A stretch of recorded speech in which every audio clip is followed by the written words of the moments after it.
Councilmember Baines, Councilmember Brand, Councilmember Brandau, Here. Councilmember Capriolio, here. Councilmember Olivier, Councilmember Quintero, and Councilmember Zhang. All right. And we're going to begin our meeting today with an invocation from Pastor Henry Oputa from the Way Ministries. Pastor, would you come to the microphone? We're going to stand, and when the pastor's done, we're going to salute the flag.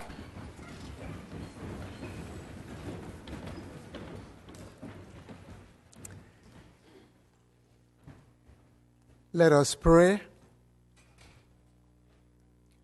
Our Father in heaven, hallowed be your name. I thank you, Father, for the hope, for the understanding, and for the life and future we all share in your name.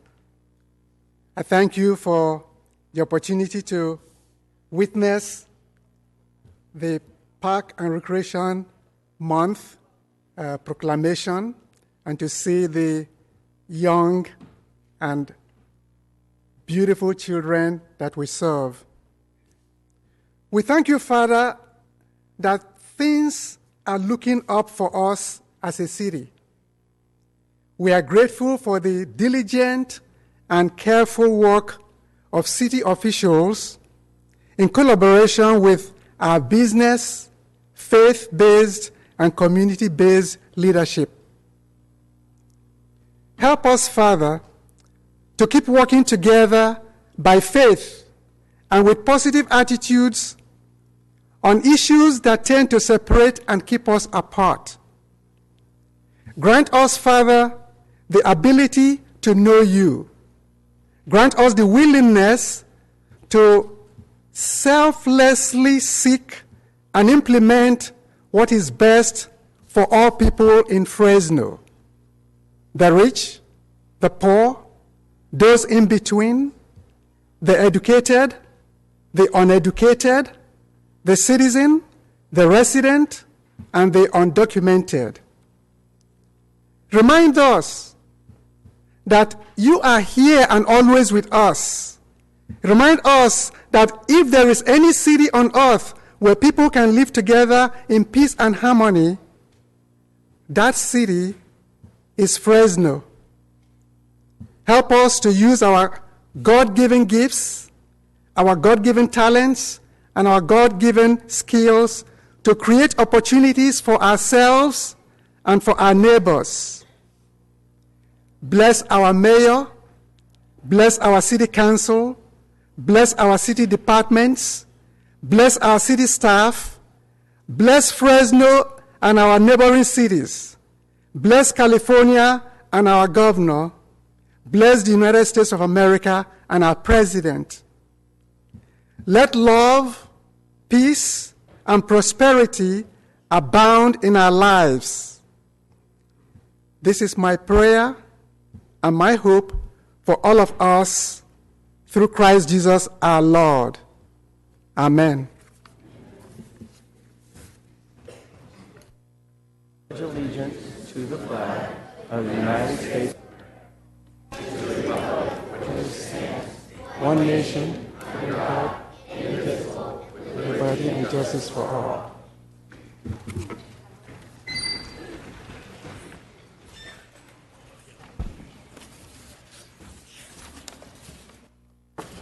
And our first item up today is going to be a little bit of fun, I think.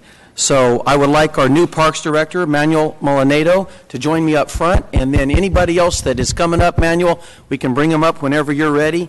And we're going to do a proclamation for National Parks Day, Park and Recreation Month. I'll meet you up front. Thank you. You can see we have a number of people here. I don't want to put anybody on the spot and just single any particular person out. I think I would get myself in a lot of trouble.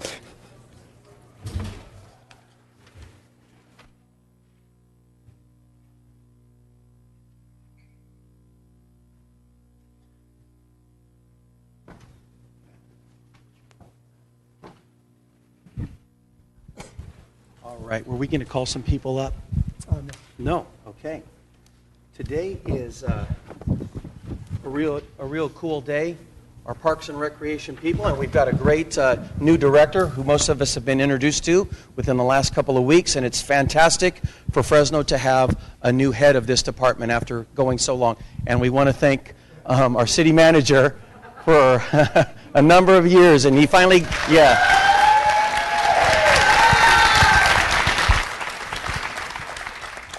Are you telling me we don't get to bring up all these crazy people? I think that's a good idea. Okay. I'm going to read a proclamation, Manuel, and then we'll just go from there. Let's see, I had a bigger, easier. Microphone's not on? Okay.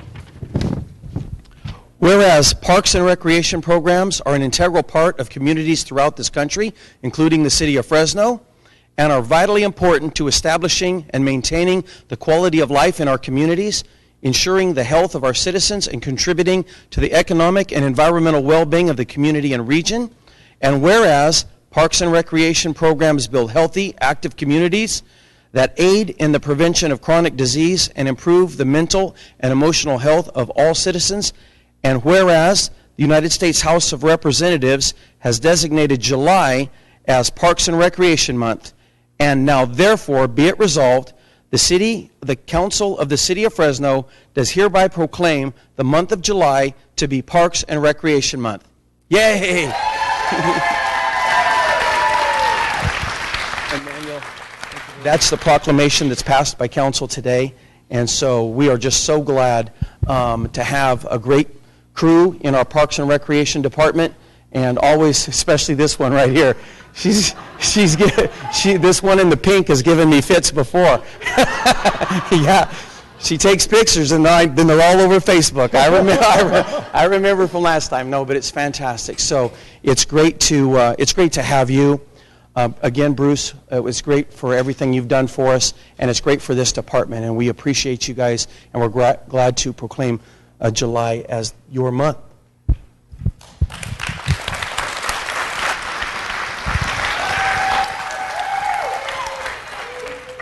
Thank you very much, Council President Brando. I also like to thank all of the council members for declaring July as Parks and Recreation Month. I must say, I've been so impressed with the staff that I've inherited here at the City of Fresno. I think our city manager, Bruce Rudd, really deserves a big round of applause for the tremendous job that he's done with this department. People really respect and acknowledge all of the tremendous work that he did with the department. I'm actually stepping into a very large pair of shoes that I hope I can eventually fill. But I would just like to remind everybody that, we've just passed out a calendar for all of the programs that we're doing, but I just kind of like to highlight some.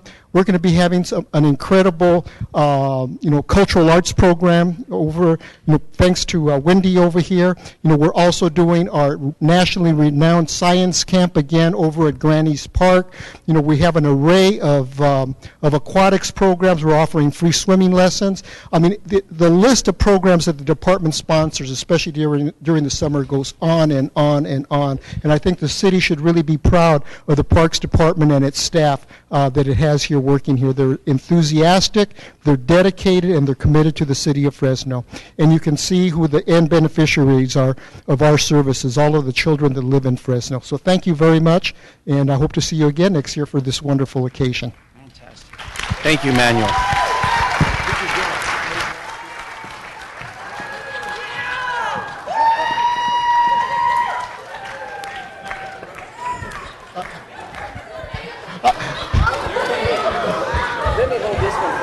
I had no control over this. Reach those guys.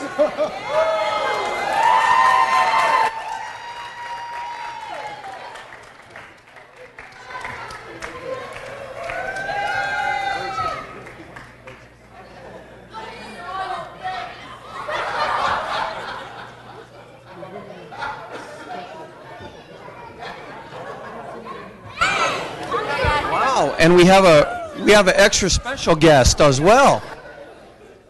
Wow, this is amazing. Yeah, beautiful. You want to introduce this guest to us? I will be happy to.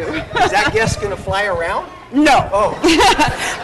This guest is going to stay up. Is it working? Todd, is this mic on? Oh, okay. All right. Sorry, Billy. Well, good afternoon. I'm Kat Chriselle, and this is Billy, who is a red-tailed hawk, and he's here in part for City Parks and Recreation and the program that Manuel Hernandez runs.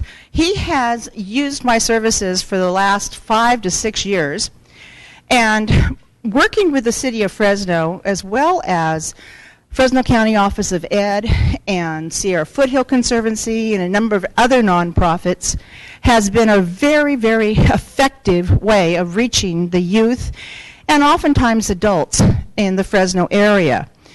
And by bringing these birds out and giving them a chance to see them up close and personal and learning where they live and how they are living in our cities is helping them to understand why they're so important.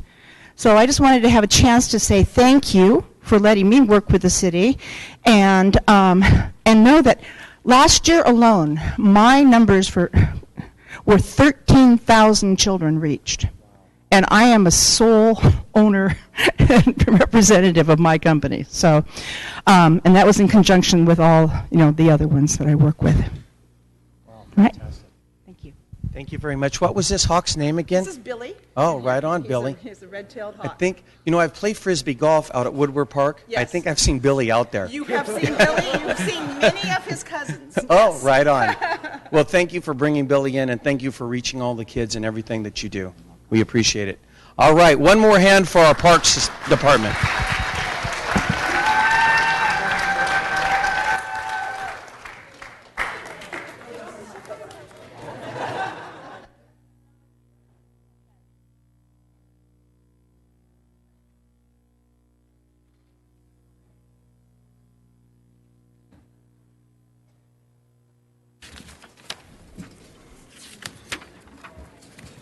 And I think that that is the only ceremonial item that we had today, isn't it, City Clerk?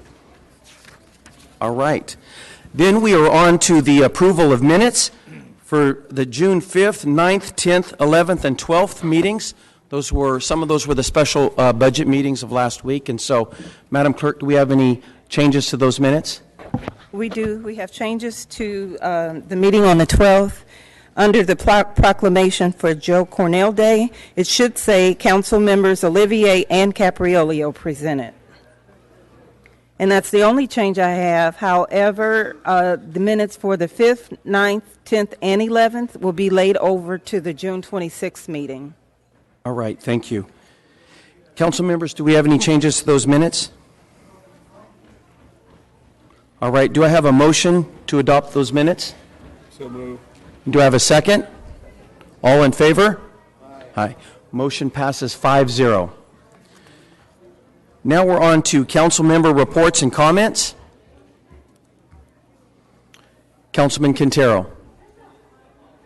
Thank you, Mr. President. Today I wanted to acknowledge and thank the Wells Fargo Bank. There was a press conference today in Southeast Fresno where the Wells Fargo awarded a $87,500 grant to the Boys and Girls Club. And the Boys and Girls Club in Southeast Fresno, it's an older building. It has a very large field in the back. It's right next to the Fresno police substation, and just about a block away from station number 8. Anyway, this grant is going to give them the ability to put floodlights in the back part of the park that they have, and now it's been very underutilized for many years, simply because they couldn't afford lights. And so, with that special grant, is just going to really enhance the activities for the children in the area. And we look forward to working with them. We wanted to thank, we actually gave certificates of recognition and appreciation were given by both my office and Fresno School Board Trustee Luis Chavez, and thanking them for not only their contributions but also to the Boys and Girls Club for the great work that they do. and just wanted to give both those organizations and companies special recognition for all that they do in Southeast Fresno. Thank you, Mr. President. Any other council member reports or comments this morning? This afternoon, I should say. All right, then. We are on to the approval of today's agenda. Madam Clerk, are there any changes to today's agenda? Several changes. The first one is item 1C is being continued to 6/26. What number was that? Yeah, consent, 1C. Okay, As in Charlie. Okay. The next change is the 2:45 p.m. hearing has been canceled. Per staff, parties have come to an agreement and settled. All right. Those two changes? The next change is under item consent 1B. The bid number 3393 should read 3293. The next change is under 1:30 p.m., item B5, salary resolution. That's going to be continued to 6/26. And as mentioned earlier, the minutes from June 5th, 9th, 10th, and 11th are being laid over to 6/26 as well. And those are all the changes. All right. Thank you. Do I have a motion to approve today's agenda? Motion.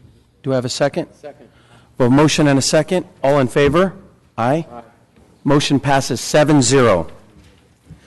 Now we're on to the adoption of today's consent calendar. And there has been a couple changes that the clerk had mentioned. Are there any members of the public that would like to talk about any of the items on today's consent calendar? Now would be a good time. You could.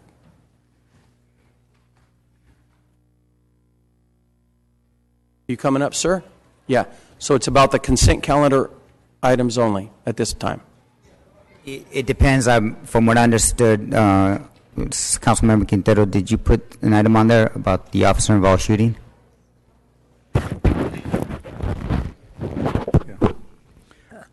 No, a gentleman came to see me just this morning, and what I asked him to do was to go to the city clerk's office to see about getting an item on there. But it was the first I heard about it was this morning at 8 o'clock. Cesar Rodriguez came to see me. Okay, so this would be public comment. I'd have to wait. Yeah. Okay. Since it's not on the consent calendar, you have your chance. It's going to be a little while, though. Got it. He's got it. All right. Thank you. All right, then. I would just like to mention an item, and I'm not pulling the item. It's the approval of Anthony Molina for District 2, which is my district, the Bicycle and Pedestrian Advisory Committee. And Anthony and I have been working together, and I'm really glad to appoint Anthony to the Bicycle Advisory Committee. All right, do we have any other council comments on today's consent calendar? All right, then, do I have a motion to approve today's consent calendar? So moved. And do I have a second? All right, we have a motion and a second. All in favor? Aye. All opposed? Consent calendar passes 7-0.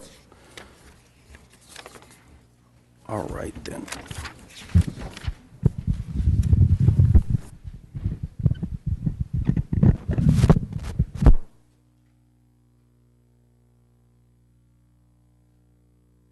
All right, I'm going to have to ask our city attorney a quick question.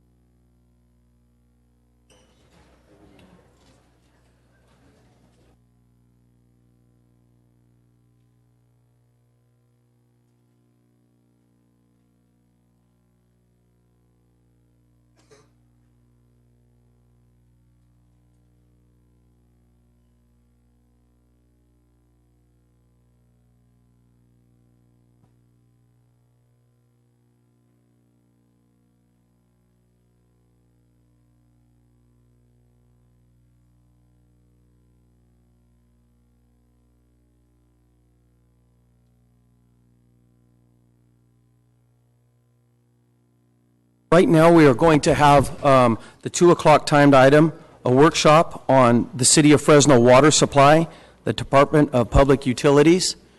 And so we're gonna move that water workshop to this time. Okay with that? Are they ready?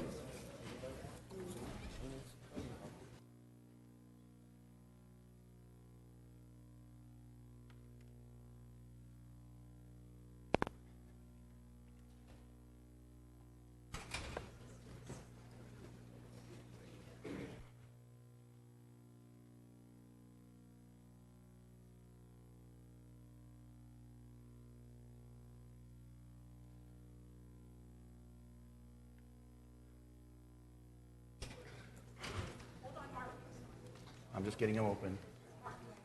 I'm just getting them open.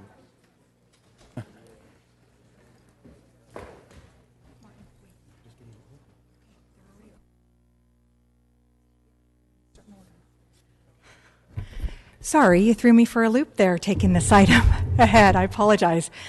Okay, so good afternoon, council members. As you know, there's been a lot of things going on in the water world. And if you've been watching, we're in the middle of a severe drought right now. There's been a lot of historic things that have occurred in the water world with regard to the call on the river this year and various contracts. I represent the mayor on the Friant Water Authority Board and have been learning a lot about the severity of the water crisis, and we are a member of Friant now, and so I felt it was very important to come in and share a lot of the information that I have been learning, because I want to make sure that as things progress and things become more public, that you are aware of what's been going on. So, sorry, I'm out of breath from running in here. So we're going to start off. We have 3 people who are going to be working on the presentation today. We're going to start with Martin Kareen, our water manager for the city of Fresno. And then we have Ron Jacobsma, who is the general manager of Friant Water Authority. And then we have Rob Saperstein, who is the city's outside counsel on water matters. So with that, we'll turn it over to Martin.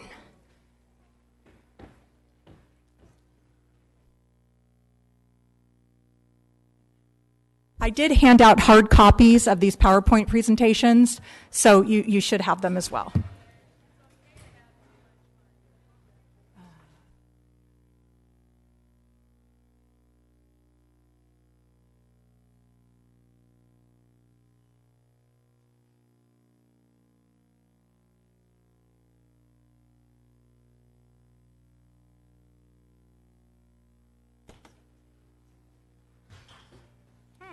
In the meantime, I'll introduce myself. Martin Kareen, City of Fresno, Assistant Director of Public Utilities.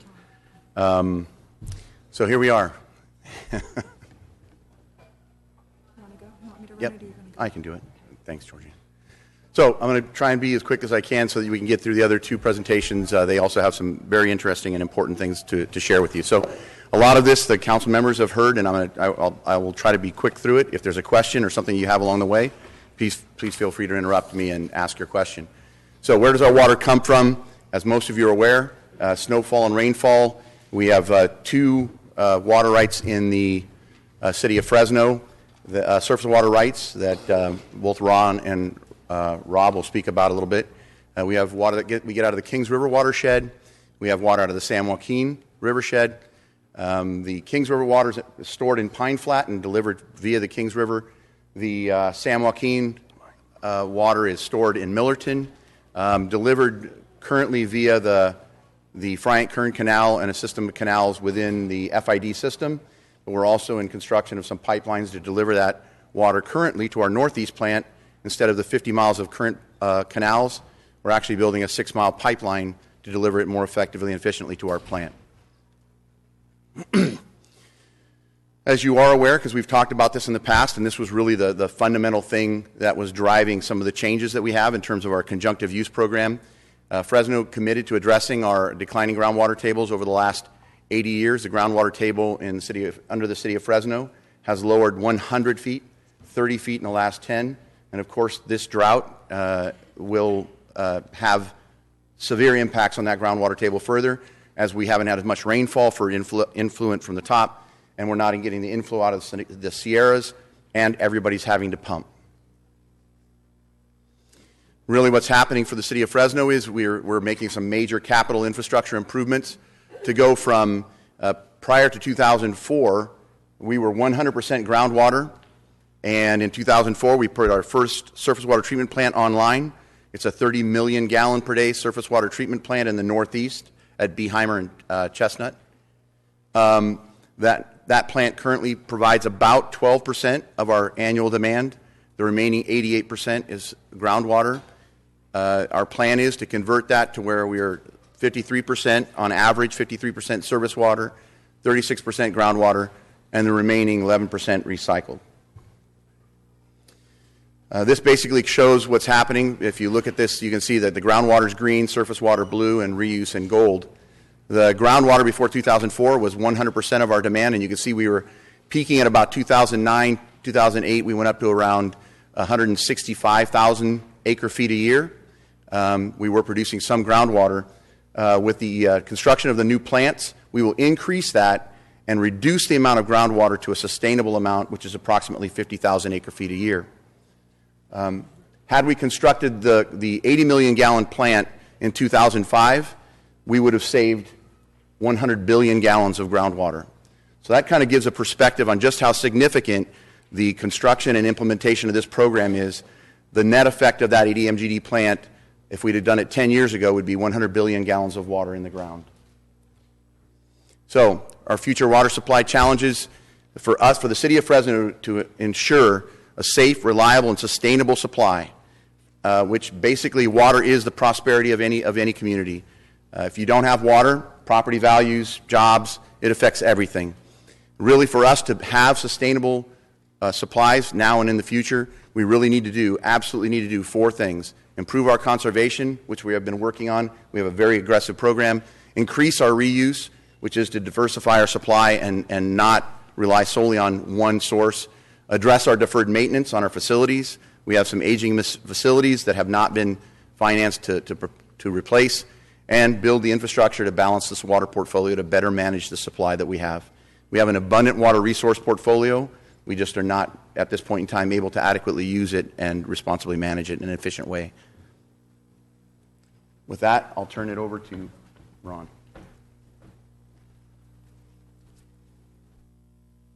Good afternoon. Thank you for having me this afternoon. My name is Ron Jacobsma. I'm the General Manager for Friant Water Authority. I guess it's my first opportunity publicly to welcome the City of Fresno to our membership, and I think already we've been able to partner on a number of issues that we have before us. I'm going to cover a lot of areas very quickly. If at any time you have any questions, feel free to interrupt, and we'll go into whatever level of detail that's of interest to you all. But we're really going to kind of hit the high points on what Friant is working on currently. So I think most of you are familiar with the Friant service area, but for those in the public, the Friant division now encompasses about 1.2 million acres. It goes all the way from the Merced County line down to the Tehachapis. It's about 15,000 farmers, about $4 billion worth of ag, and of course a number of municipal, mostly smaller cities, but the city of Fresno also is served by the Friant-Kern Canal. You hear a lot about the exchange contract and what that means and how important that is. That really is the basis of the entire CVP. It's the cornerstone of the CVP. As a reclamation project, you have to have paying customers in order to make a project work under reclamation law. And so to do that, the paying customers were really on the east side of the San Joaquin Valley, the Friant Division. So the historical water rights holders are not exactly in an oval like that, but they're in that general area. They have 240,000 acres of land out there. There's 4 districts primarily, and they had these historic water rights, some of the oldest water rights in the state. So as the water historically, pre-dam construction would go down the river, they would divert a good part of it. They would have flood years, and they would deal with high water flows, and they would have dry years, and they would have inadequate water supplies in the summer. So part of the deal was, how do we get them a firmer supply and be able to divert water at Millerton? So when the dam was built, also the Friant-Kern Canal, which we take care of, runs 152 miles down to Bakersfield, and the Madera Canal runs about 35 miles north. And that diverted most of the flows of the San Joaquin River except in flood flows and except for a 35-mile stretch immediately below the dam that goes through the city itself, which has been a live river since the project was built. However, when the project did come online, below that 35 miles, a section of the river dried up, and then a second section dried up, and the part in the middle is really the water from the delta. So Shasta is a key component of the CVP, as was Millerton, and then through that exchange, if the exchange contractors get their supplies, we're allowed to divert the water. And then they're supplied out of the Delta Mendota Canal, and as you can see, we average about 1.2 to 1.3 million acre feet on the Friant Division. The exchange contractors in a normal year get 840,000 acre feet from the Delta. This year, they were entitled to 650,000 because it's a critical dry year. And unfortunately, for the first time in the history of the project, the Bureau was unable to deliver them water, which means they can call upon their historic water rights, and then what's ever left is really goes to the Friant Division. So in this year, we're left with a zero allocation. And that is hugely significant because it's the first time that we've ever had to exercise the exchange contract. And while we all agree we need to honor and respect the exchange and purchase contract, there's some differences of interpretation that we're trying to sort through now on how that is actually supposed to work. So a little bit about the settlement. I'm sure you've heard a good deal about it. It was a lawsuit initiated in 1988 when the first contracts were to come up for renewal. They were 40-year contracts. And it was thought it would be an automatic right to renewal. There was environmental challenges on that, 18 years of litigation, one attempt at settlement in the middle. Finally, Fish and Game Code 5937 became a key component of that, and that basically says to put enough water down the river to maintain a fishery. In this case, the judge thought it was the historic fishery or salmon, so that requires connectivity to the delta, and it also requires a lot of cold water. So we had very concerned about that. Our experts thought it was going to take a lot of water, maybe a third to a half of the water supply. Plaintiffs' experts came in and said we can do with less if we fix the river, and that became the basis of the settlement. We were also concerned about if the court took it over, what would that mean? And they would probably have a court water master, and if the fish were unsuccessful, it would be more water, and that would leave us a great deal of uncertainty both as far as costs and water supply. So I'm not going to go into a great deal about this, but this was really a business decision from a water supply perspective. We're trying to find the balance. Our goal is to minimize the water supply impacts, be able to get that water back, and keep track of our costs, at least for an extensive period of time through the year 2025. Some of the other things it did is it provided us for an opportunity after the water goes down the river to get it back. In wet years, we get a reduced price water, which helps with groundwater recharge. Our canal has had some subsidence. We're getting that fixed. Part of our recirculation, we can run our lower part of the canal backwards. We have $50 million on cost sharing for groundwater programs, which the city would be eligible for as well. And certain water transfer provisions that had precluded transfers in the past, we have an exemption for. The other thing we got was perpetual contracts, very important. The city of Fresno also converted to a repayment contract, so we don't have that ongoing uncertainty because the judge in the past had invalidated those contracts, and they were between 1 and 3 years in length, and that's not a position districts or growers or communities want to be in. So the restoration area is really from Millerton Lake to the confluence of the Merced. Obviously, the water will continue down. Some of the pictures on the right show some of the challenges we have. The first part of the river looks like a river, and then it really looks like a flood control system, and then back to a river where the delta water comes in, and then more like a flood control system. So we're looking at close to $1 billion in order to have a water recovery program and a river restoration program. The bulk of that is for river improvements. This is just a quick example. As the years get wetter, the fish, the restoration flows get higher. This year we were bouncing around whether we were going to have any flows available or not. It's so dry. But in essence, we have not ended up with any flows this year because of the exchange contractor call. Here's just a quick overview of some of the projects that we have in mind. As you can see, this is not to scale, obviously. But as the water goes down the river, there's an opportunity to pick it up before it hits the delta, bring it into the canals, and then we can recirculate it by exchange or bring it all the way around. All of them have their own sorts of challenges and costs associated with them. We're looking at canal fixes. We're looking at reverse pump back, and then also recirculation in the delta, which is extremely difficult right now. Just a quick little bit of history. Martin talked about your groundwater situation. It's prevalent in the whole San Joaquin Valley. This is kind of a snapshot. As we've had wet years in the past, we've recovered, but we are not recovering like we historically have. This is basically the same information, but the blue bars represent floodwaters. Here's where our opportunity really lies in the future. How do we make better use of these floodwaters? Most of these floodwaters are damaging flows that, compiled with other floodwaters, put tremendous pressure on the levee systems and in the delta, and do little to no ecological good, particularly in light of the controlled flows that we'll have. So this kind of brings us back. How do we manage this supply? Currently, over the last 2 decades, we've had over 450,000 acre-feet of average flood releases on Millerton. If it was average, we could manage it. The problem is it comes in big blocks and then nothing for years and years.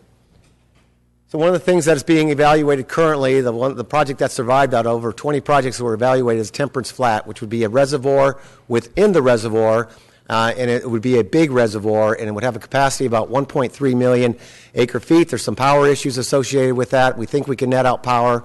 We think we can actually improve power value slightly, but this is kind of the footprint of what it looks like. And just to give you an impression of how it compares to Millerton, that red image is Temperance Flat. You can see it would be, I think, the second tallest dam in the state of California if it were to be constructed. So here's some of the particulars. The main thing of interest for us is the 150,000 average acre-feet yield. And then would also provide 100,000 acre-feet for south of Delta contractors if we can integrate it with Delta operations. And then, of course, if the state bond goes through, there's some public funding, so we have to have an ecological component to this in order to make this affordable. If the bond were to go through, up to half could be included as part of the public's participation for those public benefits. So I'm going to fly through these real quickly because we covered them pretty much. If you have any types of questions, but really the beneficiaries are our local water users through integration south of Delta contractors. Ecosystem would have benefits as well, and particularly if climate change evidences itself, as some are projecting, we'll have less snowpack and we'll have even more water to manage, and thus a reservoir would even provide greater benefits down the road. Costs are part of the challenge. Originally it was thought to be about a little over $1 billion, then it was over $3 billion. Right now it's about $2.5 billion. They found ways to improve the construction options on it, which has made it more affordable, but it's really going to be contingent upon a state bond to help pick up the public benefits. And with any dam in California, there's always environmental challenges on the construction of this type of project. So just a quick status of where we are with the settlement. It is not progressing as quickly as we'd like, primarily because of a lack of funding. They are reintroducing fish. We do not have connectivity to the Delta except in flood flow years. We have some money that's been distributed for groundwater programs. We're hoping to start fixing our canal by the end of the year. The big money is not available until 2019 because of federal PAYGO limitations.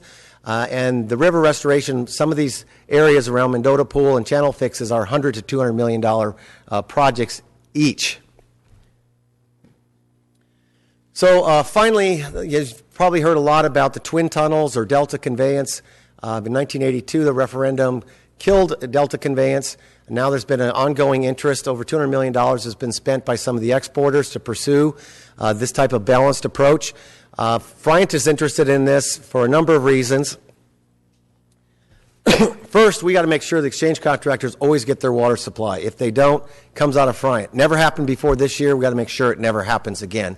So having reliable supplies, but it is the first priority water pumped in the Delta, so there's an allocation issue that comes into play as should we be paying the same as everybody else, or should it be allocated on a different basis, and we think it needs to be allocated on a different basis.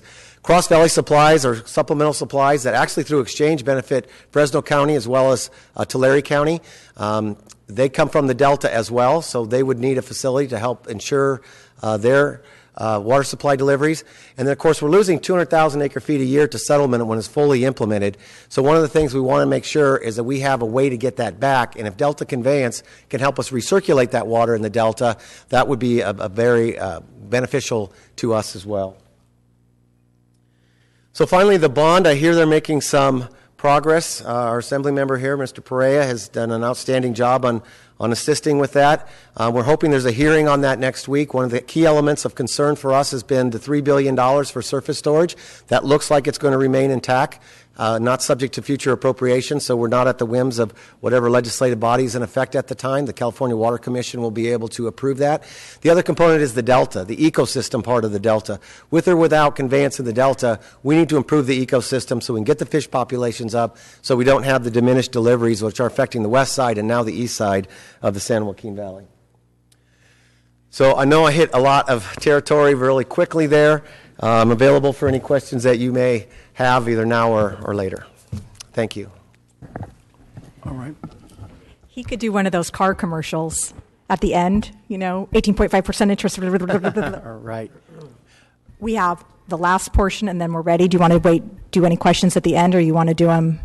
Let's go ahead and listen to the next portion, and then we'll collect all of our questions and do them at the end. And we might redirect them towards Ron or Martin. So we have Rob Saperstein next. All right. Thank you, Council President, members of the Council. I'm not sure I can talk as fast as either Martin or Ron. Appreciate the opportunity to speak with you all. I'm going to both take even a higher elevation look at water issues in California and then come back to the city a little bit. And again, we're just going to move through this very quickly and then come back. Any questions? My perspective as a water lawyer, and I joke with my wife, I really consider myself a plumber's helper. More than anything, water challenges in California are infrastructure and plumbing. Water rights, legal overlay, but it's financing and infrastructure. We're in desperate need of spending money. And the city knows painfully well how hard it is to deal more than anything with Prop 218, water rates, things of that sort. I'm happy to address any of those policy issues, but Endangered Species Act overlays, there are so many different challenges that there is no longer just simply a water resource challenge. It's a land use challenge, it's a funding challenge, it's a plumbing challenge. There is no separating the world any longer. This is no news to anybody that's been in California for some period of time, but this is our future. We expect to see doubling of the population in California, give or take, but within the next 40 years. It's frightening what that will require. Again, step back, way far back. This is a picture of one of my partners negotiating a water transfer, and it's sort of a visual of the sense of how stretched we are from, again, infrastructure and water supply management. Every major system in California that we rely on for water supply is overallocated and stretched beyond its capacity. Colorado River, State Water Project, Central Valley Project of which Friant is a component, the largest reclamation project in the United States. Portions of it were not built. Portions of the State Water Project were not built. Overallocated systems. It's a plumbing problem. I want to just remark a little bit more on the Delta Bypass Tunnel. Affectionately call it the Tunnel of No Love. There is nobody that likes it. There are only sort of continuum of we can tolerate it. We'll stand the expense that's required so that south of Delta communities will still be vibrant and economic drivers of California, because they are. But what's remarkable about the functioning or lack of functioning of the Delta is only about 25% of the water flow in a good year moves from north of the Delta, northeast of the Delta, through the Delta as a fresh water supply. The vast majority of that water flows out to the ocean. And it is part of what makes sense about building a separate diversion system to remove the freshwater, saltwater interface of the way the Delta functions. And it's lots more complicated than that, but it's a remarkable species, fisheries, water supply challenge to figure out a sensible method and a cost-effective method of managing that system. Anybody's guess what climate change, if it is a reality, what it means, but the general consensus, if there is such a thing in California or among the scientific community, we'll see less snowfall in California, more warm, wet runoff. That means more flooding events, as remarkable as that might sound in a year like this. We'll see, if the experts are somewhat right. Dramatic flooding in the Sacramento Delta, yet more challenges for that system. Flooding in the Central Valley, and thank goodness we've spent money on flood control projects. But the hydrologic dynamics of the system will change if the general consensus is true. We need to be able to capture rainfall rather than predominantly snowpack, and that's a timing issue. Water law framework, again, you're talking to a lawyer. I could bore you to death for hours and hours talking about the water rights overlay. Just to give you the very broad brush flavor, California chose as complex a system as it could possibly have selected. A little bit of English common law, a little bit of Wild West, a little bit of flavor of regulation. The general rules are surface water in the state of California is regulated on a statewide level, State Water Resources Control Board. Groundwater is still a bit of the Wild West. It's regulated, if at all, on a local level. There is tremendous activity in Sacramento this year in attempting to develop at least a first step framework for a statewide program to allow local entities to more vigorously manage groundwater. And it is something we're watching for the city as one of many of our clients. Critical that the large water users stay very much involved in making sure there's a sensible regulatory regime for groundwater management. The city of Fresno is sitting on, when Martin shows the diagrams of I look at it as a reservoir beneath the city. It's evacuated storage space that's larger than the capable size of Friant Dam, sitting beneath the city. Groundwater storage space, an immense resource if managed properly. City portfolio, Martin touched on this quickly, and I, for interest of time, could have a lot to say. Just tell you the city is blessed with a diverse portfolio. If this were an investment portfolio, I'd give the city a B+. And it's only not an A+ because the city would be a wonderful world if the city would take the next step in more aggressively managing the conjunctive use of its surface water, groundwater, recycled water supplies, and it's geographically situated in a prime location to be useful both regionally and statewide. The city wouldn't be where it is without its partnership with Fresno Irrigation District. And that partnership has gone on for well over a century. As the city's grown, some of the prime agricultural land that used to be the footprint of Fresno Irrigation District is slowly urbanized. The water associated with those lands has stayed within the city, and that partnership is crucial to manage in a productive fashion.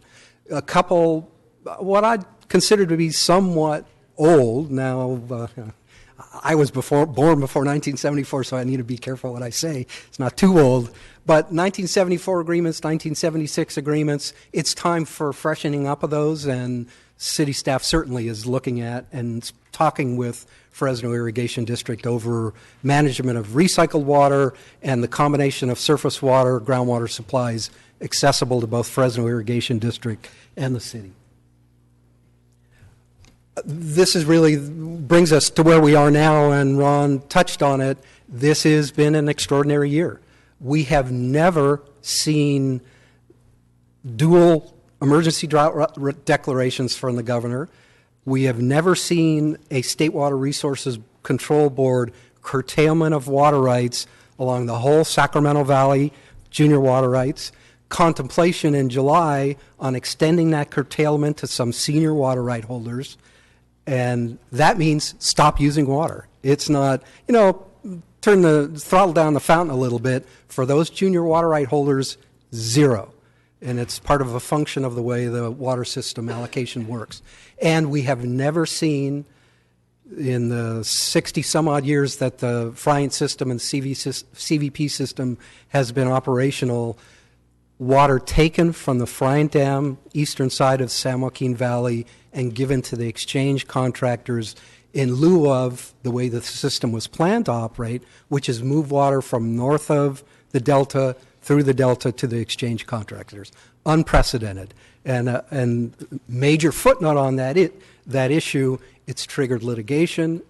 There is contention from Friant Water Authority and on good basis that the Bureau failed to properly comply with its contractual obligations in electing to forego the steps in the contract and pull that water from Friant as opposed to methodically go through what should have been the process to determine where that water might have come from instead of the eastern San Joaquin Valley. That litigation is ongoing. This is, Ron, I think, showed a good enough map, so I won't try to point this out to you. This gives you a little bit different representation of where the exchange contractors are. Western side, Fresno County, and a little bit north, conveniently located to pick up water exports from the Delta. Bureau chose not to do that when they could have this year. I believe in, amongst all of this, besides the plumbing problem, this is a management void and a management crisis. It's not a, certainly we're in drought conditions. Certainly this year has been one of the driest on record. But if managed a little more proactively and a little more consistent with people's expectations, we would not have triggered some of the litigations that's been triggered and not have near the devastating impacts we're likely to see.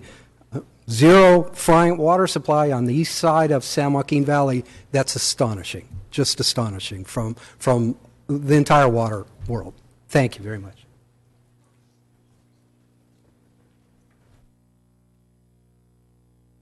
So now that we have drowned you with throwing you in the deep end of the pool on water, as you can see, I think the last presentation kind of really for me is what I wanted to make sure that you understood the unusual situation that we are in the water world as far as how the drought. I've been talking with a whole host of water people throughout the state, and there's a lot of talk about this is the worst drought ever. No, it isn't.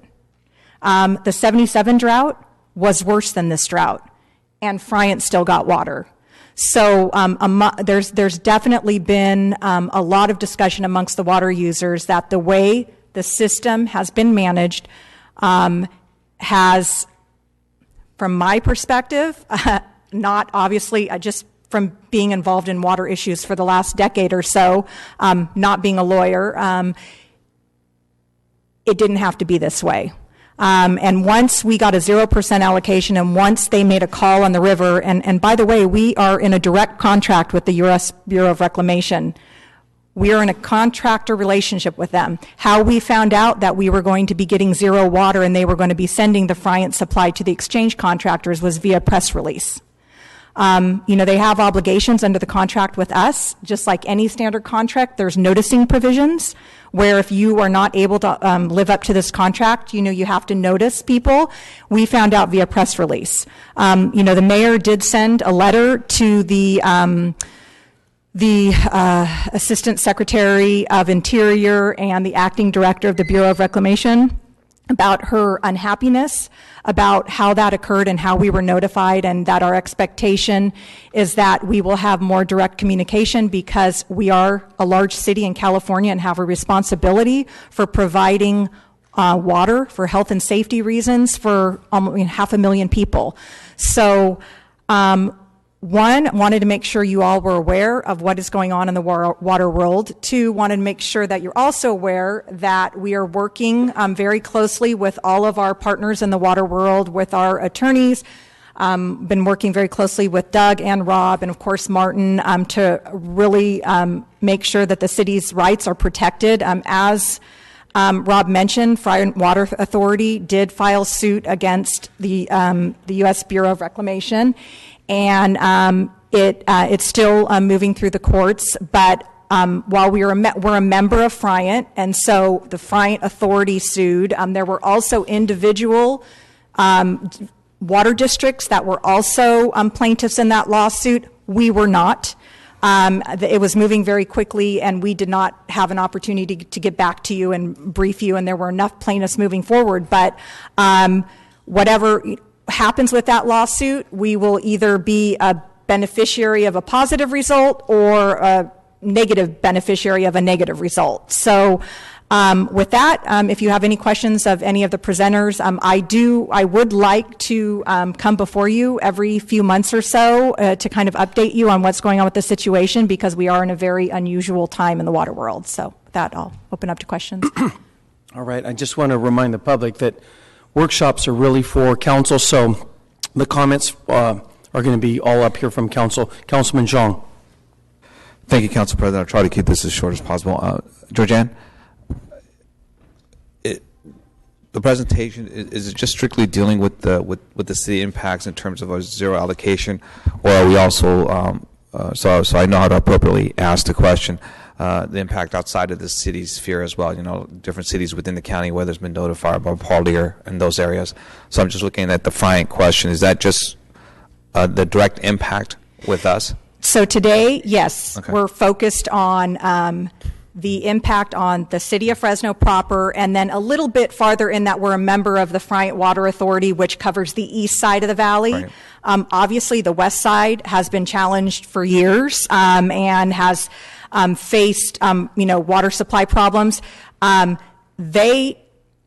Through different exchange arrangements, they have been able to get minimum amounts of water via groundwater or other agreements with other districts to get some amounts of water to their users. The problem on the east side is the groundwater availability is just not there. We saw a few weeks ago or a month ago, we were here with a transfer of 350 acre feet to Orange Cove. No, they didn't have groundwater.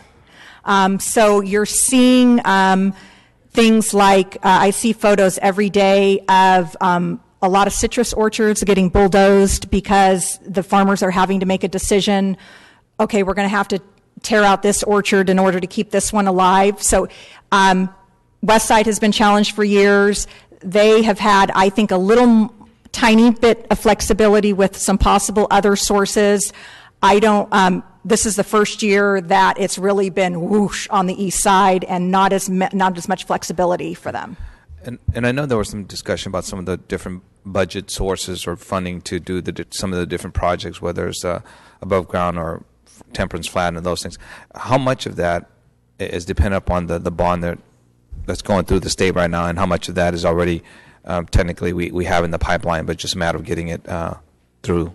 Who wants to take that? Ron? Okay. There are a couple of sources of funding currently. There are some integrated regional water management plan money out there now. The new bond between the San Joaquin River Basin and the Tulare Lake Basin, which we're kind of crossing over here, is about $128 million. The $3 billion, and these are all competitive grants, so nobody's guaranteed anything, but at least they're regional. The surface storage is $3 billion. Those are the biggest components right now. On our river restoration, we have up to $50 million for the groundwater programs. They've issued about $10 million of that so far. They're going to have $35 million to help fix the canals, and then another $17 million to assist us on that reverse pumping. So those are kind of the major sources of funding for some of our water supply programs currently. Okay. And the tunnel, I know there's serious controversy on how that's going to get done. Is that part of the overall bond discussion that's coming through, or is that in itself a different legislation? It's a good question, because there's a lot of confusion on that. And a lot of the resistance to the bond currently is because they're afraid it will assist the construction of the tunnel, particularly the Delta interests, who are very much opposed to it because of the potential effects to them. So the way the bond is set up, it provides the ecosystem improvements, and the BDCP is actually a habitat conservation plan. So you have to improve the habitat in order to get your water supply benefits out of it. So the two are somewhat linked in that regard, but I think, as I touched upon earlier, we need to get those ecosystem improvements done, in my opinion, in the Delta with or without the tunnels, so we can get the fish populations up and have less restrictions on the pumping to provide water to the exchange contractors and thus Friant, as well as the west side. Well, obviously, I remember going through the FACT program with our Farm Bureau, and we touched on the contract, and I have to agree with the attorney over there that the contract is, 1912 and still relevant, and what we're dealing with 2014, and all those things, exchanges that occur, and that's why I think it's extremely difficult for people to appreciate and understand why we're dealing with these drought changes and having to deal with all those as you say, the west side, east side contract and all the different players that impact, and we think water is just turn the pump and let's have some water. And I think it's very complex, very confusing when that's trying to explain to people, and all we want is good water and clean water. We don't understand all the legality that goes back all the way into the 1900s. So that makes it even difficult for us, at least for me up here, to ask the appropriate question when those complexities is very hard to explain. But I would love to have a chance to continue to meet on the side, because I think that's where the appropriate detail needs to be addressed. The workshop gives us a kind of a flavor as to the challenges we're facing, but I think in terms of the details, I think you could spend here the whole week presenting to us in terms of the contracts, the water distribution, and I'll bet you I'll be one of the few that will probably come back and say, can you do that all over again? And that's how complex the issue is. So I'm looking forward to meeting with you inside to have a better appreciation of what our direct impact with the city is, but also as a region, because we are interconnected in terms of how the water is distributed and how we take care of at least a strong economic base of our community. So thank you very much. I appreciate it. Thanks, Thank you. Georgia. I would note you're fortunate that you have very qualified staff and very qualified legal counsel, and to the extent the authority can provide any assistance, I'm not an attorney. I've kind of been accused of talking like one because I spend so much time with them. Happy to help out however we can. Thank you, sir. Thank you. Councilman Baines. Thanks, Council President. Really quick, I don't know who the right person. I only have one main question, and it's about. I know our water portfolio is actually good. How we have it managed right now, as far as what our capabilities are with groundwater, and if we, of course, build out our surface water treatment facilities, and now with recycle water coming online, I think the future is bright if we do what we're supposed to do, for sure. But I'm wondering, with the state legislation proposing some groundwater legislation throughout the state, how that would impact what we do, what we could be potentially trying to do here. So I'll start with a look from the standpoint of our portfolio and our current, how we meet our current demand, and then I'll allow Rob to fill in with any legal background that might benefit. So, just to stand up from the standpoint of production, currently the city of Fresno, we have a water model. We've demonstrated that from our aquifer, we have a sustainable yield of about 55,000 acre feet a year. We currently pump somewhere in the neighborhood of 100 to 125,000 acre feet a year. So we exceed the sustainable yield to the tune of about 70,000 acre feet every year. If they were to impose some kind of restriction that says, hey, by the way, you have to be in a sustainable balance, then we are far from a sustainable balance. Currently, the proposals are that it be managed regionally. In other words, hey, everybody in that area get together, cooperatively determine what the sustainable yield is, and make sure everybody's doing the right thing so that you have a sustainable groundwater aquifer. If you can't do that, then the proposal says if you can't do that locally, then the state will come in and impose some form of restriction. I'll let Rob address what that might look like, but what that would mean is that either we would lose the ability to supply that water and we'd be limited, or in all likelihood we would be imposed some form of a fine or a penalty, which we would then pay, which would then go to outside, and we would lose control over how we address that need ourselves. So that's really the issue. The issue for us is we don't have a sustainable system right now, and that could curtail our ability to produce groundwater at the levels that we are producing currently. Rob, you want to address so is it fair to say then, Martin, that with the proposals by the state to regulate groundwater through these regions, it could certainly hurt us right now? It wouldn't hurt us right now because there are ways from promulgating that legislation. It has been proposed, and there is legislation currently in the legislature. What the form of that might be once it finally gets voted on and approved, again, I'll let Rob talk about a little bit more about that. But yes, it will have a serious detrimental effect on the city of Fresno. Rob? Thank you, Councilmember. I'll take a slightly different cut at what Martin just described. It's a kick in the butt. So the perspective from the legislature is to not make a dramatic leap in the way that groundwater has been managed. In other words, not create another, either grafted onto the State Water Resources Control Board or some other entity, the ability to do top-down groundwater management. It's to leave that control locally, regionally, whatever that means, because it means different things in different locations.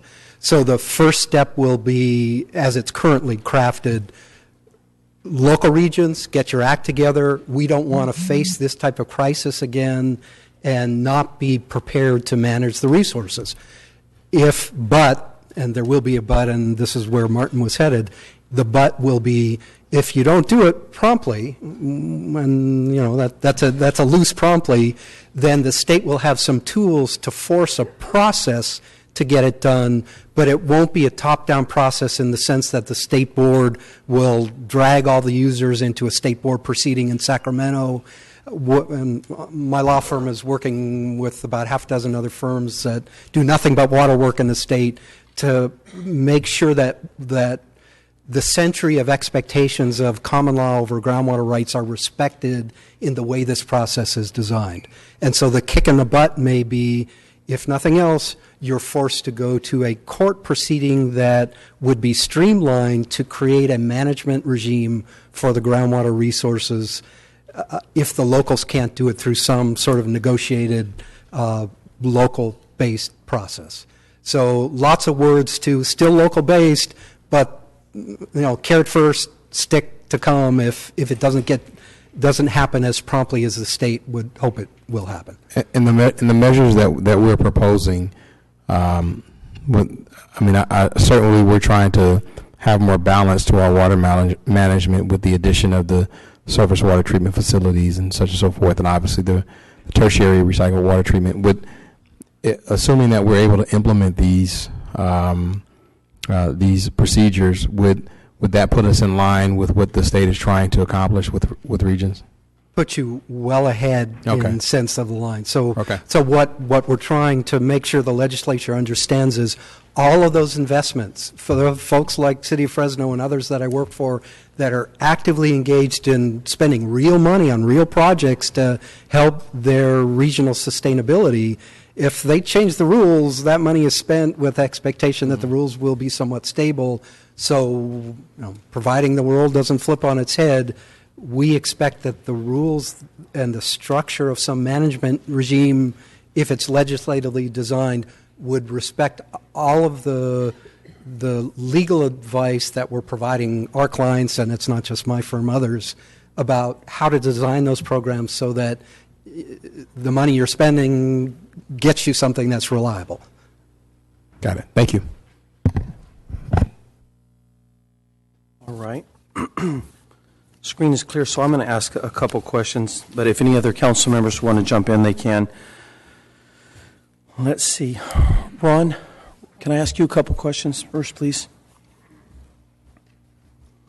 So you mentioned in your presentation Temperance Flat, and you showed that illustration, and you had given myself and a couple of other council members a tour of Temperance Flat. Very impressive, should it happen. So right now, most of us, and a matter of fact, just a reminder, this council passed a resolution unanimous in support of the water bond because it included water storage. And so we're big fans of hypothetical water storage for our community. And then you mentioned that there's a hearing next week on that water bond, and for our clarity, and we need to be reminded of these things regularly, is this the water bond that Assembly Member Perea Jr. had introduced that does include storage? It does include storage. There's been 7 water bonds in the state legislature between the two houses, and it's been difficult to keep up. Some have been exclusively on surface storage. Others have almost excluded surface storage. They've been Delta strong. They've been Delta weak. There have been a lot of mixed messaging. We've worked closely with the Association of California Water Agencies, ACWA, and trying to preserve all those components that were so sensitively negotiated as part of the 2009 comprehensive package. And Mr. Perea has been respecting that and advancing the ball. Mr. Rendon in the Assembly also had his own bill, but he had a different approach on the Delta. And right now, what we understand is our negotiations moving forward what we believe would have the components that would be of the greatest interest to the city, the regional money, the Delta improvement money, and the water bond, and we're trying to keep Chapter 8 of the water bond identical to what it was in 2009. So to the extent your focus was on surface storage, if this bond moves, as we're hearing it may, I think you would be supportive of that aspect of this water bond as well. And has the Frant Water Authority taken a position on these competing bonds as well, or do you just sit back and wait and see what happens and then go forward with what you get? We have taken a position on all 7. Some of them we have opposed because they don't have surface storage or they don't deal adequately with the Delta. Some we've had support and amend because they had some of the key components, but either the surface storage wasn't big enough or they were missing other components. And others we've had support and amend where we're doing the fine-tuning, and that would include Mr. Perea's bill. My understanding is Mr. Bigelow, kind of on the other side of the aisle, is involved in this as well, so we're hoping it becomes a bipartisan effort to get something moved through the Assembly, which then hopefully the Senate will pick up, and we can have not as many competing bills, but have one that has the synergy to move through the legislature. And then the big wild card is the governor's kind of weighing in, but we really haven't heard the level of support that we were hoping for. Mm-hmm. He's big on the BDCP, he's big on the tunnels. We're hoping it becomes a champion for a water bond if we can get the right kind of bond out of the legislature. His support, his championing that effort will be key. He's been successful in moving a number of proposals through the state, some even which were controversial, some costing us as taxpayers money, but he's been successful in moving it. So I think his support will be key, and at the appropriate time, I think that's another office we'll maybe need to contact to encourage that type of effort. And then is that meeting next week kind of a drop-dead meeting on water bond for the state budget this year? Well, what we've learned over the years is, I don't know what the drop-dead date is. They give you an initial date on a water bond, and they work backward from the election. And then there's things they can do, and then there's things they can do with the printing office because of ballots and all those type of things. We'd originally heard really towards the end of next week. You probably can squeeze another month or two out of it. What's probably more important, and I think we will have some type of effort, or they're going to go back with the 2009 bond. 2009 bond is still scheduled to be on the November ballot. The problem with it is it's been labeled as pork. It's been criticized. This bond may be close to the same size, but it won't have the so-called pork in it. So if nothing happens, the 2009 bond will be in November. We're hoping that a bond that can withstand some of the scrutiny that's been put upon the 2009 by getting rid of the earmarks and more adequately dealing with other urban areas, particularly coastal areas, and disadvantaged communities, which is extremely important for us in the Central Valley. If we can have those kind of components in there, we hope that that can move through the legislature. So technically, I guess by the end of this month, something should happen. Presumably, we have a little bit more time. Whether the budget's kind of moved through the state legislature already, the groundwater issues, there's some talk about whether there's some leveraging with legislation on that. We are hoping not. We're hoping those can move independently. So we are still guardedly optimistic that we will have a better water bond that can be more widely supported on the November ballot. All right. And then on the San Joaquin River settlement that took place several years ago, a lot of that was developed around salmon, getting salmon reintroduced to the San Joaquin River, and these salmon moving up the river like they theoretically did in the past. However, now I just read an article like 6 weeks ago that we're trucking salmon around.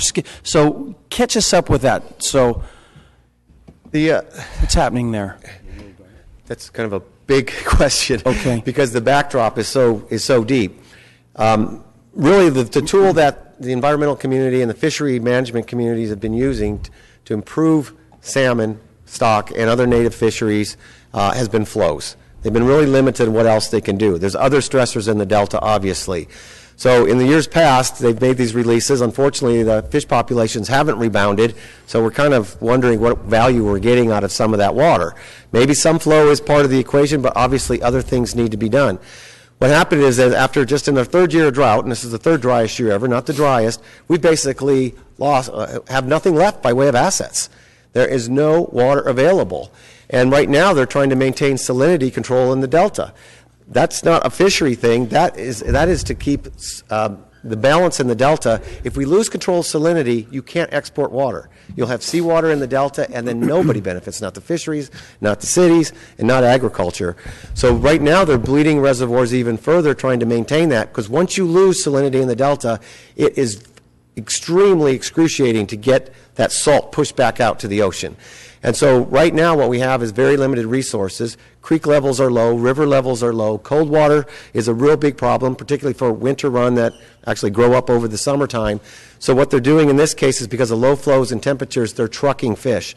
We actually are doing that on an experimental basis on the San Joaquin here as well.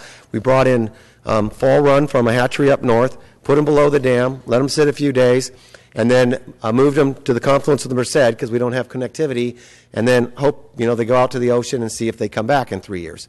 So it's kind of a big experiment, which is all part of the settlement. In a year like this, it doesn't cost us any water supply, so we're not going to be as critical as we otherwise would be.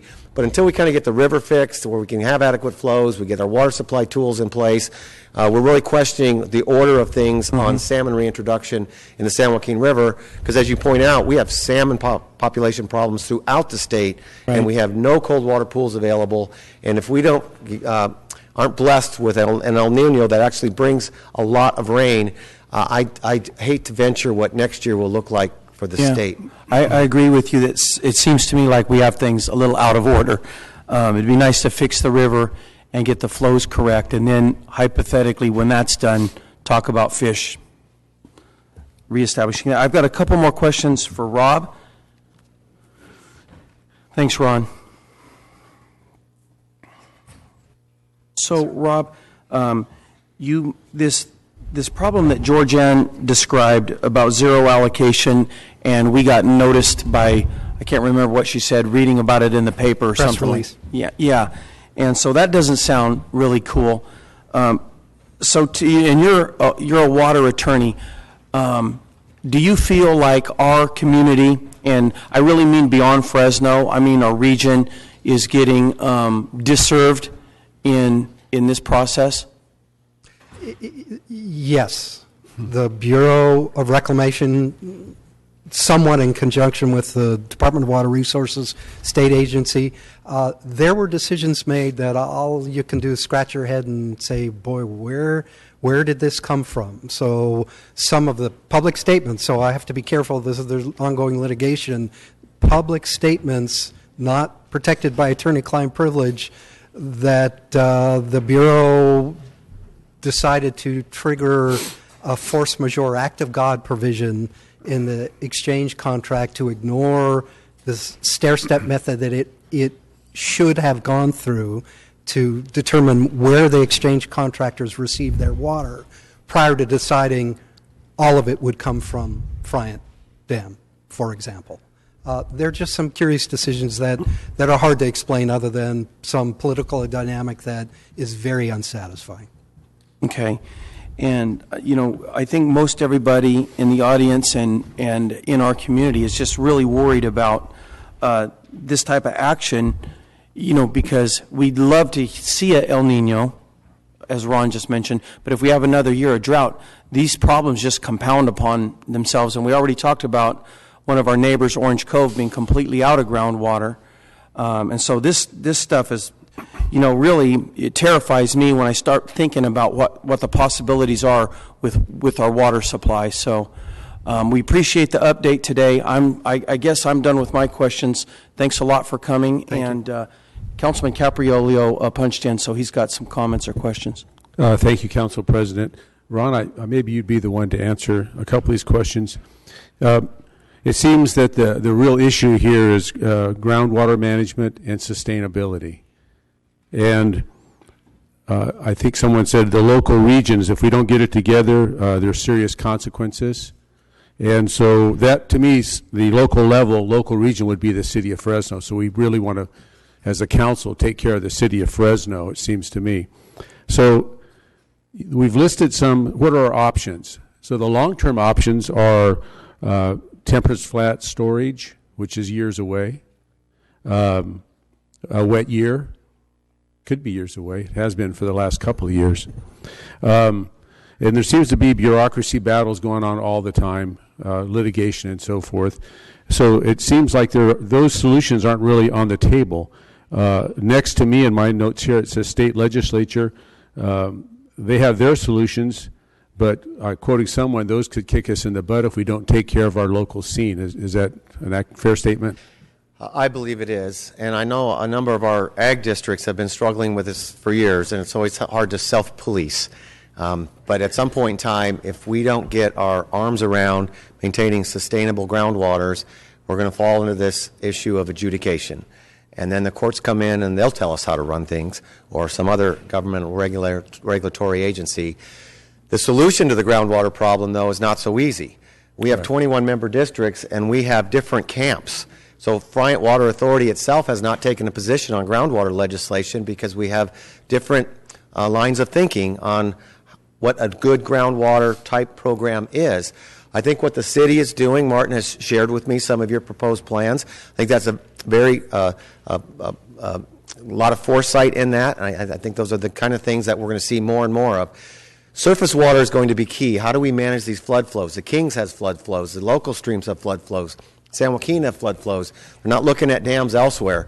Some of it may be just taking the chance that you don't fill a reservoir, but you don't want to have any flood waters, and you start putting water in the ground earlier. The problem with that is it's not as accessible as surface supplies. You can't move as much volume as surface supplies, and it adds to the cost. You put the water in the ground, and you have to extract it and have energy costs and everything else, maybe 2 or 3 months later. But we can ill afford to lose any available surface supplies while we're waiting for additional storage.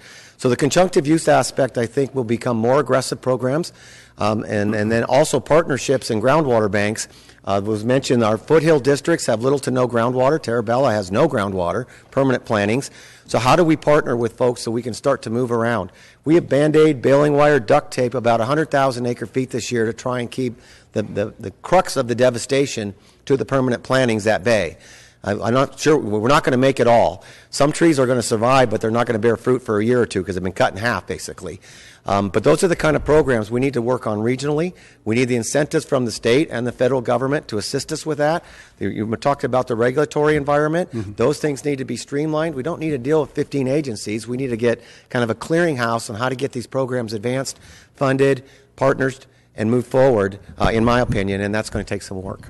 With all that... Well, we want to continue our collaboration with everybody that's involved with this. But it seems to me that the best thing and the only thing we can truly control is our own destiny, and that's by virtue of our $430 million surface water treatment plant, that Fresno City can directly affect the water supply for our community, our citizens. And I think that seems to me to be the only viable option at this point for the city of Fresno.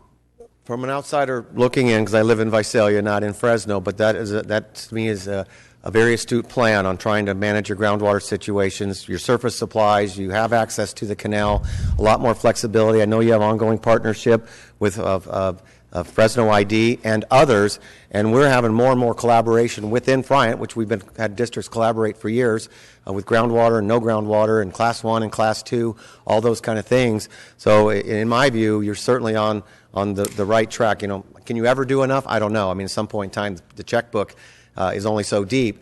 But the tools that were shared with me seem to be the kind of tools that Visalia is starting to implement and other communities are starting to implement.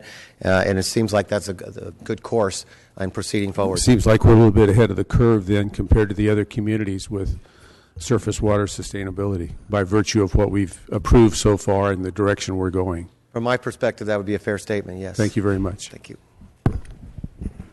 All right, the screen is clear. Georgianne, or was that it, or did you have anything else? That's it. Thank you very much for your time. Like I said, I would like the opportunity to come back in a few months and update you and keep you up to date because it is a pretty serious and significant issue for the city. Right on. Thanks, Georgianne, and thanks, Martin, like always, and Ron and Rob. Thanks for coming and joining us this afternoon. We appreciate it. All right.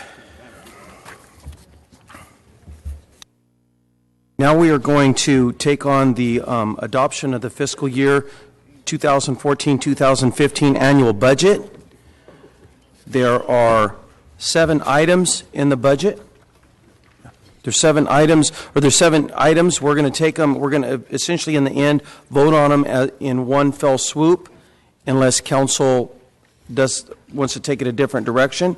But we are going to take public comment, and you can comment about anything within that budget sphere. So we have a number of people that have turned in cards that are going to talk about the reduction of fire inspectors. That fits within this, but there are also cards that people want to talk about parks, and you can do that as well. So I'm just going to start with the cards as they were turned in, and then we'll go on to be open microphone after that. Oh, Councilman Baines, you had punched in. I'd like to make a motion. Is it too late? I think I can make a motion now. You know what? Thank you for the reminder, because we do have an opportunity. So right before we start this, we'll take motions, because today we actually can make motions from up here. So you're up. I just want to make a motion to fund the Fresno Arts Council by $100,000. Fund the Fresno Arts Council for how much? 100,000. 100. All right, let me write that down. Council, yeah.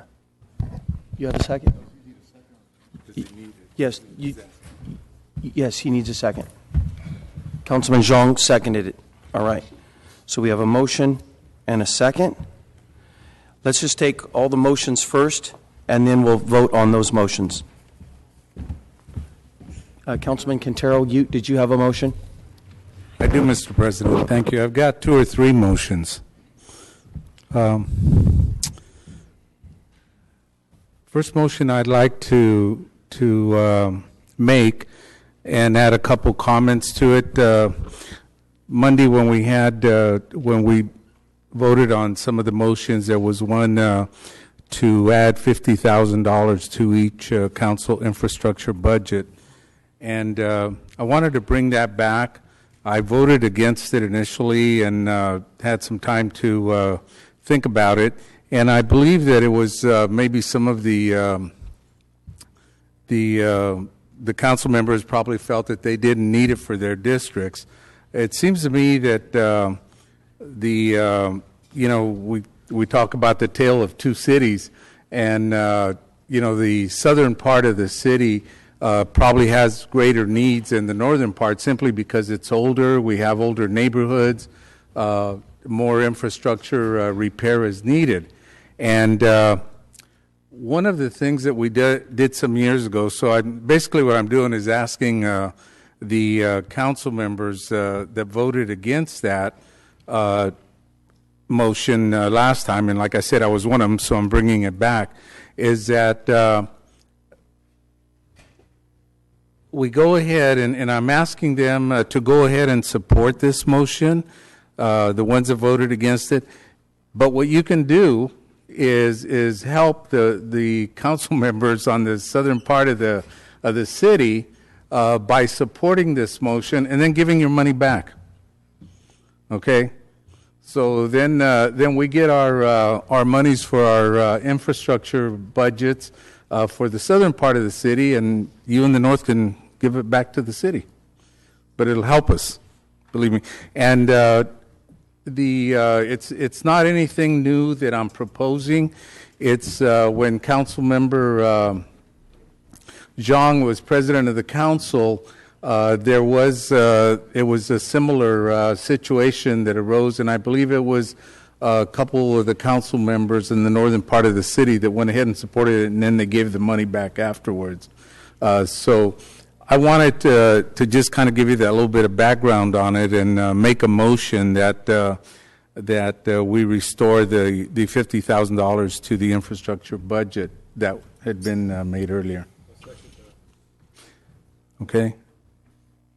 And are you going to accept comment on that from the council members, or can I add another motion?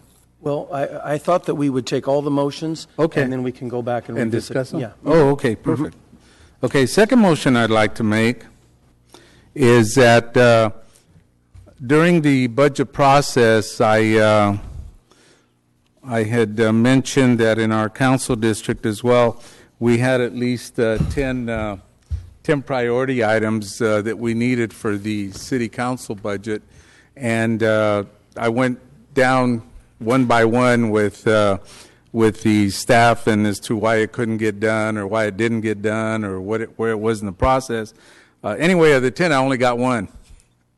And so I'd like to make a motion, and basically it's for the southeast part of the city at Mosqueda Center. We have a very large population of children there. And one of the things that I'd like to do is I'd like to make a motion to add $150,000 to the Parks and Recreation Department budget to build a splash park for the little people, and at Mosqueda Center. Thank you. And do we? Oh, you seconded? All right, cool.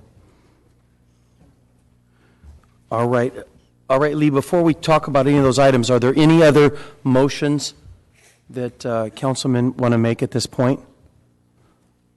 All right, then. So what we'll do now is punch up, and you can comment on any of the items, and then we'll vote on them after comments. So if you want to punch up, Lee, did you want to comment? A point of clarification for Sal. Is that a one-time capital build, not an ongoing funding? For the splash park? Yeah. Is it capital or an ongoing Yeah, fund? it's a one-time. The city manager had indicated a while back that it would cost to build a splash park about $150,000. Okay. So it would be the one time, and we have a pool right next to where we're looking at building it. So the infrastructure is already there. It's just a matter of hooking pipes up. All right. Any other questions or comments on these items? Let's see. Councilman Capriolio. I would support Councilmember Quintero's motion. This gives us the ability to go back to our neighborhoods and address the issues district by district of our constituents. I know my needs are a little bit different than Sal's and Clint's and everybody else's, but we all are unique. We all have the common core, improving our city, improving our neighborhoods. But this money would give us the ability to quickly resolve issues that are within our individual districts, and we can placate and take care of our tax-paying citizens who are paying the freight, if you will, for this budget. And it's not a lot to ask of this council and the administration to approve a sum of money of that nature to enable us to take care of our respective districts. Thank you. Councilman Baines, about the Fresno Arts Council, so that's $100,000 for their operational budget. Is that? Tell me about the $100,000. Why do they need $100,000? And so they actually, funny enough, provide some support to the city with the way they review the arts projects on our behalf. Actually, and they provide a report to us. We used to actually give some funding to the Arts Council in the past. We don't anymore, and they they provide a service to us. So. I was seeing if, based on the service that they provide for reviewing every piece of art that comes through the city, if we should help them out with some funding for them. All right. And that was, I don't know if you guys remember when the director of the Fresno Arts Council came before the council and kind of described that process a little bit ago, talked about the service they provide. All right. All right. I do remember when we heard a little bit about that. So that's you want to add $100,000 to this year's budget for that need. Councilman Quintero, I just wanted to comment. You asked us to comment, those of us that had voted no. I was original maker of that motion, and one of my goals was to fill potholes. And then, and I felt like that was citywide. Almost every neighborhood has that problem. We could argue some more than others, but definitely that particular problem runs throughout the city. And so then I made that motion to add $1 million for the Neighborhood Streets Program. And then so that really conquered the bulk of it. in my opinion, what I felt we needed the money for, the administration already includes $50,000. I might still vote no for this, but if it passes, I'll probably find a use for the money. So appreciate that. Yeah, absolutely you can. No, you live in the north. You don't need it. No, well, you know, because of the concern that some council members had about that and everything, you know, I was just kind of looking at the numbers, and at 50,000 at 7, that's 350,000. So if you all give your money back, you give back 150,000. So we're in good shape. All right. You know.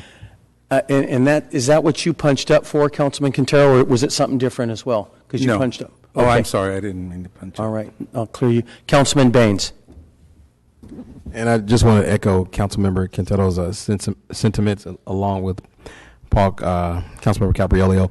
You know, a lot of times, although the filling of the potholes and the street repair is very important too, there are things that we like to be able to participate with community groups in our district for a variety of reasons. I know Member Quintero has really showed us a lot of ways you can be creative about engaging in the community, your community groups, helping a lot of youth programs. So this, in my opinion, and I appreciate your reconsideration, Councilmember Quintero, in my opinion, this is broader and allows us to interact more one-on-one with our community members and some of the community needs that expand beyond just potholes.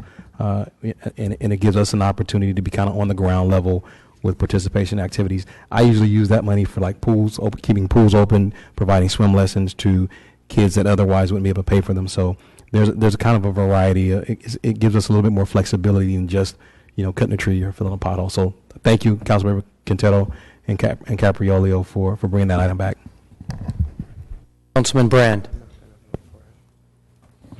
This is a continuation of a discussion we had last week and earlier this week, and I think if you start with all the needs of the city, there's a never-ending list that would go on and on and on, and where do you start, where do you finish, where's the parity at?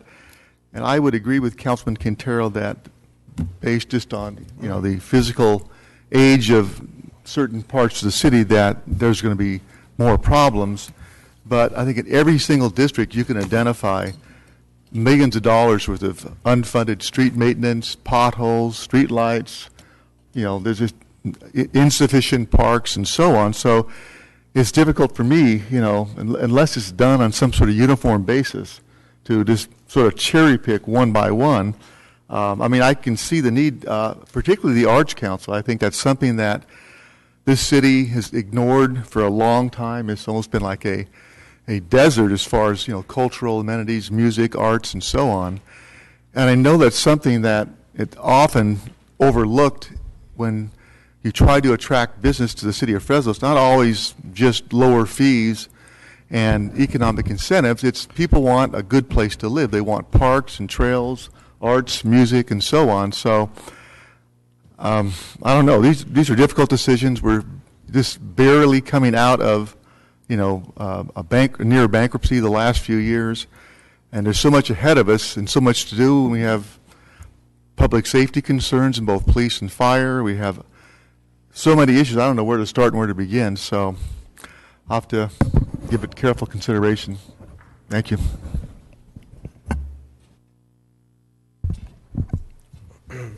Councilman Olivier. Thank you, Council President. I've added it up, and the motions that are before the City Council right now are for $600,000. The $50,000 per district, $150,000 for a spray park, $100,000 for the Fresno Arts Council. Councilmember Brand, I completely agree with you, and the makers of the motions as well, that I think those are all needed very, very badly. But for $600,000, it's a huge sum of money, and I'm going to be opposed to those motions today, not because I don't think they're worthy. I do think that the Fresno Arts Council is a worthy organization. I agree that the kids at Mosqueda need a splash park, but especially with certain situations that are going on right now in our city. If we could bolster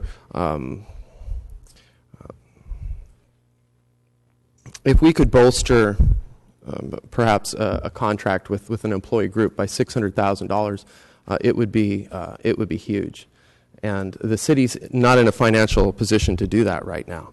And so for me, I can't cast these votes to spend $600,000 for a city that just is barely avoiding bankruptcy, while certain of our employee groups and the city can't get there. And the city's maintaining it doesn't have enough money to pay, to do what the employee groups need, what their members are asking them to do. So, unfortunately, I'm not going to be able to vote to spend $600,000. I know that the $50,000 would benefit the people in the 7th District. I know that the kids at Mosqueda are hot and would love to have a splash park, but unfortunately, I don't think the city can afford it, especially with the situations with our employee groups the way they are and teetering on the verge. So I won't be in support of the motions. Thank you. Councilman Quintero. We're having fun. Okay, $600,000. If you give back your 50, that's $150,000. So it's only $450. And I wish I could have heard those comments when you voted for Martin Ray Riley Park. Thank you.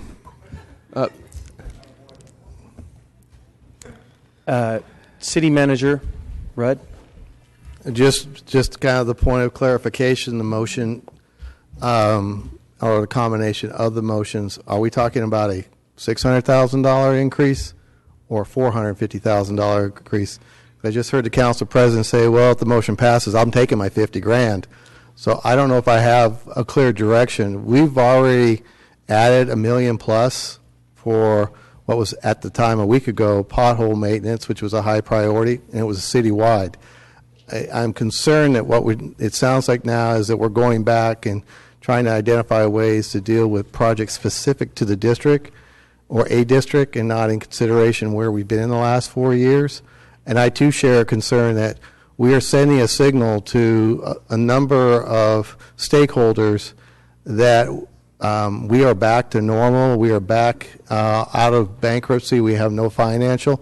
And I will caution the council, there are some assumptions in this budget as far as our ability to start building back reserves and fund ongoing services, including those in public safety.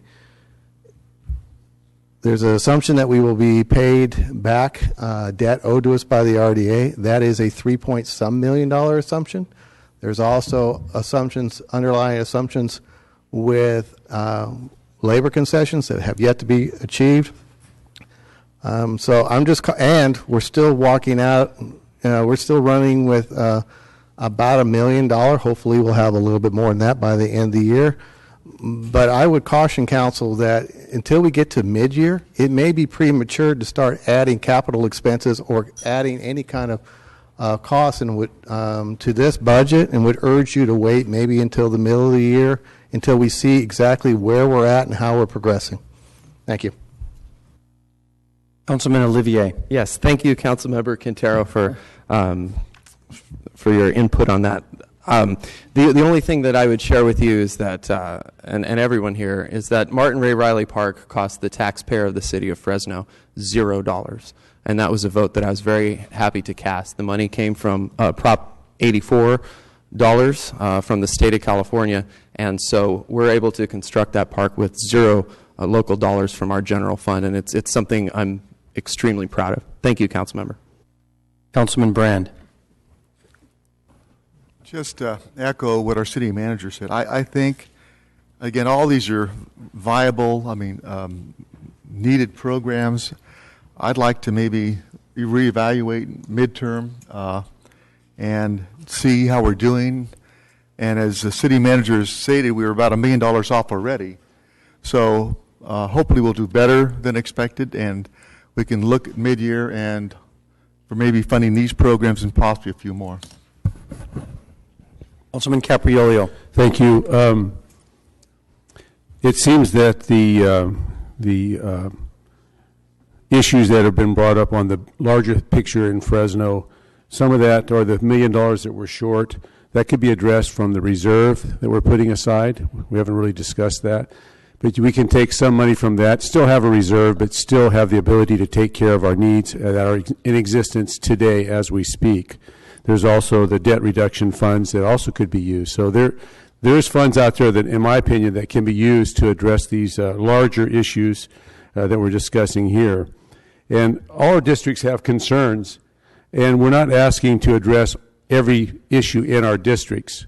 We're asking for the ability for each district council member to address his individual needs in that particular district. And the only way to do that is by funding. Again, with $1 billion fund, to ask for $350,000 or less would not be putting us over the proverbial cliff. Now, I understand my colleagues and they're supporting of this need, so we have to make a choice here. If you support this, there is a need, you need the money, vote yes. If on the other hand you don't want the money, you don't need the money, then give it back. You have to someday fish or cut bait. You can't play both sides. So it's either good for the constituents or not good for the constituents. It's up to each of us to vote accordingly. Thank you. All right, screen is clear. So, City Attorney, I'm going to ask you a question. So when we vote on these motions, they become officially part of the budget that we're just about to discuss and then vote on. Is that correct? Yes, that's correct. These are components of the budget that will be voted on as one item, the budget itself. Okay, all right. But they officially become a part of that budget, just like all the other motions that were passed last week. That's correct. Okay. All right, then. I don't know what we're calling the motions, but we have a motion and a second for the Fresno Arts Council, an addition of $100,000 to their budget from this year's Fresno City budget. We had a motion and a second. We're going to vote electronically, by the way, on all three of these motions. So so let's vote at this time. This is the first one, the Fresno Arts Council, $100,000. That motion passes 4-3 with Councilman Brandow, Olivier, and Brand voting no. All right.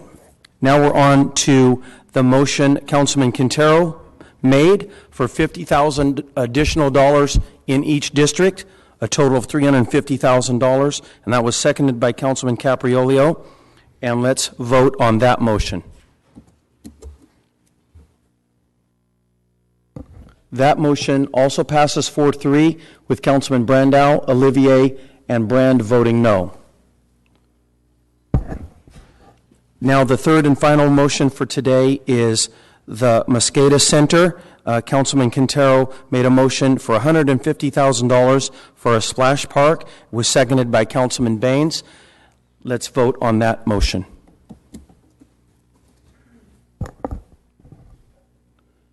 That motion also passes 4-3 with Councilman Brandow, Olivier, and Brand voting no. All right.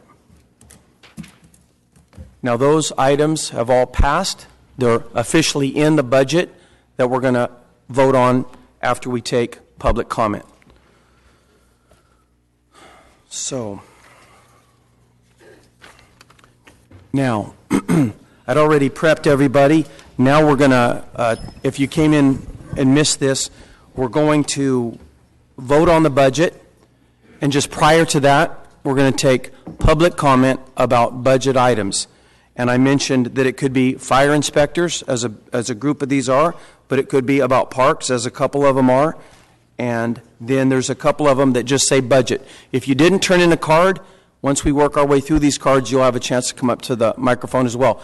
And City Attorney reminded me that on budget issues, the time limit is 2 minutes, and so you'll have 2 minutes to address any of the items on the budget, not the general admin items.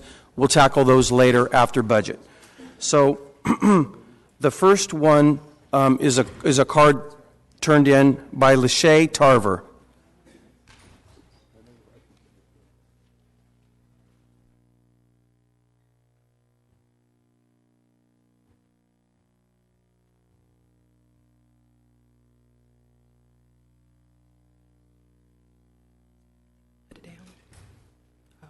Good afternoon. My name is Lachey Tarver. I'm a fire inspector. My home address is 5680 West Athens Avenue, Fresno, California. I'd like to address the council in regards to the reduction of Fresno Fire Prevention Division regarding my personal experience with being laid off 3 times, possibly 4 times with the city of Fresno. I started with the city of Fresno as a management analyst in 2007 in Parks and Recreation. I have a bachelor's degree in human resource management. After 2 years at Park, I was laid off and transferred to the Water Conservation Department. One day before my step increase, I was asked to leave again. I worked for Water Conservation, but this time, management analysts were targeted. Classification, despite the fact that I was in an enterprise department, I was laid off anyway. I was then given an opportunity to work as a fire inspector. However, the city was not giving me a lateral pay, so I had to take another pay decrease. I went from wearing suits, high heels, doing analyst type work, to working behind a desk, now wearing a uniform. This was a different type of job for me. I took multiple prevention classes, I obtained a certification from Fire Marshal, and I decided to embrace it, and I welcomed the challenge and ended up loving my job. After purchasing a new car and enrolling into additional prevention classes, I was notified again that I would be laid off, but this time for good. Despite how hard I worked and how much revenue I generated and how many inspections I successfully completed every month, I was permanently let go. However, this time, fire management provided me with some hope that it was possible that I would be able to return because someone had just left the department. I never got that call. I waited and waited, but vacancies were not being filled. I was unemployed for 2 years. In 2013, I finally landed a job as an HRIS analyst. 5 months into this job, Fresno Fire decided to call me back with another opportunity to join this team. Despite my reluctance to go back to the city. You're gonna have to wrap it up. I'm sorry. Anyway, I decided to come back to the city. I've been on this job for 9 months, and now you guys are laying me off again. That's 4 times. That's where I'm at today. So I just wanted you guys to let you know that, there's a lot of work that goes into this job. There's a lot of training. There's, weeks and weeks of training, going out of town. I went to San Diego for 5 days, did alarm training, and now this will be the 4th time that you guys are going to lay me off. And that's what I wanted you to know. Okay? Thank you. Next we have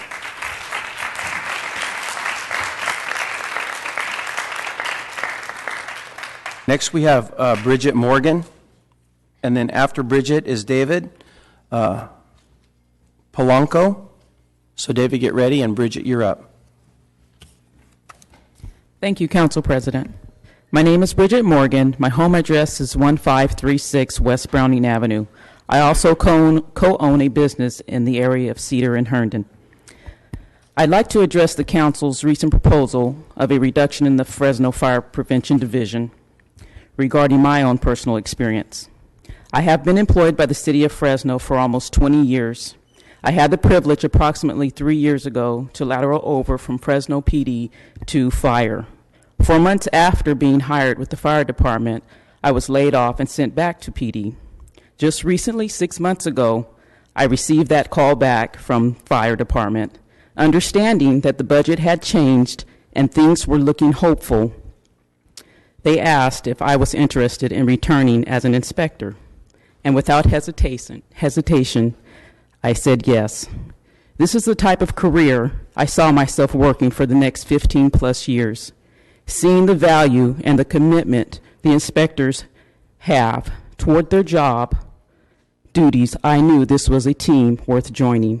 I am very proud to be a part of this team.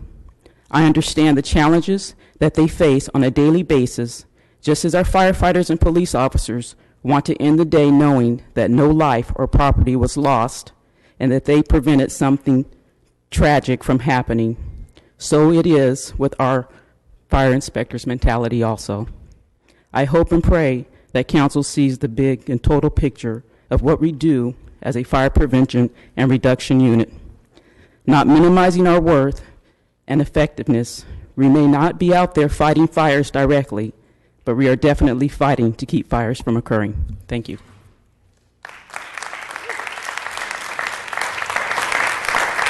All right, David Polanco, and then after David is Matt. Good afternoon, Council. I believe you received the email of this memo from FCA President D. Barnes, but with your approval, I'd like to provide you a copy so you can review this as we speak. Sure, we'll take a copy. Thank you. Okay, my name is David Polanco, and my home address is 1945 North White Ash Avenue, Clovis, California, 93619. In response to the City Council's proposed reduction of fire prevention staff, police find numerous reasons why the fire prevention program and fire inspectors currently in place are essential to fire and life safety for this community. Business and property owners are oftentimes grateful for the fire inspection service provided by the department because their insurance companies do not regularly provide, or in most cases have never physically inspected their business. There are business owners who call the fire department and schedule their own fire safety inspections due to the simple fact that they would be liable for the loss of life in an event of a tragic fire in their business. They've done their homework and they know the importance and value of fire safety inspections. An example is a Northern American insurance company called Sears. On their website, they state that we conduct field services for insurance companies specifically, but not limited to inspections. These inspections are performed both physically in the field and or from our office via telephone interview. The methods used depends on the program or the type of coverage and previously agreed upon parameters with our client companies. From international standards of practice for inspecting commercial properties, which is the world's largest nonprofit association of residential and commercial property inspectors, Fresno has 10 inspectors based here listed on their website. A typical commercial inspection requires an insurance inspector to make observations, conduct research, and report findings.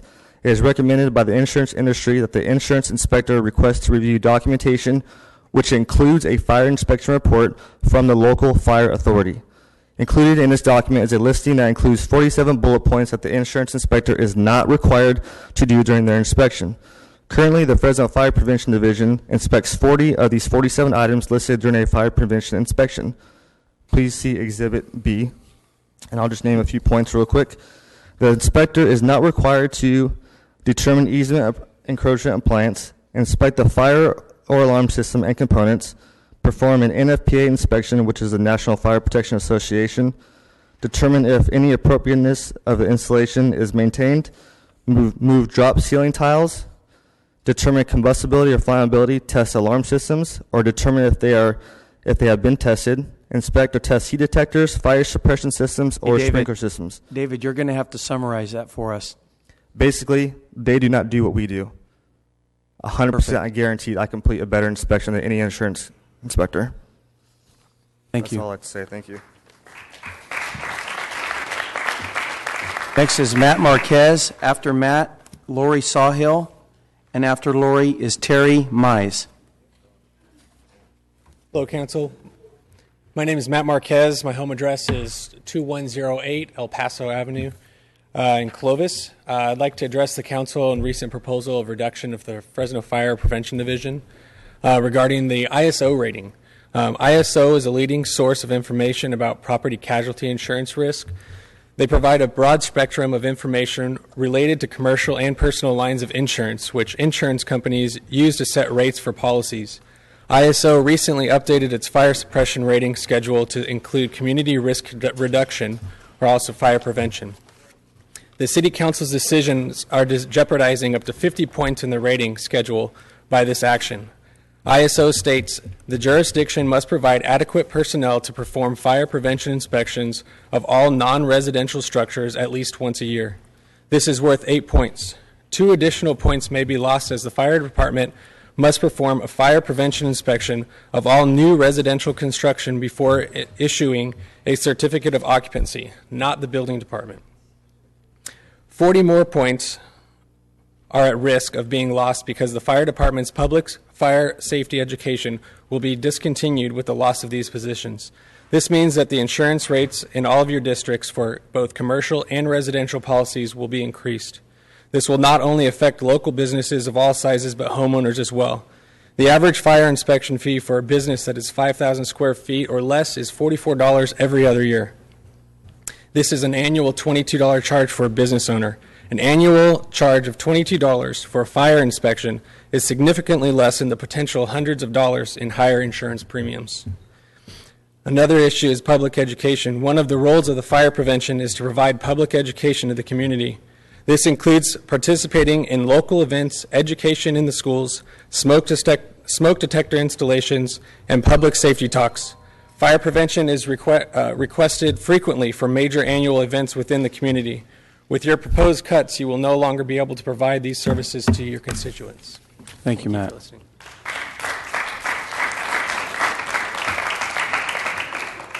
Okay.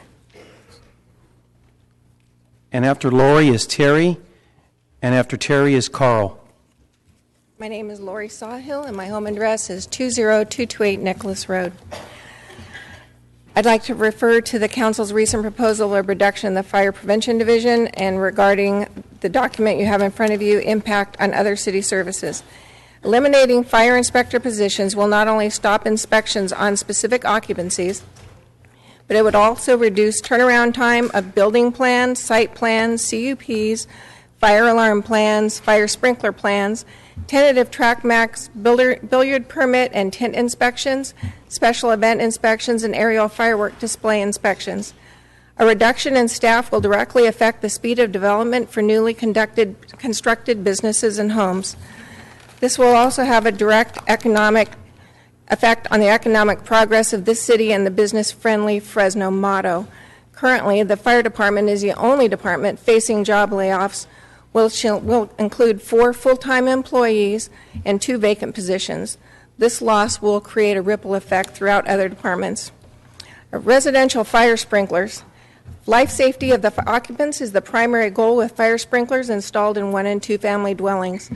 Because this is only a life safety system, there is a moral obligation on behalf of the fire department to ensure the installation is compliant. Within the code-adopted residential fire sprinkler standard, installation acceptance requires that the system is installed as approved by the authority having jurisdiction, the fire department. This level of discipline-specific technical expertise is typically considered to be beyond the scope of most building inspectors, which is why both commercial and residential fire sprinkler inspections are traditionally inspected by the fire department members. The only opportunity to ensure this system is installed and operating properly is during the installation, because there are no further requirements for testing once a certificate of occupancy is granted. A very recent example of the importance of these inspections is that one of our inspectors recently purchased a home in another adjoining jurisdiction where the building inspector does the inspections.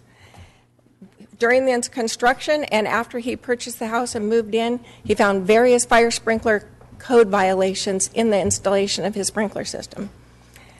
And the sprinkler system had been finalized by their building department. During the final walkthrough of the house, he found additional violations, even though those existed during the sign-off. Thank you. Thanks, Lori.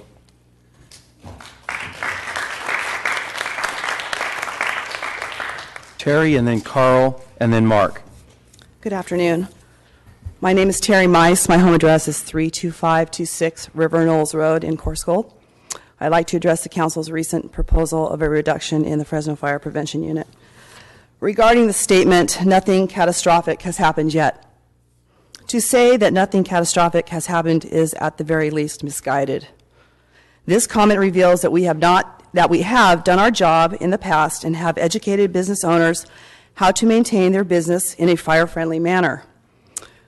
The number of recent fires in the past few months have spiked dramatically. Due to constant reduction of our staffing, we have been unable to conduct inspections at some of those same occupancies. That doesn't mean these incidents would have been avoided if we had inspected them, because you can't completely prevent arson, but the chance of it happening could have been reduced by just having a presence in the area. In some cases, the fire would not have been as large if we were able to complete preventative measures, ensure fire loads were not out of hand, and suppression systems were properly functioning. Regarding social return on investment, services provided by government cannot solely be measured in profit and loss, but in outcomes that may be more difficult to quantify. This can be expressed by using an example of a religious institution. An example would be the Well Church at Maple and Nice. If that building was to experience a fire, the people of that community would have a significant disruption in not only their practice of their faith, but in their fellowship with one another and in the general community-wide benefit that they provide not only to church members, but to those populations they serve in furtherance of their faith. This is the value of social return on investment, and while we cannot place a firm dollar figure on it, we know it exists. We can all agree that the location serves an enormous need in our community, but under this proposed plan, it will not be inspected to ensure it remains safe for the number of people attending the various religious services or functions like weddings, parties, and polling places. 2003 to 14, we had noticed that 82% of all the inspections we conducted in those 2 years, 82% of those occupancies had at least one violation when we went in there.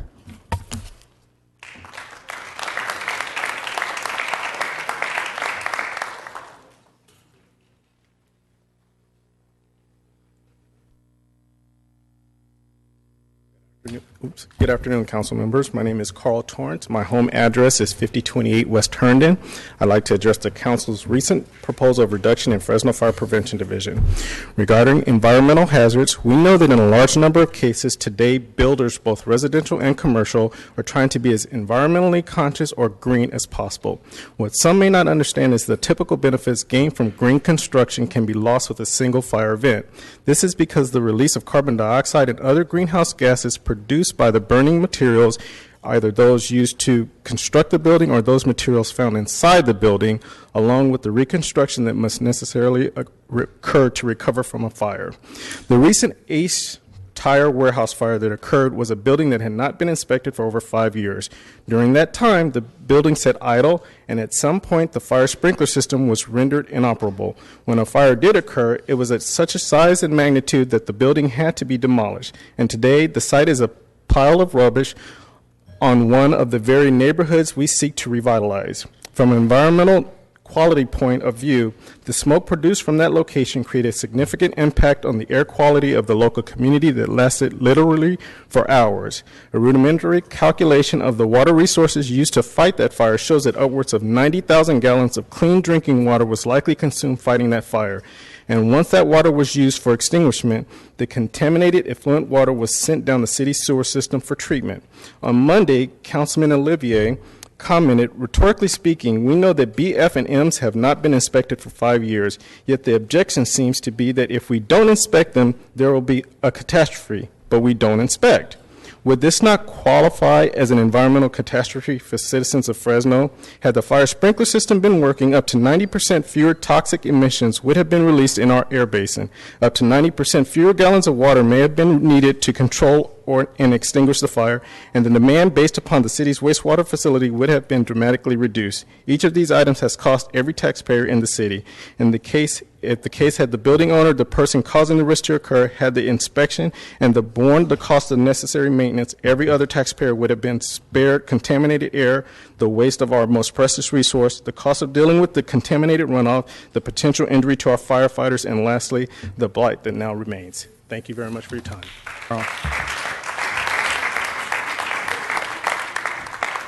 After Mark is Justin.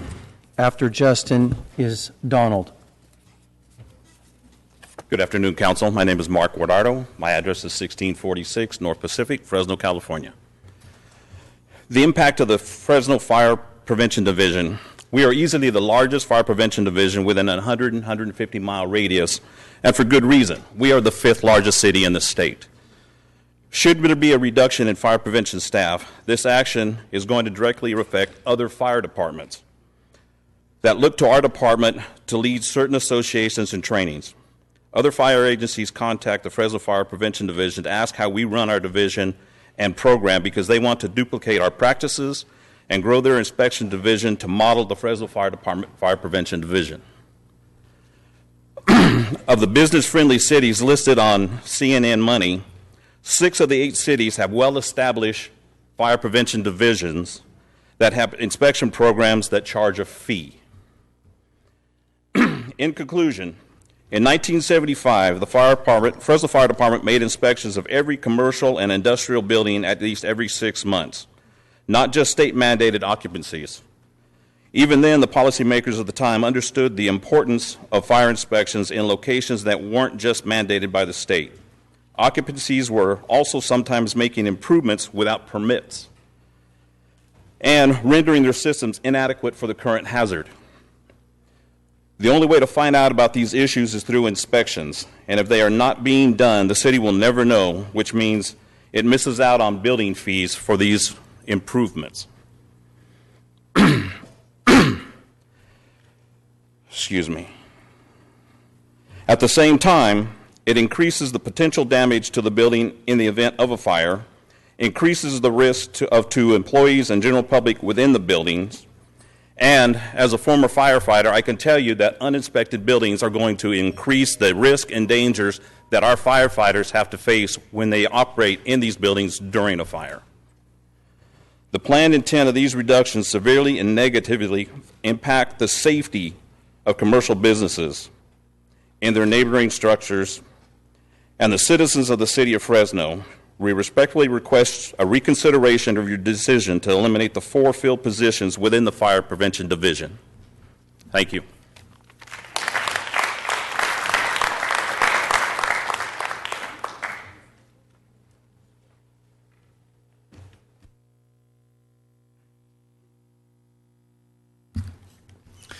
Good afternoon, council members. My name is Justin Beal. My address is 1750 East Bullard, suite number 106. That's my business address, and that lies in Councilman Brand's district. The primary purpose of any government at any level is to protect its constituents. To achieve this goal, the governments appoint subject matter experts to administer relevant policies. In this case, the appointee is the fire chief, who has spoken at length about the need for fire prevention and fire prevention inspections. Chief Donis and each chief before her, going back to the department's earliest days, indeed its founding, has recognized the role of fire prevention and inspections in keeping this community safe. This concept is also noted in numerous International City Manager Association reports. ICMA recognizes that there will always be a need for fire departments to have staff available for fire extinguishment, but they also routinely point out that fire prevention is the cheapest, most cost-effective way to provide balanced fire protection for any community. If this proposal is about using funding for road improvement as the motion has been characterized, then one simply need to look at the mayor's proposed 2015 budget on A35, which was noted by Councilman Capriolio, and reallocate some of those dollars for that purpose. If, however, this is a way to formulate and implement a new public policy about the types of occupancies that receive fire prevention inspections, then council should simply put that forth as a policy resolution and act upon it. If this is about subsidizing a valuable services cost, then council should revisit the decisions it made during 2011 and 2012 when, when it chose not to update the fire department's schedule of fees. As a side note, that decision was based upon being business friendly. It is the duty of each council member to ensure that any public policy being considered has been fully vetted and has a sound basis for implementation. Since 2009, the city's reduced the fire department's capacity to respond to fires by taking 6 engine companies out of service. So you have, on the one hand, reduced our current level of ability to respond, and you are now considering reducing our current ability to provide a preventative effort in that case. Perhaps we should reconsider that. Thank you.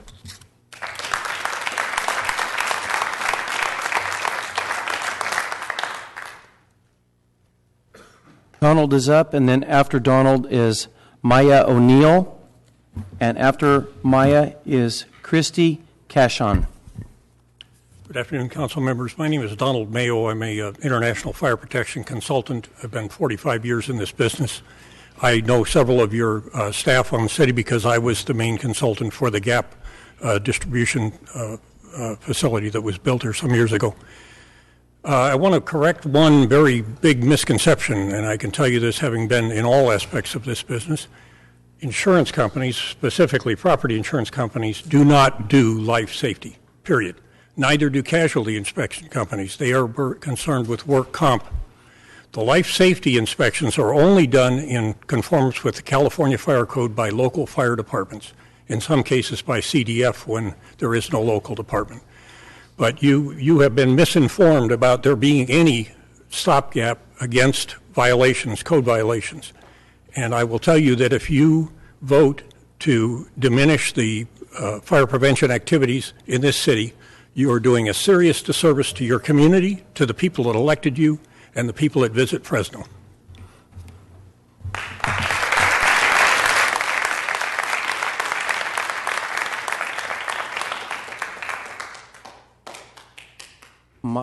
Up is Maya, and then after Maya is Christy Kassan, and then after Christy is Paula Shute, and after Paula Shute is Dee Barnes. If you folks could get ready when your turn's up.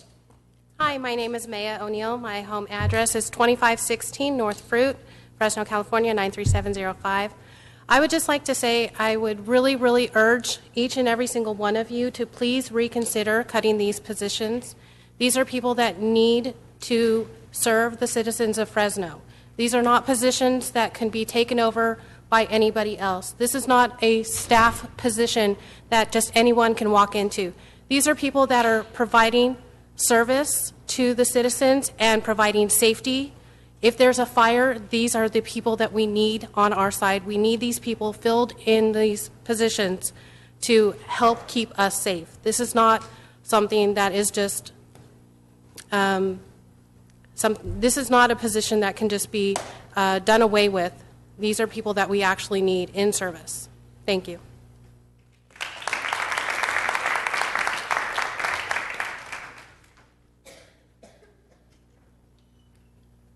All right, Christine Kassan. Are you here, Christine? Maybe she left. So Paula Shute, is Paula available? After Paula is Dee Barnes. After Dee Barnes is Martha Kolstad. And then after Martha Kolstad is Jose Rodriguez. My name is Paula Shute. My home address is 1301 Scott Avenue, apartment 27, Clovis, California. I am currently a community service officer with the Fresno Police Department. I've been employed by them since 1990. And prior to the budget cuts of 2010, I was a senior community service officer, and I was the coordinator for a program called Crime-Free Multi-Housing. That was very successful in the short time that it existed prior to the budget cuts. I was embraced by the California Apartment Association. They welcomed our program, and part of our program was putting on 8-hour training. We invited the fire prevention team to be part of that, and at first there was some apprehension by our managers, but once they saw what they taught, they realized it wasn't just protecting the residents, it was protecting the industry from a possible criminal and definitely civil liabilities. And they took what they learned and took it back to their apartments and did an excellent job providing safety for their residents. On a personal level, I was part of the April 2011, 2 months before the end of the budget revision, and I was laid off for 15 months. In August of 2012, I was reinstated fully to my position. I will be part of the bumping once again. If Ms. Morgan cannot find an equitable position somewhere else within the city, she has every right, as she should, to come back to the Fresno Police Department, which is now only funded for 9 CSO positions. I'd like to introduce you now to number 10. So once again, I will be laid off. I understand you have budget issues. I understand all that. But we are people behind those numbers, and I just would like for you to consider that also. Plus, I would not want public safety to be your legacy, that you cut that in lieu of some complaints over fines. There's an avenue that you guys can work out to grieve fines or something. Thank you.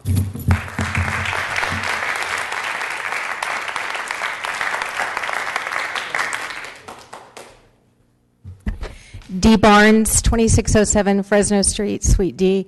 I spoke on Monday when you guys made the motions and voted on this. You got the email from me. I've also spoken to a couple of you. I cannot believe that you spur of the moment on Monday blindsided everybody with this motion and voted on this decision.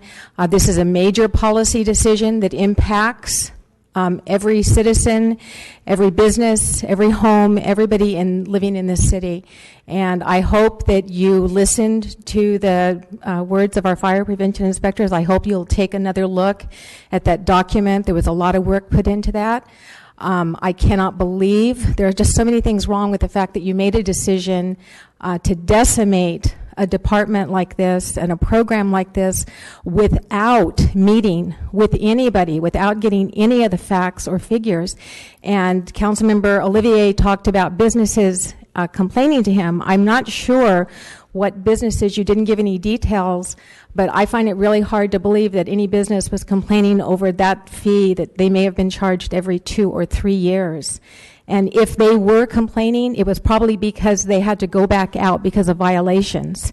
And if that's the reason we're doing away with this program, you're really doing a disservice to the citizens of Fresno. And if you want to be business friendly and maybe revise the violation fees, then look at that. But it's going to be much more costly to the citizens and the businesses when they pay higher rates or when businesses burn down.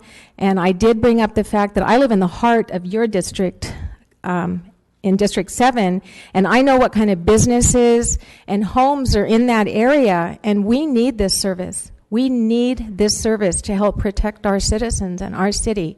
So I really hope you will reconsider this decision. And also, as the president of FCEA, the personal impact. You've heard from some of these people, and some of them, it's not that you've done this to them once, you've done it to them 2 or 3 times. So thank you.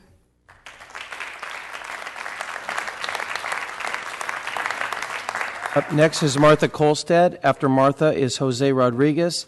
After Jose is Miguel.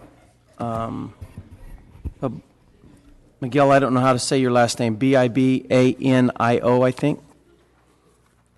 Good afternoon, Council. I'm Martha Kolstad, 1447 West San Ramon, Fresno, California. Interestingly enough, I'm one of those business people that Dee just talked about. And I'm not complaining about super high fees, but $22 a year is not accurate. We have several locations, and those fees are quite a bit more than that.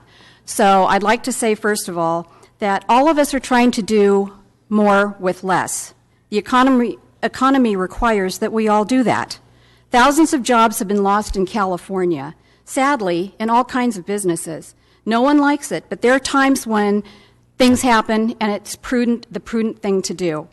800 dairies have closed in California in the last couple of years. That's probably hundreds of thousands of jobs. Manufacturing has fled the state because we are not business friendly and taxes and fees are exorbitant. The drought has closed businesses related to water and water sports. Agriculture has no water allocation. The proposal is suggesting that 4 to 6 people, sadly, may lose their positions, but this doesn't mean that that's forever. My support for this proposal is based on economics, not personal. I, too, have been laid off several times, and I've also been associated with insurance for a very long time, and I can assure you that the companies are doing everything they can, and probably many people out here, to their annoyance, are coming out and doing inspections and making recommendations that everybody hates. So at this point, you know, it's virtually the same thing. I'm paying a lot of money, a lot of fees, as everybody else is, but sometimes we just have to look at things, you know, economically, and I think now is the time. You know, it's not to say those positions can't come back, but we are paying for these fees already, and the fire department did a great job in the past. I would have 4 firefighters, not fire inspectors, but years ago, 4 firefighters come out to my 1,200 square foot business to inspect my fire, you know, what do you call them? Extinguishers, thank you. So anyway, you know, sad cuts perhaps, but I'm just saying I'm in support of it. Thank you. Jose Rodriguez, and then Miguel, and then Max Ocana, I believe. Marco, perfect. Well, hello, my name is Jose Rodriguez. I'm a part of the group of Budding Healthy Communities, and I live in 276 North Diamond. And I want to talk about parks, how I don't feel safe going to parks because I'm a older cousin than my little cousin, so like I don't like them going to parks because it's not safe. I see a lot of gang related violence. I see a lot of drug people like smoking marijuana and like anywhere, and like I they don't even tell them anything. Like there's no you can't say it's like safety. There's like I don't like going to parks. So what I do is I just go to the closest school that I live by is Jefferson Elementary. I like going there because it's safe. It's safe because there's nobody there, and I just want to ask you guys to make us like how could I put this? Make you guys trust us and like have us how do I put this? I'm nervous, my bad. Like make you guys trust us and for us to help you guys make decisions about parks and how safety and all this, you know. But it's up to you guys, it's not mine. And also, I see a lot of like there's not a lot of staff, so there's like I seen one kid get beat up so bad, and like I tried to help him, but there was too much, you know. I can't do anything about it. So and the people that work in the park, they didn't even do anything. Like so, I don't know. I don't like taking my little cousins out to like Romaines or to what's the other one? Homes. I don't. To me, as an older cousin, I don't like taking my little cousins to go and see. Oh yeah, look, this guy's smoking in front of everybody, every little kid. I don't like that. I don't know if you guys like that. Well, that's all I have to say. Thank you. So,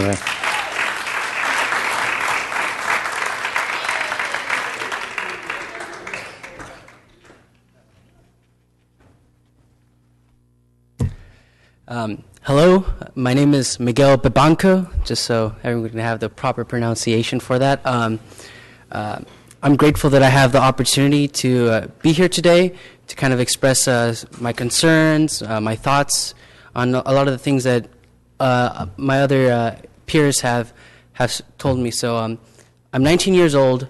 I live on 3777 East Tyler by Romaine Park. I just moved there 3 weeks ago, so my address memory isn't that great. But what I'd like to do here today is really introduce a change in narrative in the way that things have been done.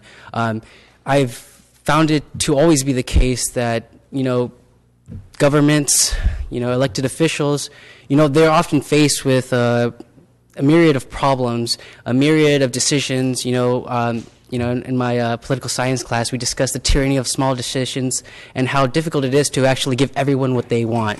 And I know that that's difficult, but I think one thing that needs to happen is that young people need to be given a lot more than they are right now. We continually see them being shortchanged, not only in, you know, the amount of resources that are out there, but the quality of resources that they are provided. I know we were talking earlier about you know, new parks and how that is happening for the city, and how, you know, it costs the city $0 to do that. But in the end, what's the point of building new parks if the ones that are currently in place can't even be maintained at an adequate level? I have confronted and I have seen so many parks that are unsupervised, that, you know, not only have a lack of staff, but a lack of services. And, you know, how can we continue to build out more when we can't even guarantee the quality to our young people? And I think that's something that needs to be addressed. Thanks, Miguel.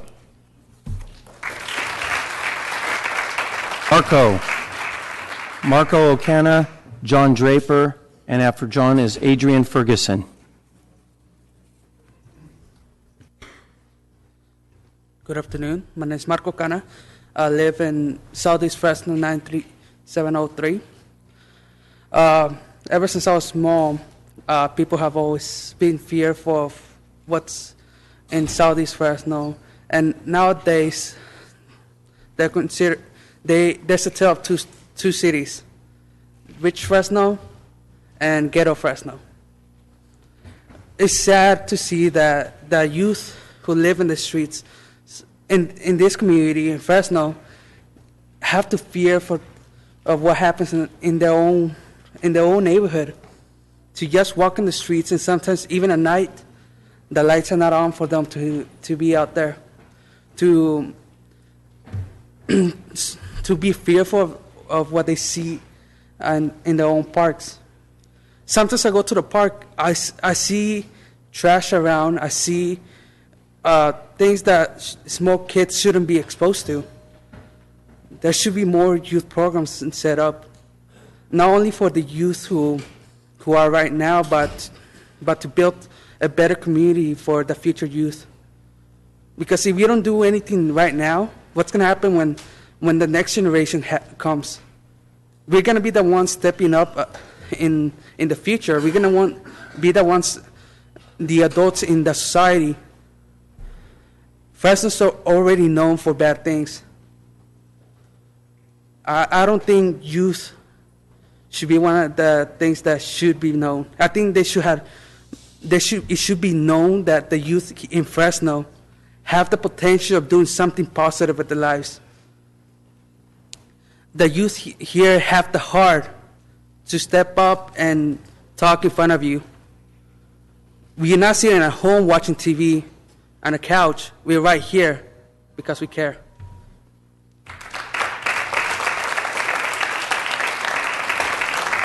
Don Draper, Adrian Ferguson, and then after Adrian is Raymond Zavala and Juan Valencia. Hello, I am John Draper, and I am an organization with BMOC and the Boys and Girls Club. I'm here today to talk about, I think we need more jobs for our youth. The U.S. Census says that over 50% of our youth is unemployed, and I believe that can stop the game begging. You got kids my age or younger, selling drugs or whatever, but I believe if we have more jobs, that we can, they can stop doing that, and that can reduce that rate of getting in crimes or whatever. But because when I walk out my neighborhood, then you also have the homeless people, with no jobs, because I believe if they was given a better chance to get a job, that we can reduce that too. But that's what I was here today to talk about. Basically, that's basically it. All right, thank you. Mm-hmm.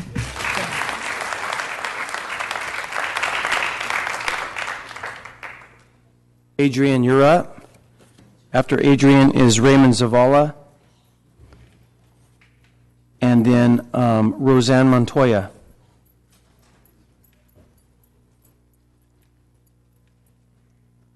Hello, student council members. My name is Adrian Ferguson. My age is 22. I live on 311 Fresno Street, apartment 103. Zip code would be 93706. I am here to talk for all the young adults like myself and everyone else who stepped up. For the simple fact, our neighborhoods aren't really kept up, which is true. But the fact of we're all trying and we want more opportunities. And the fact that in order for opportunities to come, we would like a established organization or programs to give us more, to help with transportation. For a simple fact, it's hard enough as it is getting across town or getting to interviews or to get to jobs or schools. And right now, it's hard enough, and even though we try our hardest to get to our classes, to get to work, it takes a toll onto when we're actually trying to save our money and try to prosper the community or prosper ourselves in the long run for how much the cost of transportation and the taxing on how much it is on our health as well. Because I walk all the way across town half the time usually, just to either get to school or to get to an interview. And that's what I would like to address for today, and thank you for hearing me out.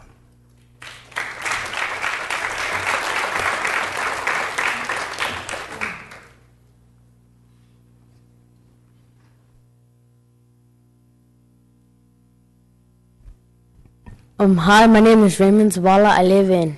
I used to live in Washington. No, not the city, but I used to live in 2530 East Washington, but now I live in Caldwell, which is 3704 North Lawrence Avenue. And all I want to talk about is where I used to live in 2530 East Washington, that there is a lot of gunshots. Like, there's like 3 gunshots in our neighborhood. There's a lot of abandoned houses that people break into, and that there's a lot of like prostitutes going across our streets and all that. There's a lot of people smoking over there. And then over there in Caldwell, there's no safe parks, and then I had to walk all the way from Caldwell to Zimmerman Boys and Girls Club, because that's the only one my mom thinks I'm safer in, because over there's a lot of like gunshots. There's a lot of bulldogs over there too. My name is Juan Valencia. I used to live at 2616 East Washington, but now I live in the west side by Edison, which is 411 Kern Street. And I don't know my apartment number. But I want to talk about the parks over there and the street. I always hear gunshots in the night when I'm trying to sleep, and then I smell a lot of marijuana around my neighborhood when I'm walking around. And I have to go all the way to Zimmerman Boys and Girls Club too, because all the parks that I go to over there, they're all bad, and there's a lot of violence over there, fights and people that do drugs right there. And I just want to ask, like, if you guys could help fix that, like clean it up for us, so that we could go over there closer, so that we wouldn't have to go all the way over there to feel safe. Right on, guys.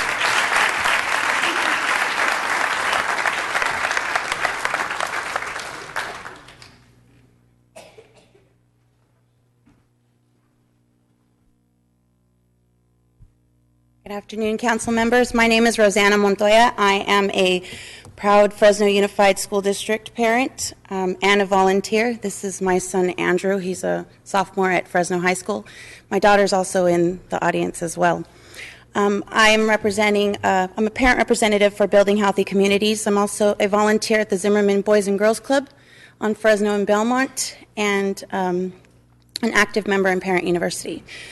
I'm a very active parent with my children, and I do take them to the Boys and Girls Club. They are there every day after school, Monday through Friday, but there's nothing for them to do on the weekends and in the evenings, the early evenings, because, the sun is going down pretty late now. So I want to take them to the park. I want to give them the liberty to go to the park by themselves or, with supervision with other friends, but they can't, because there are parks there. They're called parks, but there's no supervision. There's no officers there to man anything. There's no staff. There's really nobody there to clean it up, to get the people who are doing drugs at the park. That's basically what it's there for them to do their recreational activities. What about the children? What about our future? You guys are putting all this money into building trees and planting trees and building this and filling potholes. That's great. That's great to beautify the surface of our city, but what about our future, our children? If you don't put money into our children, then we're not going to have much of a city to beautify.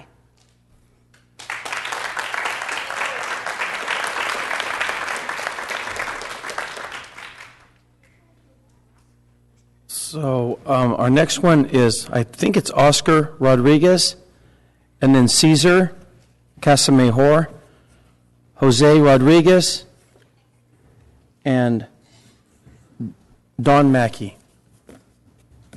Any of those people in the audience? Sound close? Okay, that's close enough.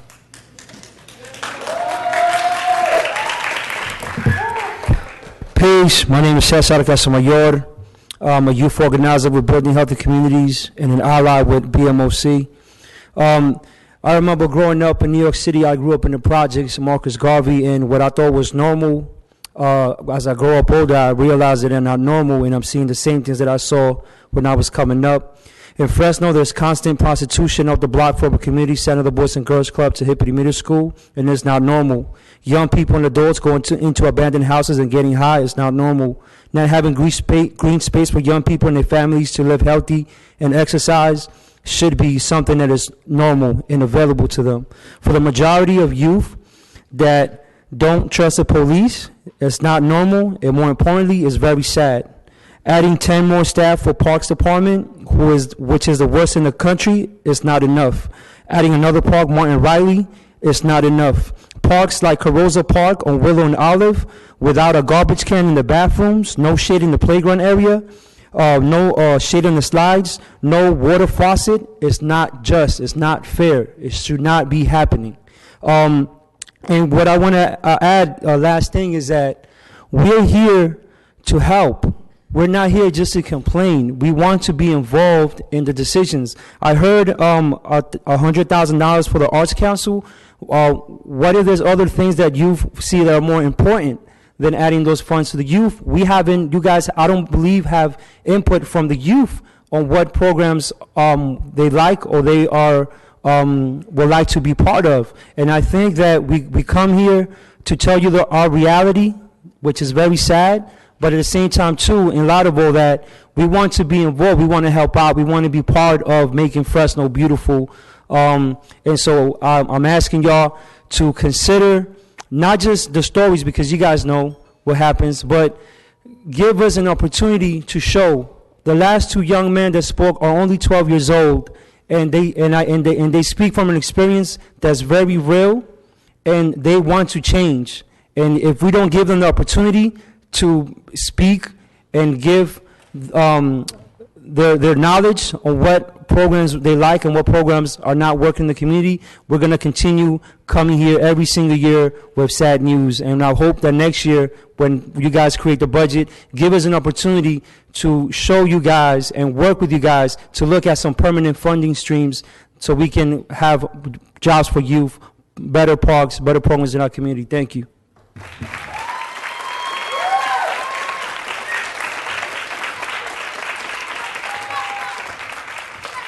Jose Rodriguez, Don Marie, and Nicholas Guerrero. All right. And which one are you? Thanks, Jose.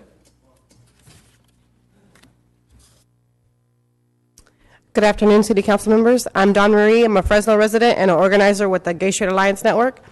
I'm representing the lesbian, gay, bisexual, transgender youth voices. I'd like to speak to the lack of investment in parks located in South Fresno. On the city's Park and Rec website, there's a blurb that reads, "For shaded playgrounds, visit one of our parks." And the parks that are listed there are Woodward Park, Todd Bremer, Al Rodka Park, Fid Garden Loop, and Victoria West, which are all not located in South Fresno. The families and young people who live in South Fresno want and deserve one healthy Fresno, and they deserve the same resources that Northwest Fresno has. Don't leave us out of your budget. On top of the economic inequity, the parks in South Fresno are also unsafe for all youth, especially LGBT young people. Homophobic and transphobic slurs are spoken freely to the point that feeling unsafe has become normalized. You may be sitting there asking yourselves, what can y'all do as city council members? Well, Fresno EOC partners with businesses, buildings, organizations, and et cetera to create safe place zones. With your help, a park in South Fresno could be the next safe place zone. So we would like better programs, better parks, safer streets, and with your support and monies, we feel that that can happen.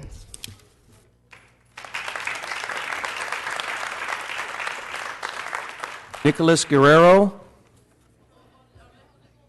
and Fabiola Vargas and Sabina Gonzalez. All right, thanks.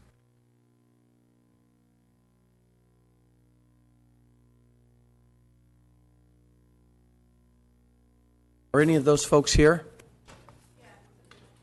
All right, step on up, please.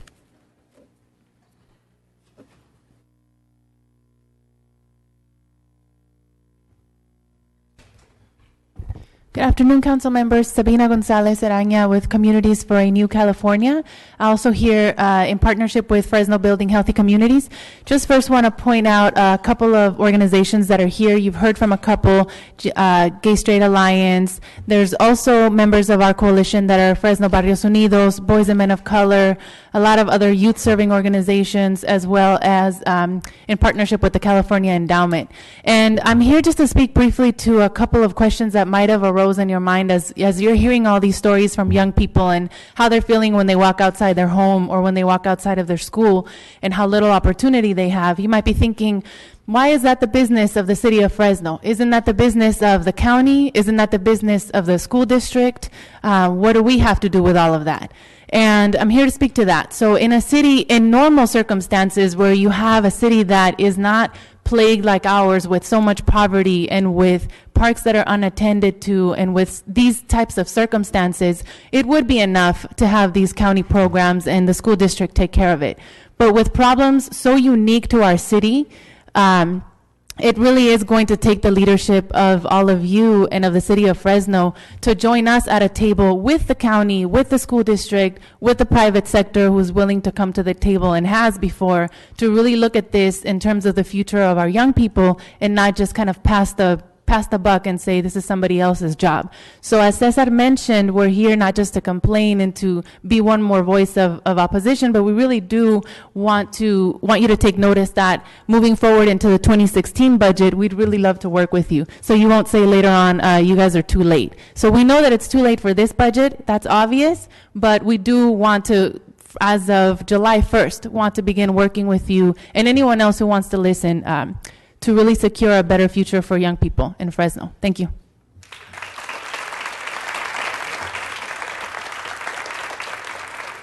Nicholas Guerrero, Fabiola Vargas, or Ronnie Lopez.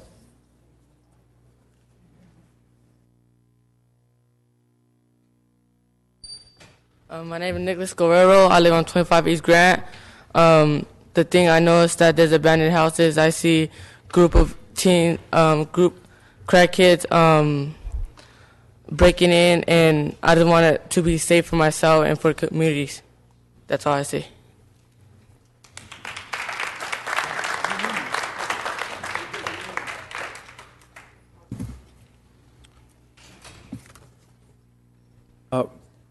Bonnie Lopez or Ronnie Lopez? I can't tell if it's a B or an R. Right on, Ronnie. Come on up. And then Barbara Hunt. And then Samantha Ortiz. My name is Ronnie Lopez, and I live on the west side of Fresno on 339 West Eden. I'm here to talk to you about the parks and what we need. As young men, we need better playgrounds for the young ones and better basketball courts, and we need better grass for the football fields. It helps us be more active and healthy, and it keeps us off the streets. And thank you for your time, and hope you listen to us, young men. Thanks, Ronnie. Barbara?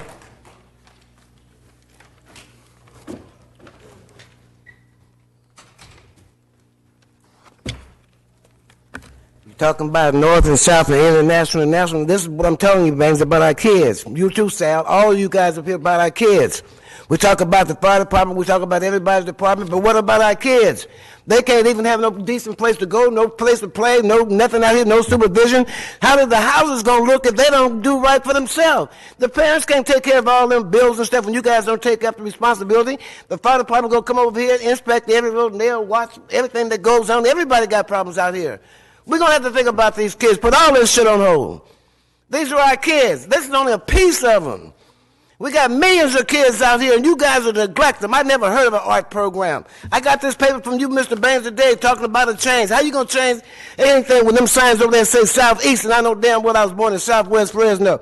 About that $100,000, who's getting that money? I ain't seen no art people coming around there. Is they paying for your election?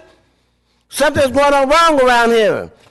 There's nobody that's being fair with nobody around here. You come here and get everything you want to sell. You talking about your district. You talking about people. Barbara, you gotta I'm talking focus to on you. Yeah, you've got to talk to me. I am talking to you. Exactly, only to me. Well, look at me. All And right, you, then. you We're talking good. to everybody else. All right, I'm thinking don't you look at talking to these everybody guys. else.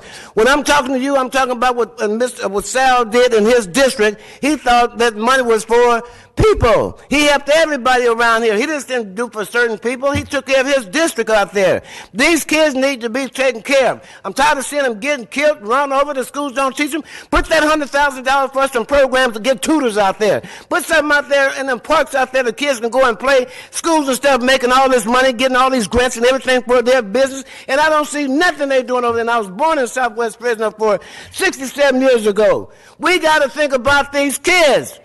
You gonna kill them all up? Why we dying? Why would you doing up everything? Why won't y'all think about them now? My son Ron Cox played for the Chicago Bears.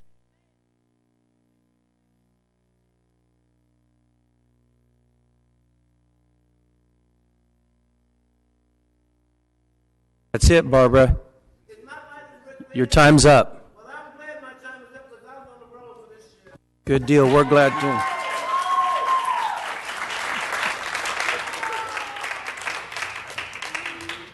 Samantha Ortiz, Alex Gutierrez, and Greg Sani.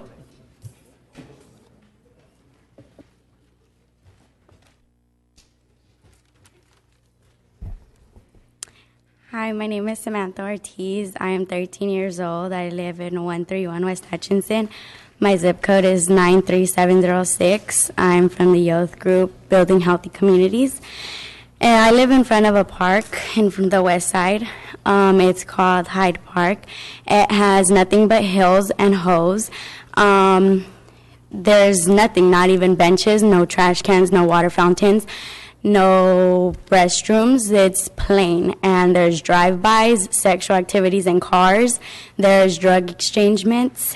And what I'd like is for you guys to put water fountains, restrooms, basketball courts, and stuff that that younger kids can enjoy instead of growing up and being drug addicts or, and there's abandoned houses that kids break into, they smoke, there's weed wherever you go, and you guys should just board up the abandoned houses because kids my age even smoke nowadays. And in my school there has been kids arrested because they take weed on campus, and I need you guys to really change that because I wouldn't like one of my siblings to start being drug addicts because they see the influence around.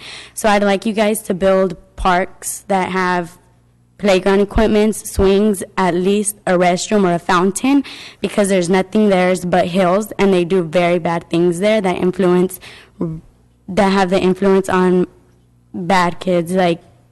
Okay? Thank you. Thanks, Samantha.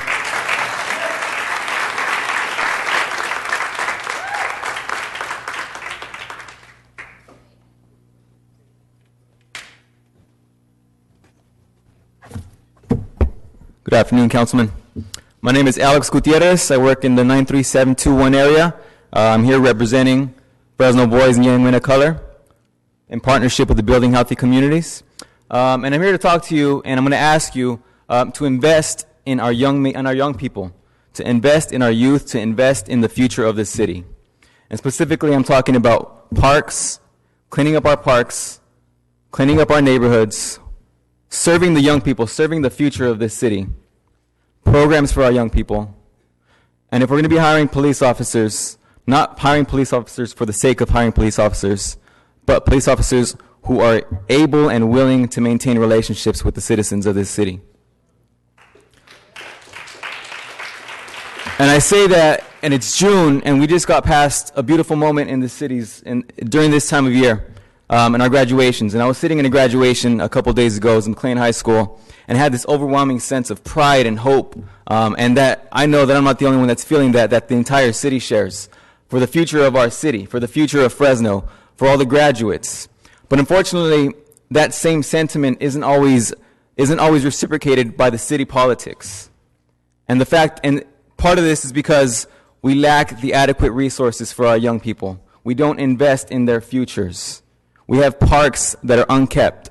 We have programs. We don't have enough programs for their future, places for them to go, places for them to be. Every single young person that's spoken here before me has talked about, we need this, we need that. Please listen to them. Please hear them out. They don't feel safe in their homes. They don't feel safe in their neighborhoods. They don't feel safe in their parks. And the people who are expected to help keep us safe, the police officers, the relationship is strained. And I say that politely, knowing that I can tell you story upon story of young people who have been oppressed by those who are supposed to serve us. And I'm not saying this to draw a line in the sand. I'm saying let's work together, because I know our police chief who's sitting behind me is also looking for ways to mend these relationships and have a safer community. So again, I ask you all, let's continue to serve and invest in our future and invest in our young people. Thank you. Hey, Alex. It is Alex, right? You're Alex? Yes, sir. Yeah. So, Alex, great presentation, very sharp. You seem like a real sharp guy. So I got to ask a question, and I feel it's been going on throughout the day. Have you sat down with any of these my fellow council members? I know we haven't had a chance to meet. Have you sat down one-on-one with these guys?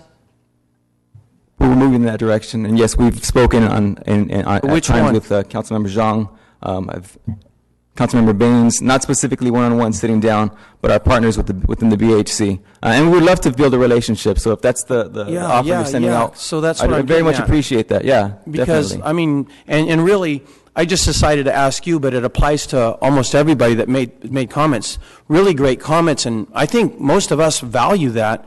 But what I keep, and I've even asked fellow council members, nobody's really made appointments with us, so you guys are coming to us on a day of a budget and just kind of really venting, which I don't have a problem with that, but there's all kinds of opportunities to engage our parks, and so for some of the people that are concerned about parks and also neighborhoods that have difficult times, there's places to do that. So I would say maybe start by really building a relationship and giving us a call, and whichever councilman that's your councilman in your district, that's cool, or any of the rest of us. But it's just odd, and I decided to ask you this, Alex, because I mean, you're very well spoken and you're passionate, and you represent a lot of people out here as well today. So it's just odd that we just get hit with this, kind of like very last minute. But anyway, feel free, the rest of you, everybody that's with some of the groups, Communities for a New California, Building Healthy Communities, there's opportunity there rather than just coming at a council meeting and venting. Thank you, Council President. And I ask that, I thank you for acknowledging my eloquence in speaking, but again, I'm not the expert in this. It's the young people who have spoken before me who are the experts in this. And Absolutely. I appreciate you putting out your hand and asking to form a relationship. And that's something that we will do. And the venting isn't something that's come up suddenly. This is upon decades of being neglected. So as we move forward, I appreciate your willingness to work with these young people who have spoken Right before on. me. Thanks, Alex.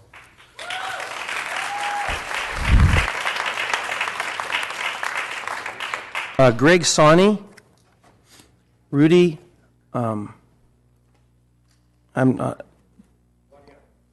Rudy, you're up after Greg. And then after Rudy is Brian Cash. So if any of those people could come up to the microphone.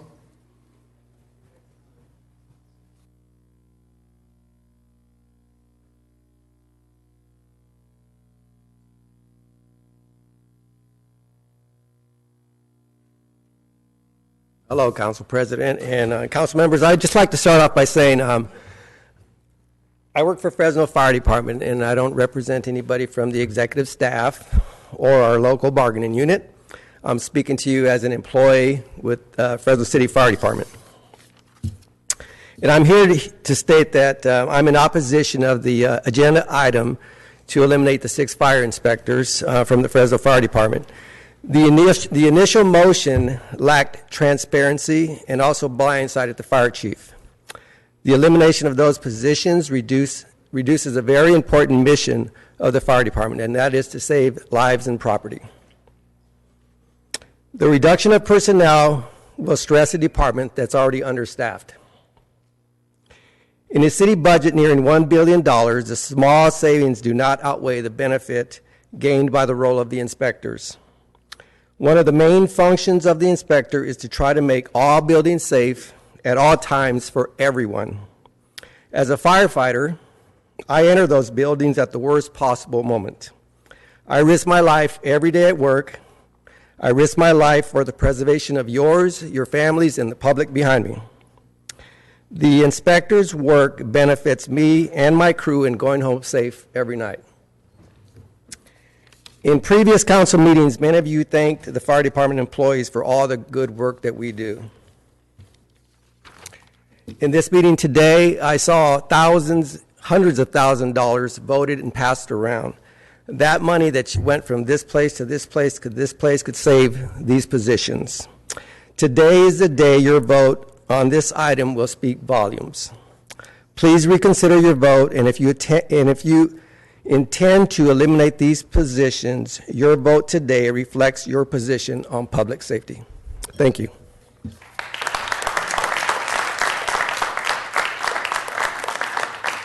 Brian Cash, is Brian available?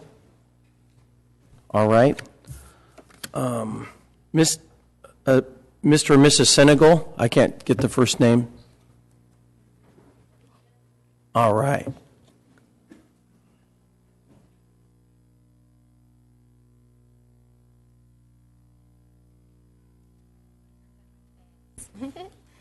Good afternoon. My name is Lanisha Senegal. I reside at 5143 East Pine, Fresno 93727. And just my personal experience having the opportunity to serve here as a servant leader here in our community for about 8 years, directly within our parks and recreation sites. Serving as a volunteer at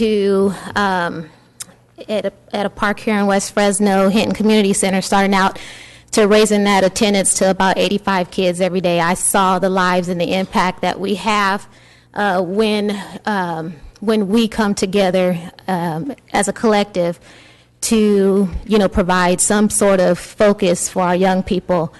Earlier, I heard the opportunity that you would have a broad opportunity to invest $50,000 within each of your districts.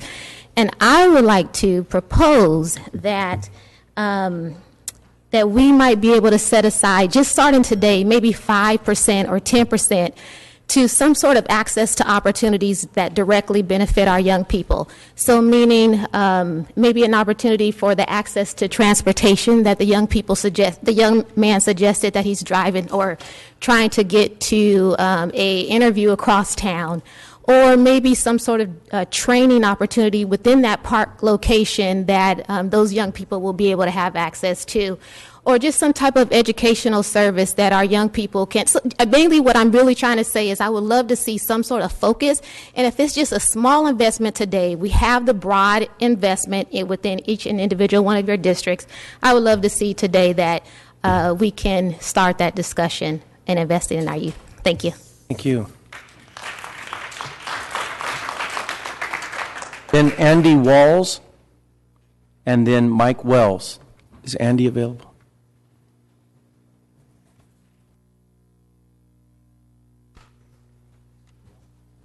Hi, Andy Walls, P.O. Box 494 in Prather. I just wanted to give you guys a little bit of an extra snippet in the private sector business that actually do Fire Pro for the fire department.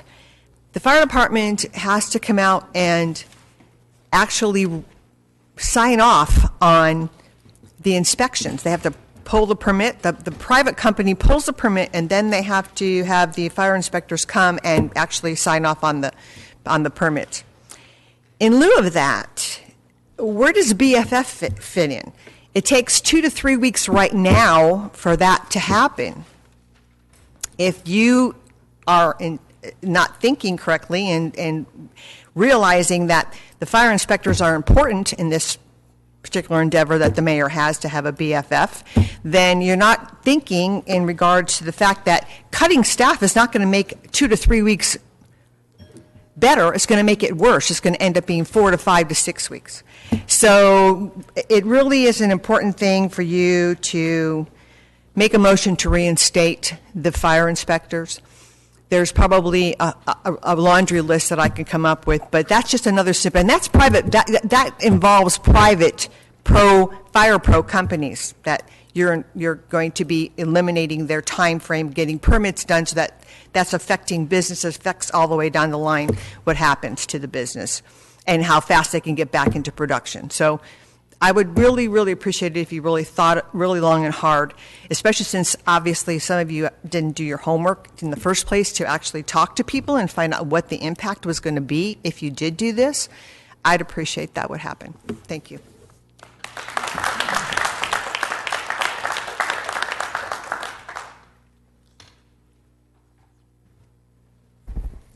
Good afternoon. My name is Mike Wells. So I would ask you this afternoon to please not adopt the budget as it's currently proposed. I'd like to thank the majority of you who earlier this afternoon improved on it in a few ways, but I think there's still a lot more improvements to be done. Even if you don't represent a district or part of town that suffers as the majority of our city does under concentrated poverty and slumlords. There's some things in the budget that are missing or underfunded, and we've talked about the fire prevention. Last year, I think we reduced code enforcement. Earlier this year, you were asked to increase the number of bus drivers for some very good reasons. We've heard a lot today about the lack of budget funding in the budget as it currently stands for parks and for youth activities. And when part of the budget as proposed includes a reserve fund, a question would be, when would that reserve fund, come in handy? I think today if there's money for a reserve fund, we need to spend it on some of the things that have been mentioned today. A lot of these things, especially the fire prevention, it's in the name of a business-friendly Fresno, and I would ask that you expand that circle a little bit and try and have a people-friendly Fresno. And in order to do that, I think you need to engage people in the budget deliberations and the decision-making process. Not only venting today, but we need to, as was mentioned for the next budget, let's engage people, starting right now. But I think we can do a lot better. Thank you.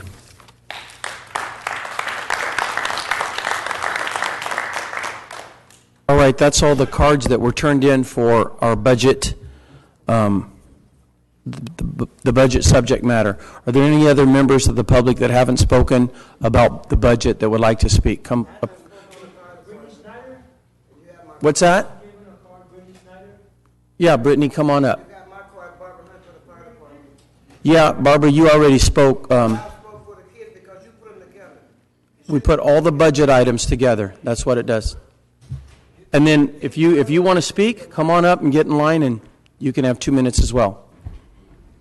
Hi, I'm Brittany Schneider, and I'm 16. I'm in a group home right now, but I just wanted to talk about how kids should get a better relationship with policemen, as in within their neighborhood, as if there's something going on around, and some random police officer and just goes and harasses them for having things in their pocket, thinking they got something, being suspicious.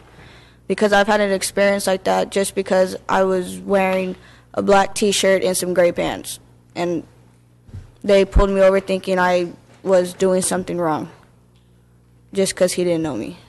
And yeah, some kids don't respect police officers, but then again, some don't respect the children. So if we can have a consistent policeman around the neighborhoods, that'll be great. Thank you. Thank you. Hello, everybody. My name is Cesar Rodriguez, and I live on 1236 West Shaw. And as a mortgage broker, you all know that those kind of businesses basically funds and my income went down. So when you're in a small business, what is it that you do? You reduce expenses, and then you start thinking how you can get more money, right? So I don't know if you are aware, but in those parts that we're talking right now, there's businesses running anonymous where no fees are collected. There's guys selling water. There's guys selling groceries. Candies. All kinds of business. The city needs to see who's making the money in those parts, because somebody's making the money. Some guys illegally selling drugs, but that's not where we're gonna get created. So if we provide a daily pass and we charge probably $100 and $150 for one guy being able to sell cold waters or I don't know, whatever they want to sell, we can get some extra revenue. Regarding the police department, okay, we're gonna basically lose their skills if we get them layoff. So what's gonna happen is when we need them, we're gonna have to pay one more time for new police, for new firemen, and we're gonna start all over. So basically, there's a shortage of people in the parks, and looks like the firemen might not be needed or are needed, but maybe we can change resources and work around. So basically, my request is that let's be a little bit more creative and try to get those monies, because what I hear usually from the politicians is to start increasing taxes, and that's the solution. So businesses, we don't have that ability. So we got to get a little bit more creative. Thank you. Thank you. Anybody else on budget items? All right then.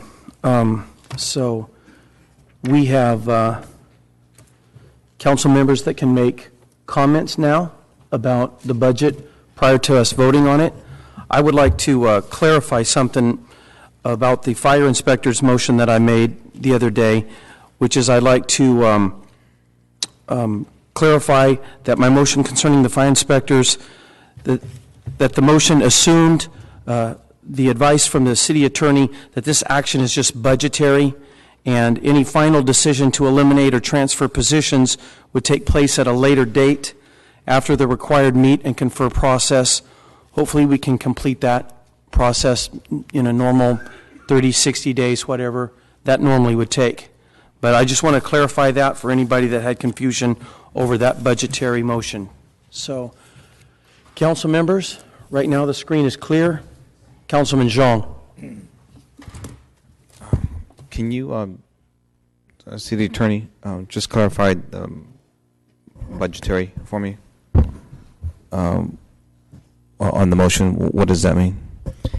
It means as far as the budget is concerned, that's what we're acting on right now. Okay. So over the next year, those the funding for those positions would be reduced, but that's contingent upon the position authorization resolution being amended as well. So it wouldn't happen until and unless that happens. Okay, so there's a motion, and let's say that piece of the budget passes, or the budget item passes. Nothing will happen until there's a larger budget discussion or until there's a determination of the position issue. Okay. And when the determined position an issue comes up, what broad parameters of discussion are there? Well, it's essentially the same issues that we've been discussing. Okay. But it's following the appropriate meet and confer process. Okay, so nothing at this particular point, even with the passage, that will have any direct impact in terms of staffing? It would be status quo for now. It would be status quo? Okay. I just want to make sure that I understand that. And that would be our interpretation of it? That would be, yes. All right. Just trying to make sure that I understand. City manager? May I help? What would happen is the position allocation resolution would remain the same. The number of fire inspectors would remain the same.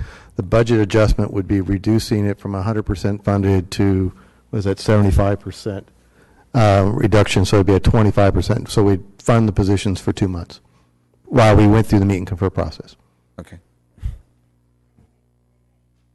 Well, the status quo until it comes back here, then the council has another,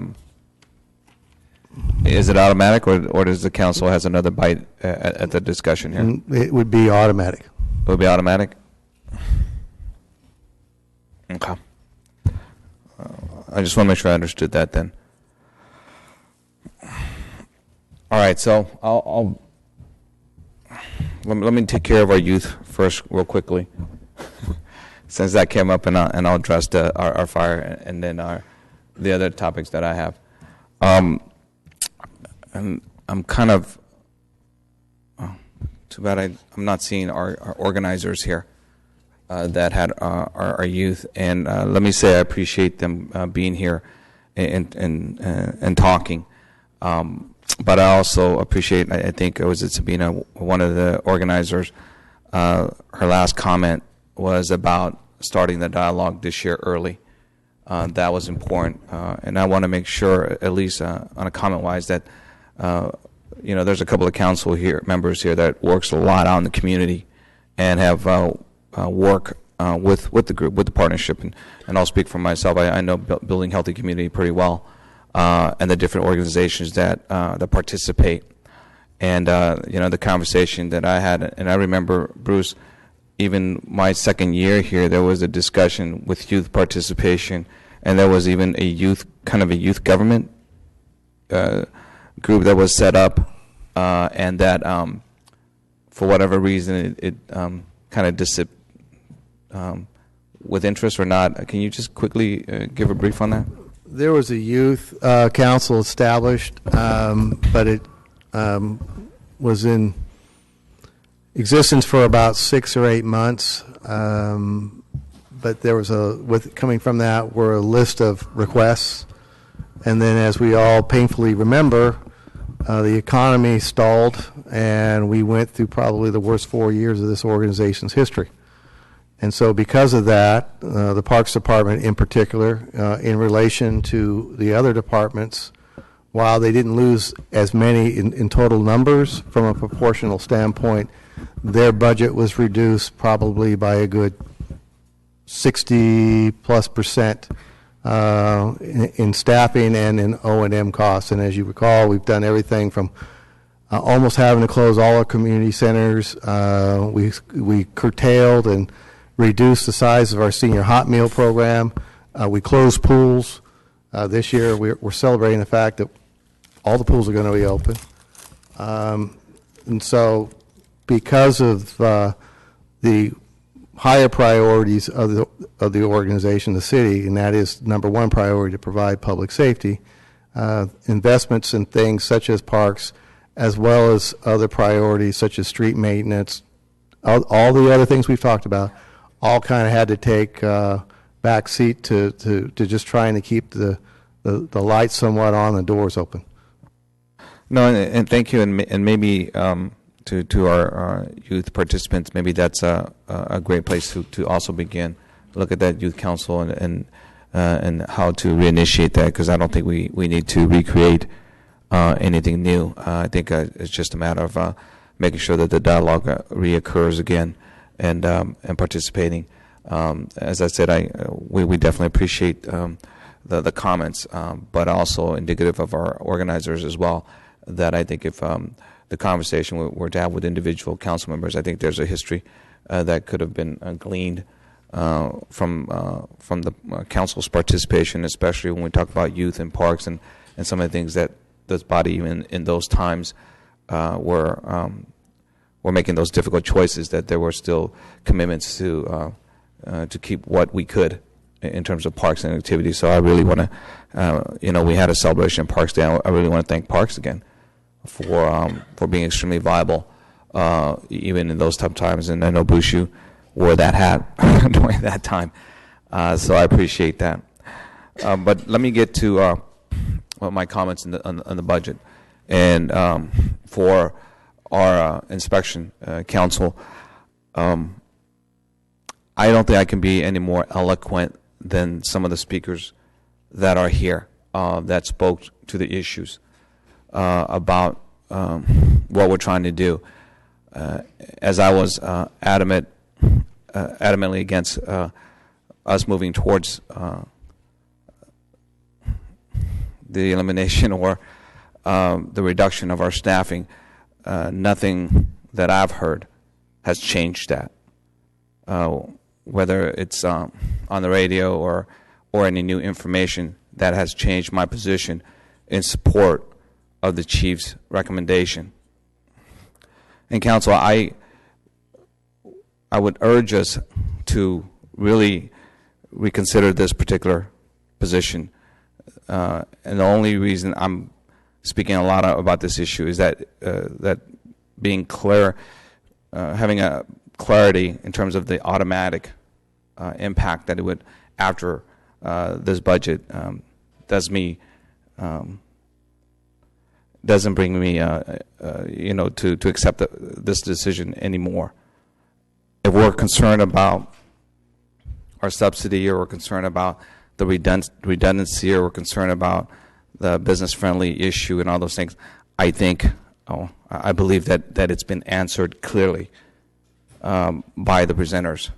And if we were going to be moving towards this direction, it would be better engage in a policy discussion in an agenda item to really have those expertise, whether it's the chief or others that may be directly or indirectly involved with the fire department. That's where the discussion should be leading to, not, I think, phrase in this budget cycle this way.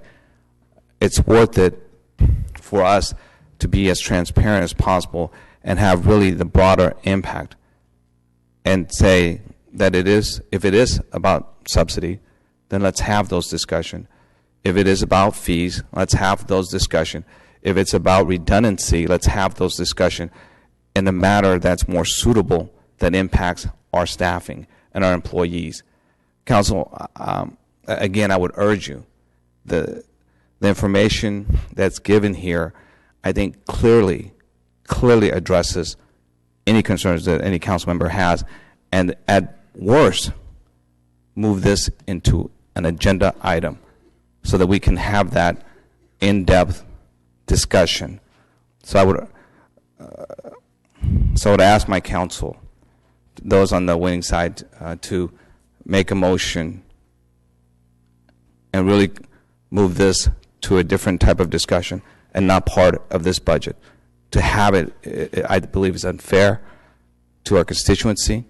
Forget about our, and I don't mean this in a bad way, forget about our fire folks here, but it is unfair to our residents that it would be done this way, and especially what they bring to the table and the minimum type of effort that the chief has brought forth on this. So I would urge one of my council colleagues on the winning side to reconsider this particular item. The other item that I have issue with, and I had a conversation with our chief, is our supporting or agreeing for another budget to the additional beds. And as I've said before, I want to congratulate our chief for coming up with this idea and to try to address it the best way under the parameters that our chief has to operate. But also as a representative of our resident folks, even if this was a AAA or 5-star success, I still could not, as I've said before when the first budget item came, that even if it came back the second time, glowing records and all the things, the great things that it does, I still would not be able to support this item. Because what it indirectly or directly tells us is that this is out of our hand. We have no control or no say in this. And that we're giving or partly putting our budget into these additional beds and yet we don't have a say as to how it goes. Because to me, it is the inefficiencies that we don't control that the residents of the city of Fresno is asking to be paid twice. I hope we understand that. Even if the program is successful, and by far, and that's what I've heard, it is extremely successful. But understand, our residents, the city of Fresno, has already paid once already to help with our jail. Now we're coming back, and only the city of Fresno residents is asking to pay for these 5 additional beds. We're talking about protecting our taxpayer. This is it. I represent not only our resident, but hopefully a larger say in terms of the city of Fresno, but we also have a representation at the county as well. And this should be an important and critical issue for us, that we should not pay twice because it is an inefficiency that we don't have a direct say in it.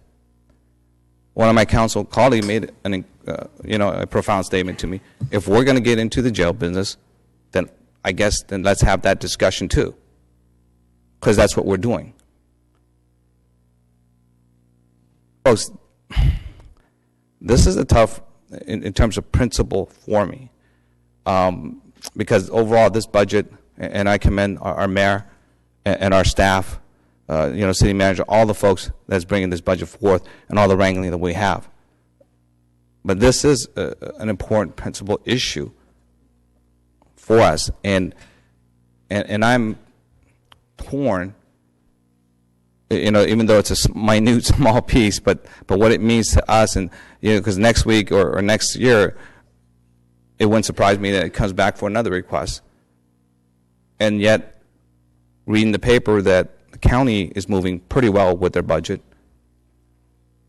and yet they're not addressing this issue that affects all the residents, their residents as well.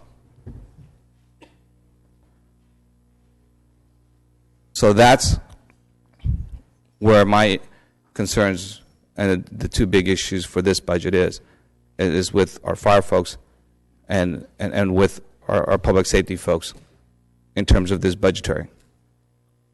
And I hate to say it, I mean, I sit up here on the dais side the majority of the time when government, good or bad, has an opportunity to have some additional funds, the chances of them coming back and say we don't need it anymore and it's okay, even if we were to find efficiencies in other places, I don't see that happening. And so seeing this coming back on a second budget, not even a reduction or a partnership, gives me great concern.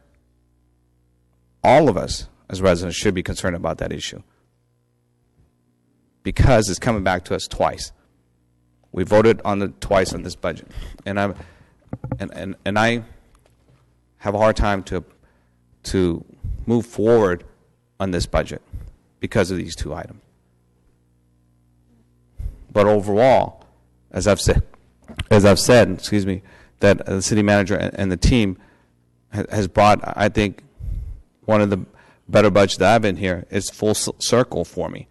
This is one of the few budgets that I remember my first year with Autry, that we were fighting for money not to cut, but to actually to put in different places. Well, it's taken 8 years, folks, to come at least to this discussion that we're looking to move money. And that's 8 years plus 20-something budgets, Bruce. And we've gone through some tough times. And so, I'm trying to, obviously, and how those budget motions are made, especially on those that were on the successful side, to ask to reconsider on those 2, because one is principally wrong in terms of the beds, to ask the city of Fresno residents to pay again, especially when the efficiency is not part of our problem that we didn't create. And 2, the clarity from our folks and those that are speaking on behalf of our fire folks. I mean, if they address every concerns that we have, then it's hard pressed for me to say and to ignore that, and that it should be more of a budget item or a policy discussion in a separate agenda item. So, Council, I know that we have a budget, and we've wrangled hard those last 2 weeks, and trying to get a balanced budget that supports what all of us are trying to do, and also work collaboratively with our mayor and also with our city manager. So, as I conclude my comments on this year's budget, Bruce, I just want to make sure I thank our mayor, and thank the staff for bringing a budget. Yeah, it's a challenging budget, but to put us in a step that we're moving forward. But here are two critical issues for me that I have to mull over right now in terms of my overall support. So I just want to make sure that at least from my perspective, that it's clear that those two are two budget items that I cannot support and would not support if I had an opportunity or a way to move forward without them. Thank you. Councilman Brand.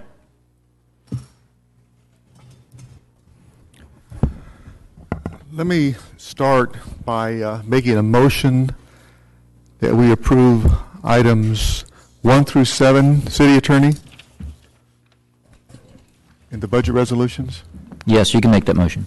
Okay, that's my motion. We approve items 1 through 7. Is there a second? And Councilmember, that's making it clear that all of the motions for the budget that have already been approved are included in this motion? Yes. Right. Okay. And also subject to the caveat that President Brandow said regarding meet and confer. Okay. I'll address the fire issue, but I came here in 2009, and this is the 6th budget. In 2009, we assumed we had a $17 million reserve. We knew the budget and the economy was shaky, but I don't think anybody had an idea, the roller coaster ride we'd go through for the next 5 years. Because what we found out shortly is not only did we not have a $17 million reserve, we had a deficit funding of $36 million.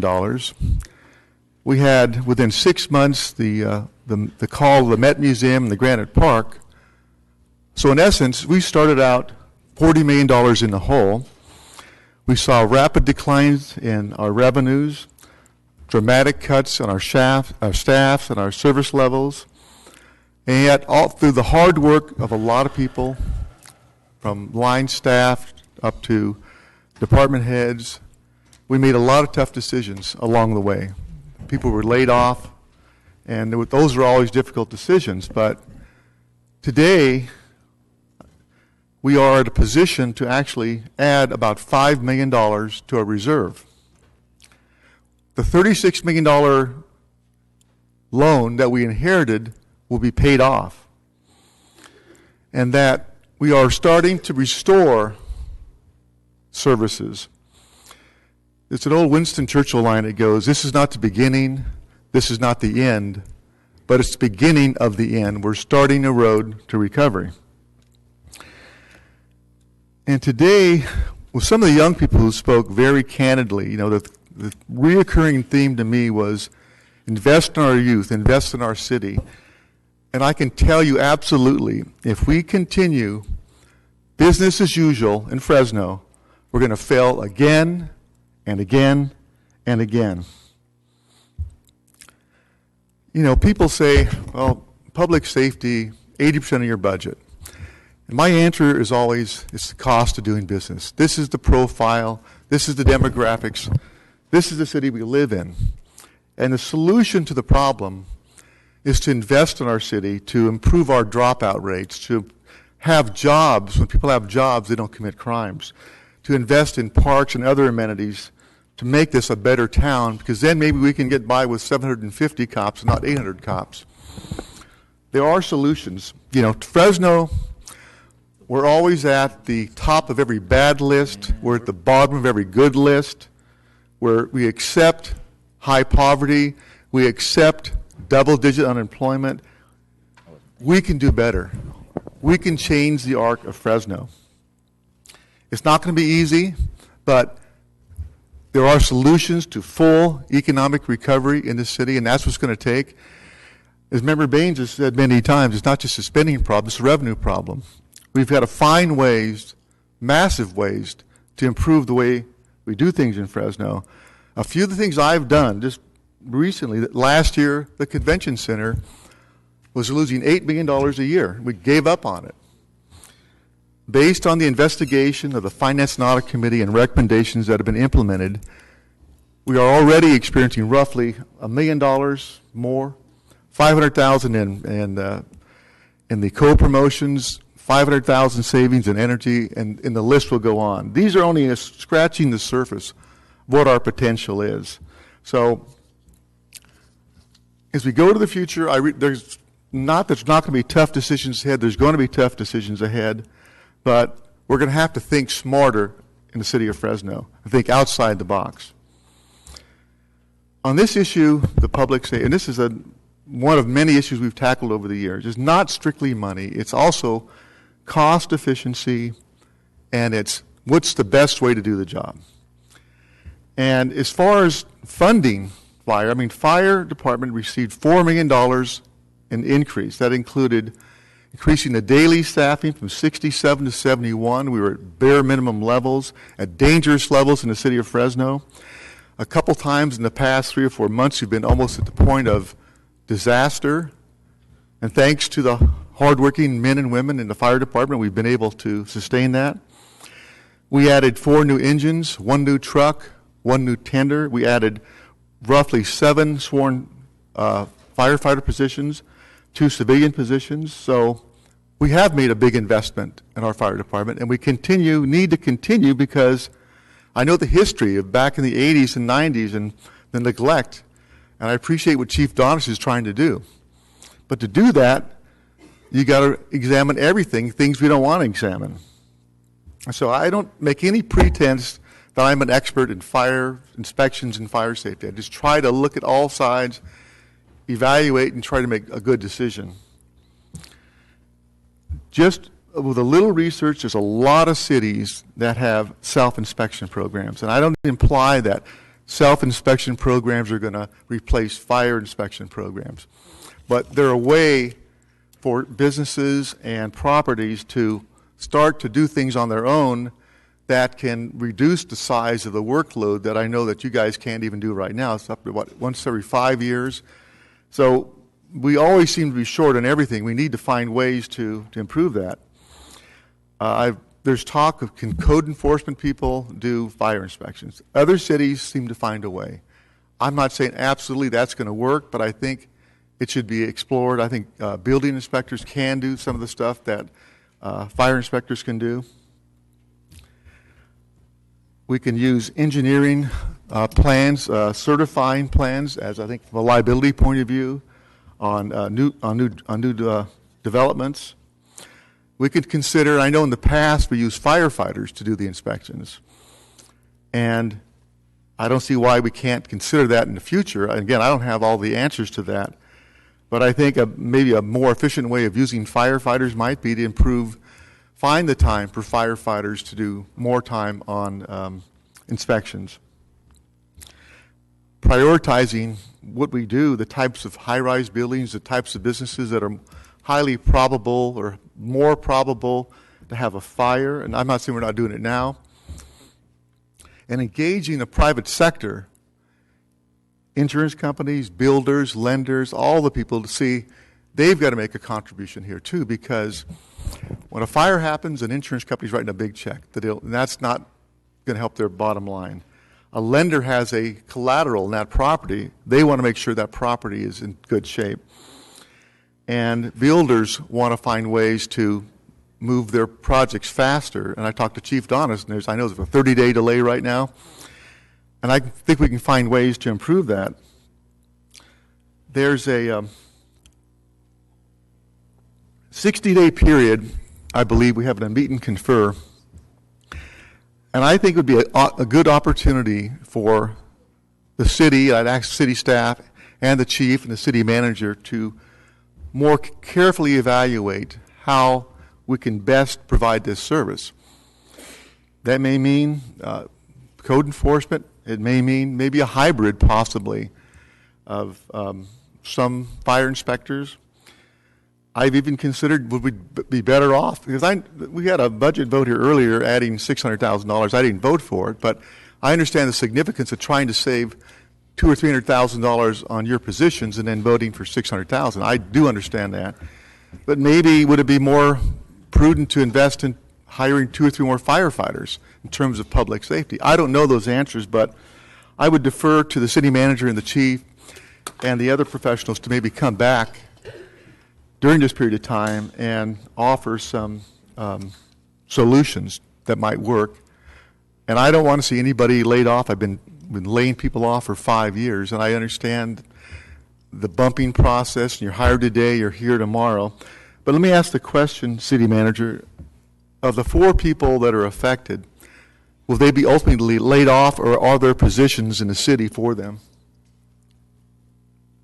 As some of the speakers said, if they have bumping rights to previous positions, then they would bump back to those previous positions. If there isn't a position that they have seniority or rights to, there are other vacancies within the totality of the organization that they would find a place. And if you recall, Council, when we went through the painful process of laying people off, and in fact, one of the ways or one of the reasons we had a carryover this year, as we talked about mid-year, is in anticipation of Measure G, we held positions vacant.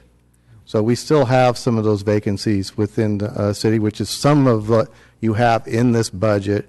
It's filling some of those positions that remained vacant during last year. So do you feel confident that the 4 people affected would have a job? Yes. Okay. I mean, that's important to me. So, again, I'm looking to the leadership in our fire department and our city manager to find the best solution. And there's always a better way. I can always tell you that, to do it. And I hope we can do it in a way that is painless as possible. But in the end, we represent the taxpayers who elect us and to provide not only the most cost-efficient ways, but the best way to improve public safety. Thank you. Councilman Quintero. Thank you, Mr. President. Chief Donis.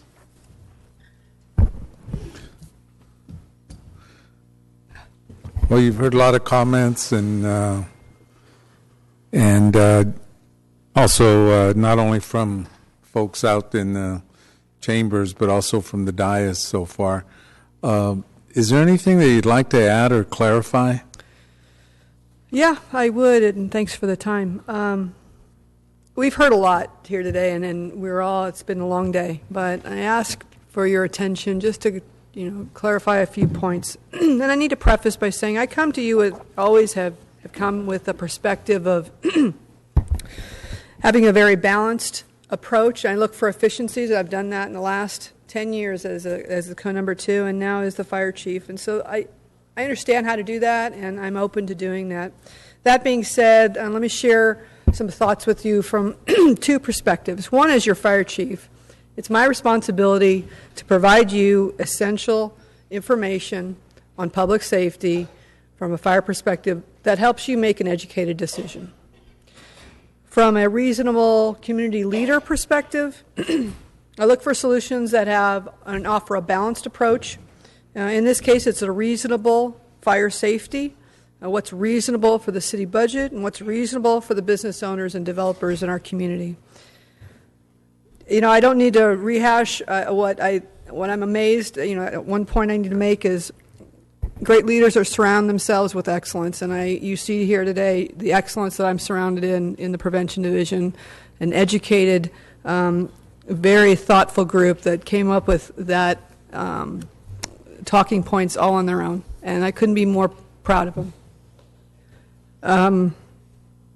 So that's the excellence I'm surrounded with. 6 positions you're proposing to cut, 4 of which you've heard from and are employees with families, and we've invested a lot of money into those folks, training and educating them. And although they may be able to be bumped to another position, we'll be hard-pressed if we come back in 6 to 9 months and say that was a really bad idea. We need to bring them back to get them back.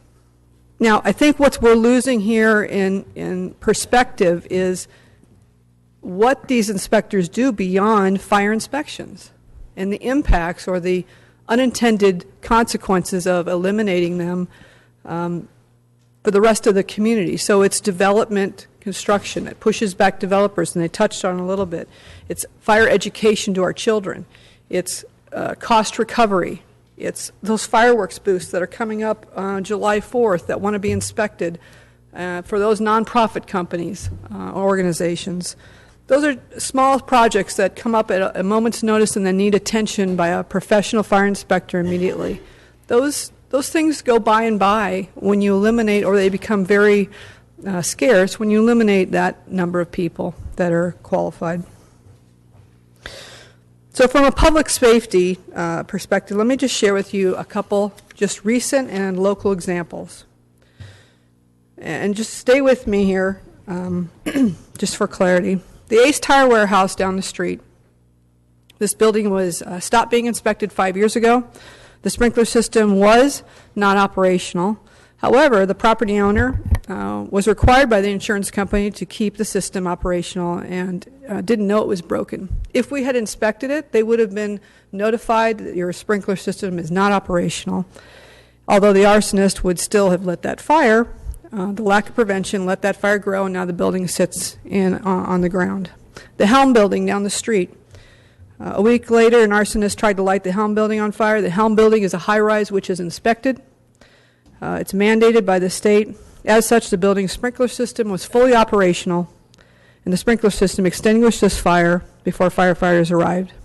The arsonist set the fire, but prevention efforts put this fire out. Today, the Little Bean Cafe is enjoying a vibrant business in the Helm building because of the active fire prevention program.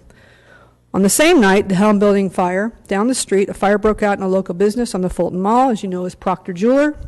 The building had a working fire sprinkler system. However, an excessive combustible material in the store room provided a fire load that went beyond the sprinkler's capacity. A healthy fire prevention program would have inspected that business and regularly helped the business owner to come into compliance by minimizing the quantity of combustible material. An arsonist still may have set that fire.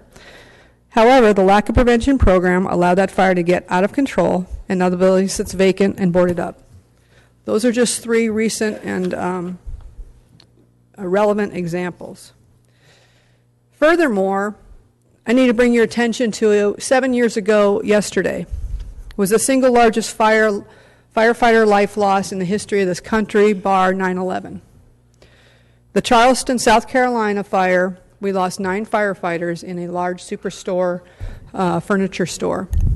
And there was an independent study done by the National Standards of Institute of Standards and Technology, and let me read you just 3 of those top 3 takeaways from that report.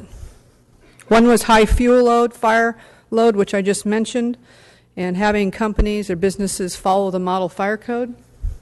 Number 2, model code adoption and enforcement. NIST recommends that all state and local jurisdictions implement an aggressive and effective fire inspection and enforcement program that address 1, all aspects of building and fire codes, 2, documentation of permits and alterations, 3, means of inspecting fire protection systems, detailing record keeping, 4, frequency and rigor of fire inspections to include follow-up and auditing, and then 5, guidelines of remedial requirements to identify deviations from that code. The number 3 takeaway, hire qualified fire inspector and building plans examiners. NIST recommended that all state local jurisdictions ensure that the fire inspectors and building plans examiners are professionally qualified to the national standard of the NFPA 1031. Folks, you already have that in existence with this current fire prevention division. So you are already in a best practice model.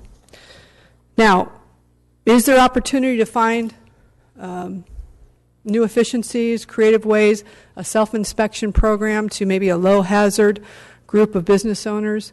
Absolutely, we can look at that. Do you want it to be free? If that's the case, it'll become a exercise in paperwork where we just push paper around. We won't. An independent company will do that.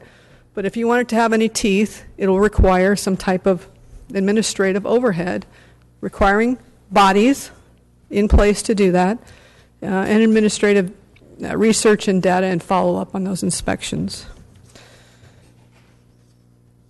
I guess, in closing, my thoughts on this, I would really value the opportunity. I've spent the last 48 hours making phone calls and talking to Metro fire chiefs in California, Central Valley fire chiefs, insurance companies, identifying what are the best practices, challenging my own thoughts on this to say, are we doing something wrong? Are we off base? And quite frankly, the feedback is that we are right on point.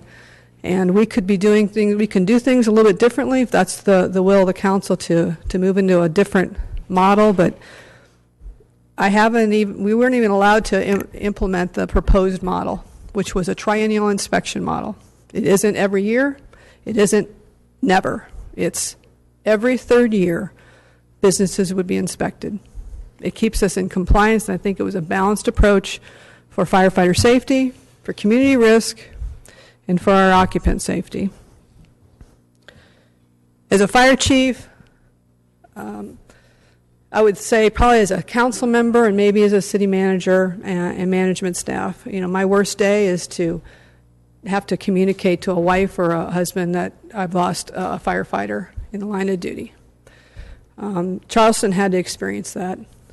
My second worst day is to tell my members of my team that they're going to be let go.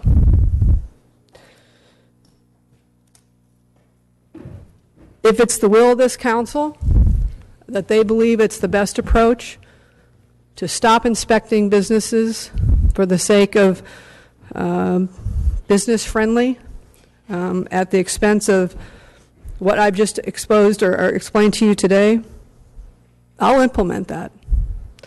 But there's no fire chief worth their salt's going to stand up here and say that's a great approach. It's not in the public's interest. It's not the community's interest or firefighter interest. I would ask and encourage you strongly to reconsider and leave the current 4 people in place and allow us time, city management, code enforcement, even members of this council that would like to weigh in a group, and let us come up with some options to present with all of the facts instead of a 36-hour, 48-hour last-minute scramble where I was not prepared to. With the budget going forward, I thought we were home free. But if we want to have those courageous conversations, let's do it in a very formal and well-thought-out way. With that, I thank you. I've got some questions, Chief. And one of the comments that I made when this was initially proposed is that, how long have you been fire chief now? January, what? Okay. One-ish. Okay. As a council, I don't believe we've really given you a chance to implement any new programs, procedures, and that type of thing to see if they're really effective or not. Secondly, we as a council, hadn't had the opportunity to maybe give direction to say this is the way that the city's looking at the council that may be more efficient. Can you implement with what you have? And that part, I just didn't agree with. With the proposed cuts, what does that leave you at in terms of your staffing? That will leave 5 inspectors, 2 senior inspectors, a supervisor, and an engineer. We have a engineer and 1 inspector assigned to Business Friendly Fresno, and we have 1 inspector assigned through a contract with the North Central Fire Protection District. Okay, and with those layoffs, what other duties or services are going to be impacted besides the ones that are? Again, these inspectors do not just conduct fire and life safety inspections. They also meet the demand of new development in this city. That's plan review. I think they covered it as well. Plan review, CUPs, permits, fire safety education, any other small project. We have fireworks coming up. Small projects that come up might be big projects to council members and or city management that they need attention on immediately, and they often need quite extensive data analysis and reports on what's occurred or what could occur. Those are experts, trained experts. On the news the other night, I heard one of the inspectors say that with these cuts, buildings such as People's Church, Fashion Fair, won't be inspected? That's true. What other buildings won't be inspected?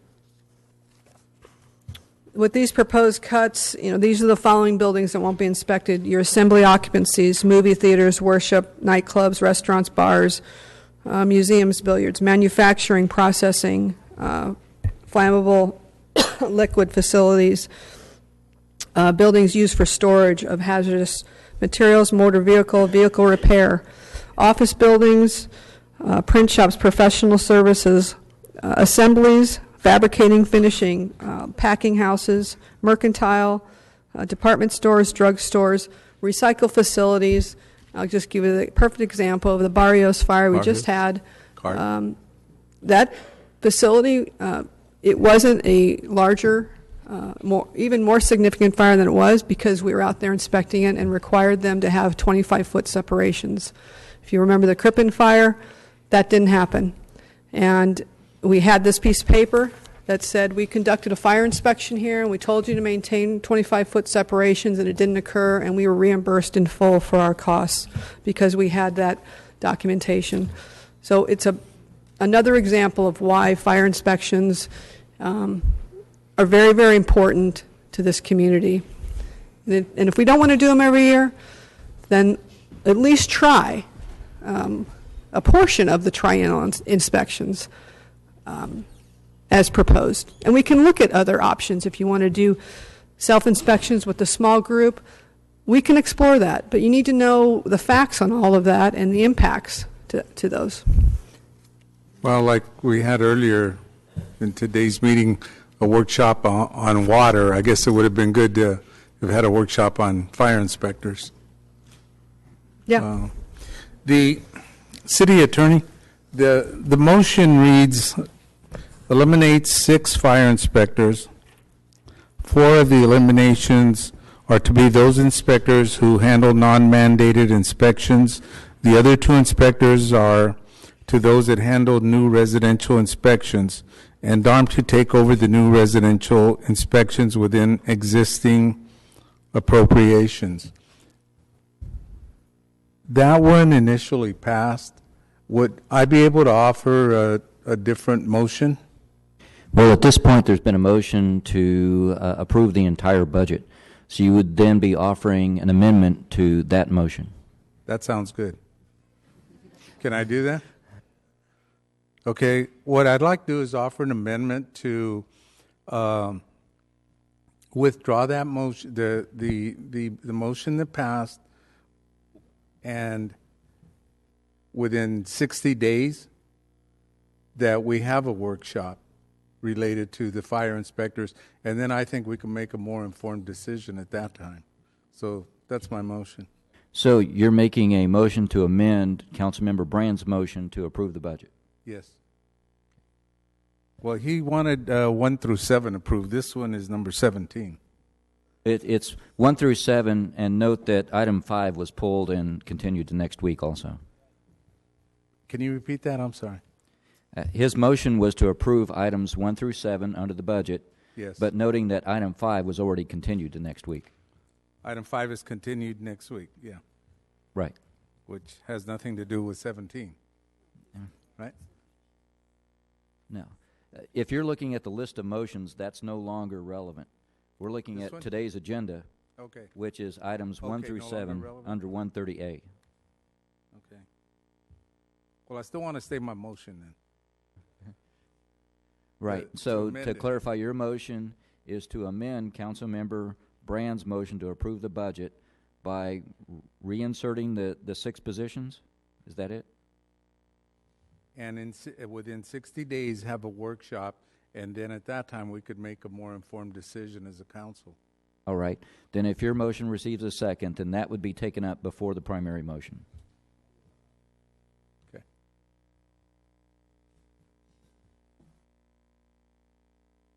Thanks.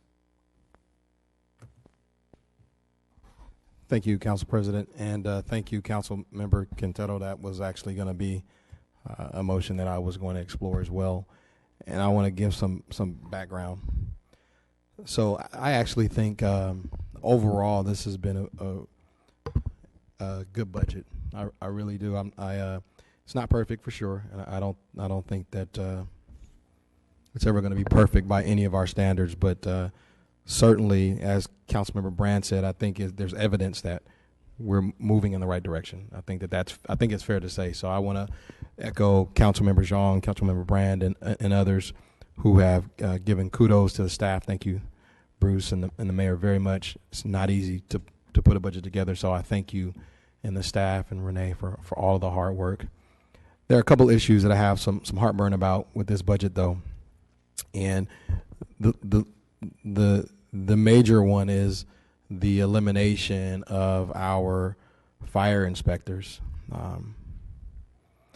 and I think the reason why I have a major issue with this is the process that we're using to do this is very troubling.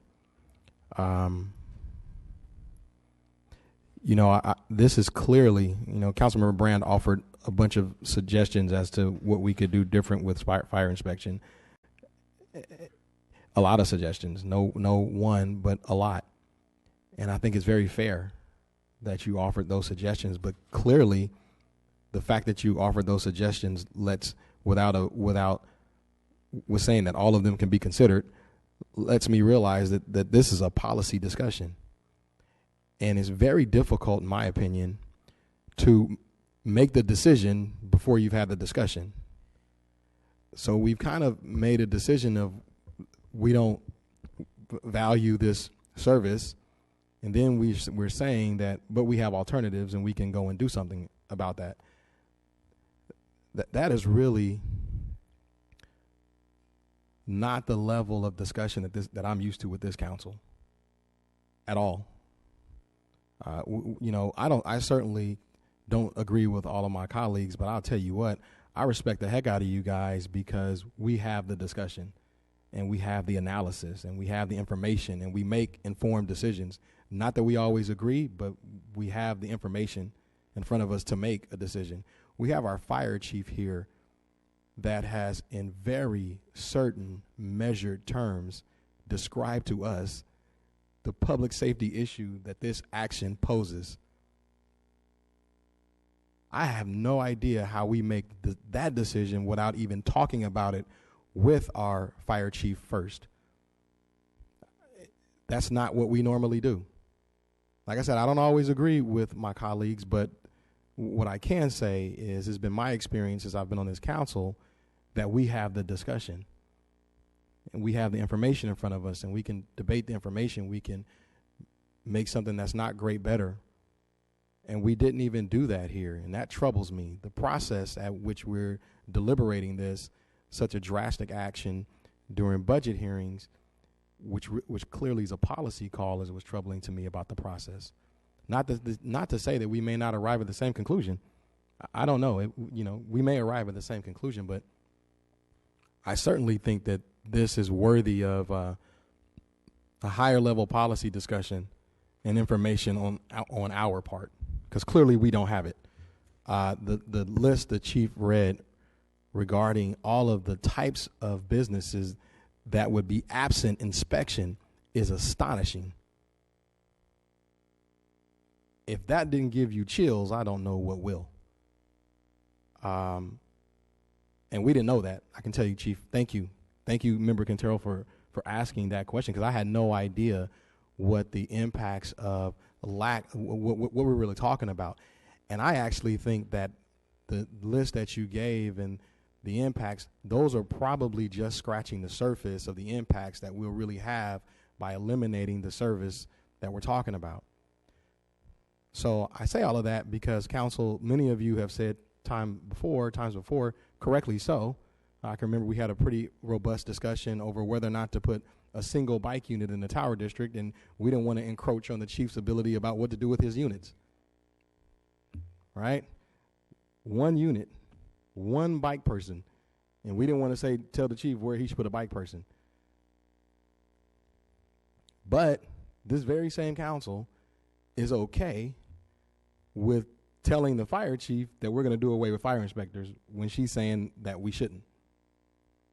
I don't know how we do that in the same budget cycle, for that matter.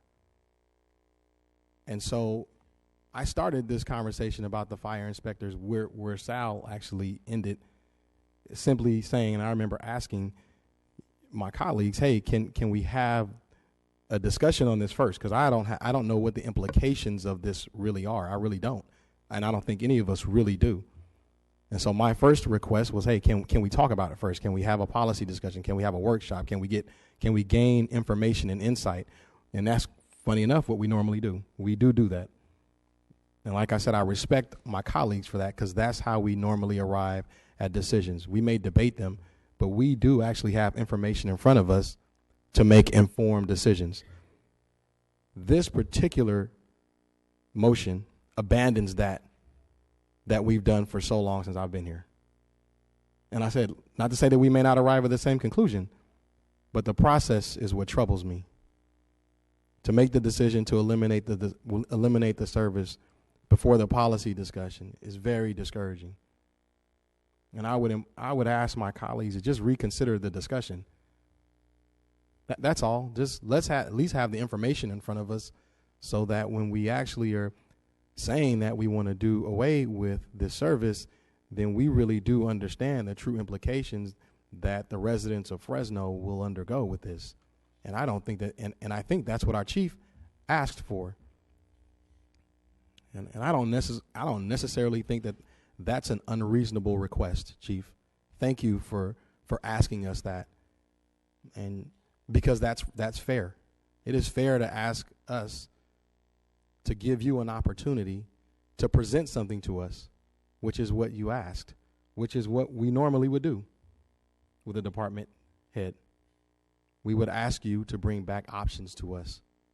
We actually would make that request of you, and here you are making that request of us to allow you to do that. So I don't think that what the chief is asking is unreasonable, and I just think that this is a grave departure of the process that we've used since we've been here.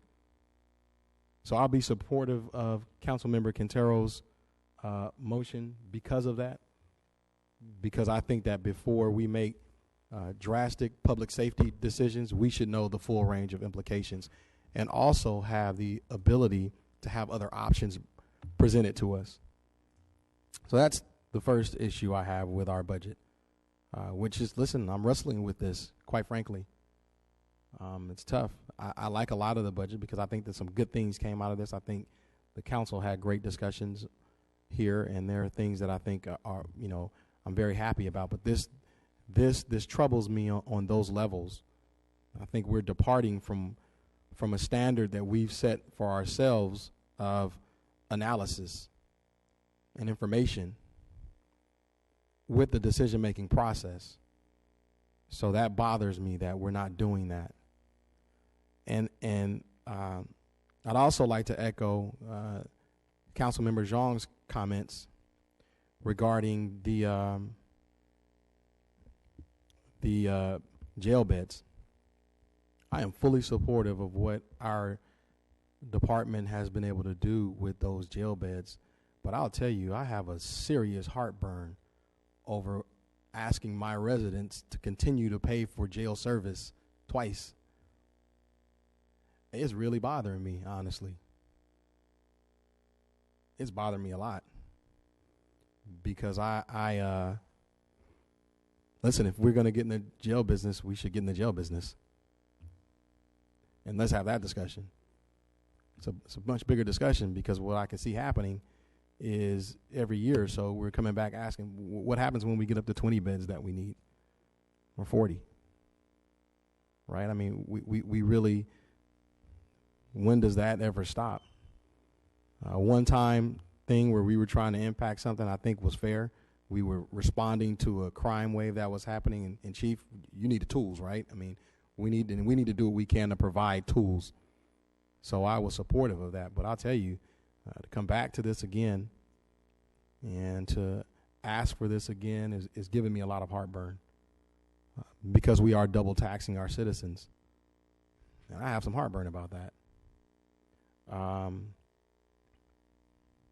And I think we need to have a broader policy discussion. And if we're going to do this, there needs to be within parameters. And if we think we need more, then we need to talk about what more is. And then we need to explore what more is. But this approach, in my opinion, is not the wisest. So I'm wrestling with how to deal with that as I talk myself through it.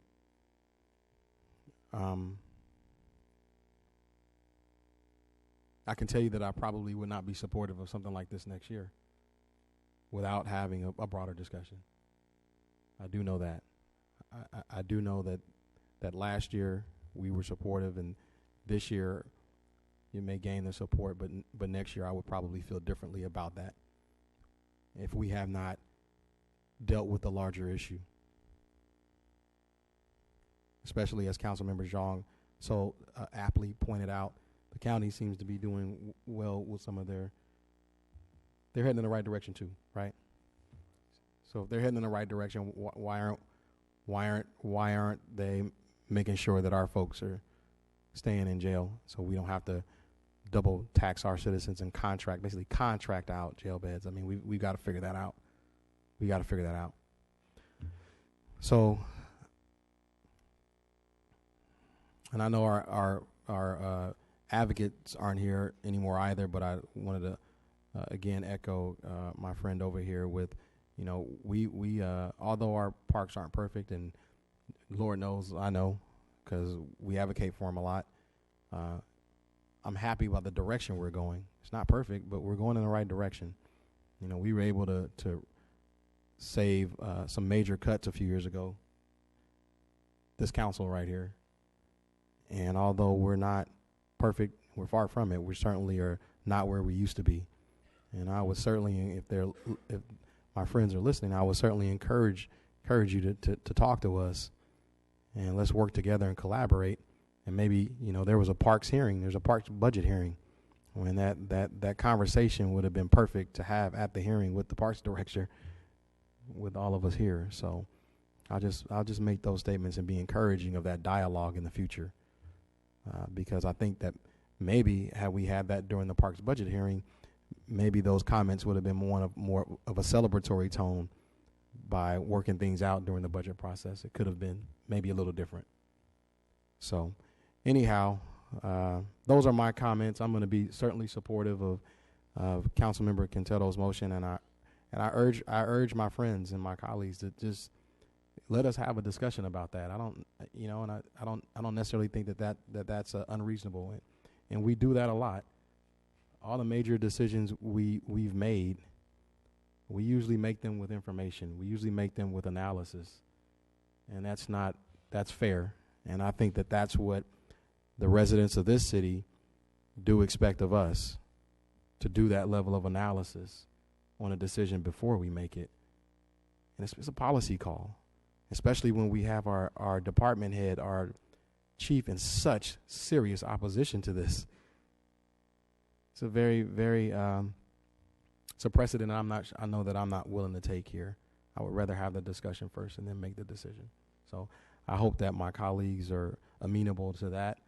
I think we've done that in the past. And like I said, the outcome may still be the same. And I want to be very clear to my friends in the fire department and the chief, we could still come to the same conclusion. And it may, but I think that this warrants the discussion first. I think it warrants the discussion first. So with that, thank you, Council President, for your indulgence. City Manager Rudd. Thank you. It's obvious that this is one of those issues that we understand and can appreciate is both from the chief's standpoint as well as from the council, from the policymakers' standpoint, is one of those that we're wrestling with. A couple of things I'd like to state first is that thank you to the council. This has been, all things considered, what we've gone through in the last 4 years, a relatively easy budget. All in all, except for maybe in the last 2 hours when some additional motions were made, I thought brother, I hear you, but I thought we were close. We had collectively, we're moving forward towards adopting a budget that left our priorities intact, and that was to pay off our debt, incrementally begin to improve the level of service, and to begin to establish some kind of reserve. Interestingly enough, there's some comments being made about, well, maybe we don't need as much. I will just forewarn those in the audience who think that that's what got us in trouble in the first place. As far as the issue with the Parks Department, you've heard people talk about that. I am obviously proud of the work that's happened in the last 3 years, so I won't even go into that. As far, but with regards to the fire inspectors, it's kind of deja vu. I think I walked into this job last year and we were arguing over code enforcement. So in a lot of respects, this is almost the same argument. The department heads, whether it's the fire chief, the police chief, the parks director, the DARM director, we've all had to learn how to do things a little bit different. We didn't close down all of our community centers because we thought outside the box and we looked for different solutions. I'm sure the police chief would also argue if we had more officers, maybe the fire that we were talking about at Ace Tire may not have happened, or we'd been able to capture the arsonists a little bit faster. The chief and I talked. We could have inspected that facility, and 2 days later someone could have gone in like they do all over town and stripped it out. And we wouldn't have known it, or the owner wouldn't have known it. And I believe that there are opportunities to retool. We've done it in all the other departments. We've had to do it in the other departments. And while I appreciate that this is the standard for other cities, we're not other cities. We still have fire stations closed. We don't have adequate staffing in our fire department when it comes to overall coverage. We don't have adequate staffing and enough non-sworn positions in the police department. I don't have enough sworn positions in the police department. We don't have enough we don't have a lot of everything. And it's incumbent upon all of us, and I believe the chief is very dedicated to her role as the fire chief. I have the utmost respect for her. If not, she wouldn't be my fire chief, and she is. But I also believe there's some opportunities to retool what we do. Self-inspections, she does have a program. She's been working on a program that allows self-inspections.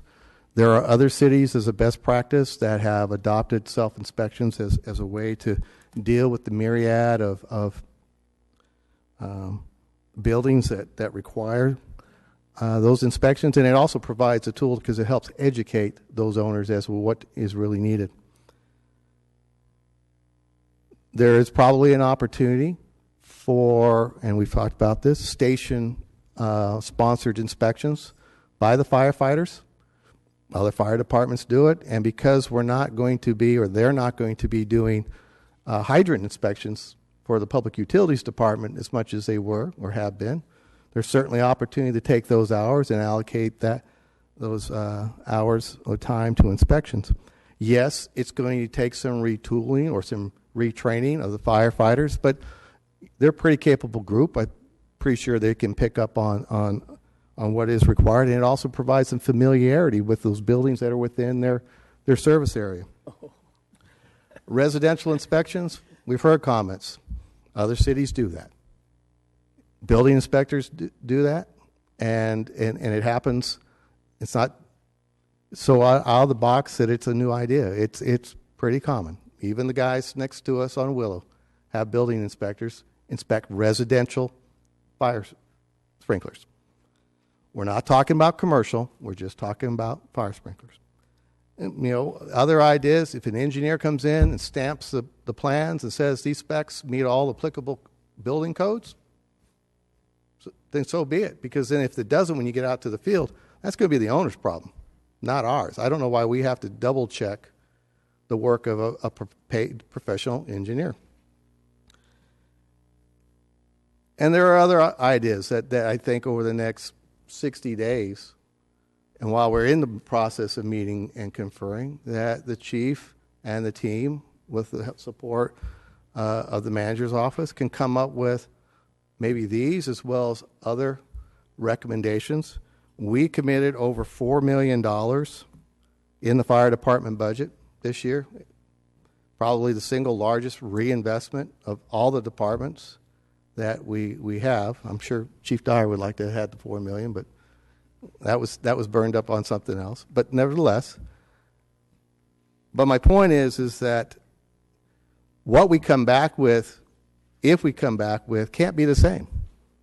It's going to have to be a different model, because I'm hearing from at least 3, if not 4 members of the council that the perception is, and the feedback you're getting from the public, is that it doesn't work. Good, bad, or indifferent, I don't know why, but there are opportunities to retool.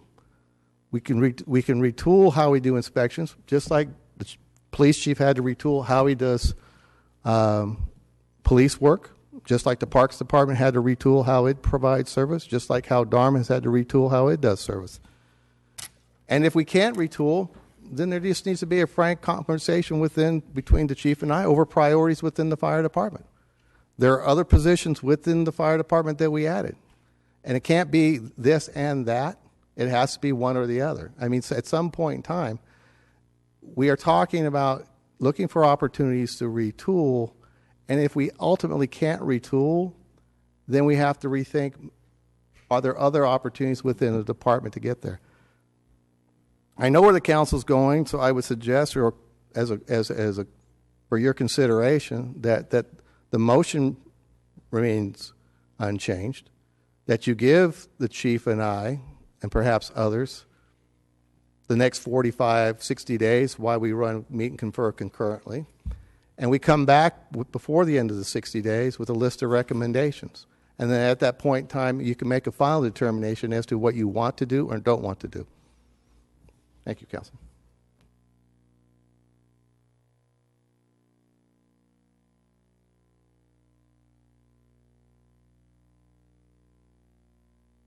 Councilman Zhang, is that you again? Yeah. That's why I stayed quiet during the other session. So, trying to be PC up here, Bruce. And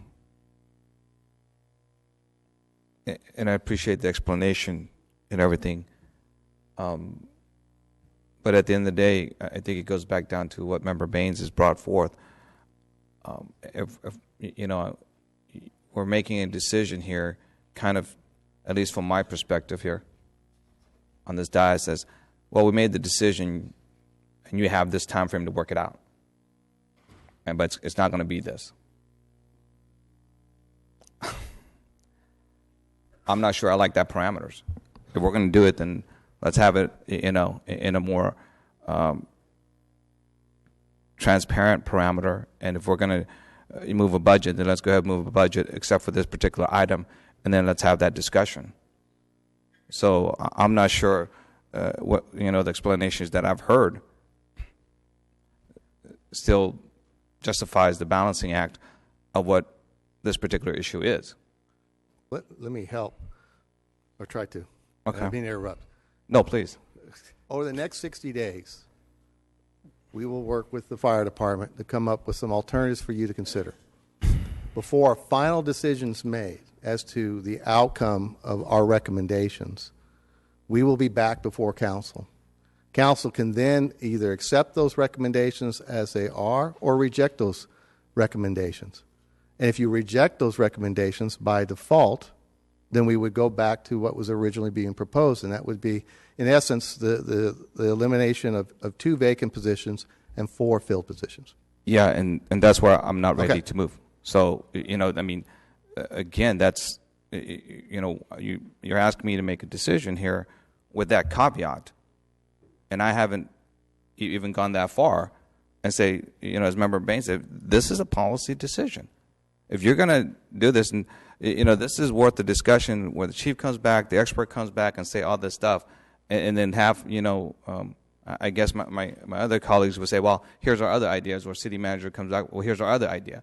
That's, that's where we're going here. And so I appreciate the compromise, but this is not a compromise to me, because we've already made the decision to, at some point, move forward in a direction that I don't. And if they can't, and if the groups to be come back and does not agree on something, then it automatically eliminates the position. I'm not sure where the compromise is. So, colleague, I mean, besides that, there's the other principal value, and at this particular point, I agree with the majority of the budget that we're moving forward. But these are 2 hardcore principal values that I have a hard time accepting. Even in the larger scale thing, we keep talking about budget. The overall, and then it's large, small, however we want to look at it.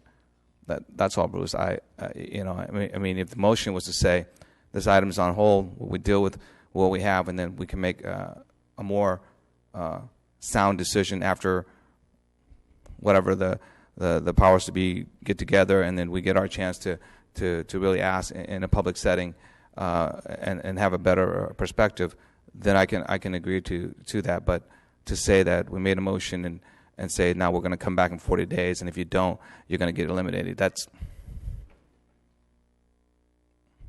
at least from this corner over here, don't feel comfortable with that. That's all.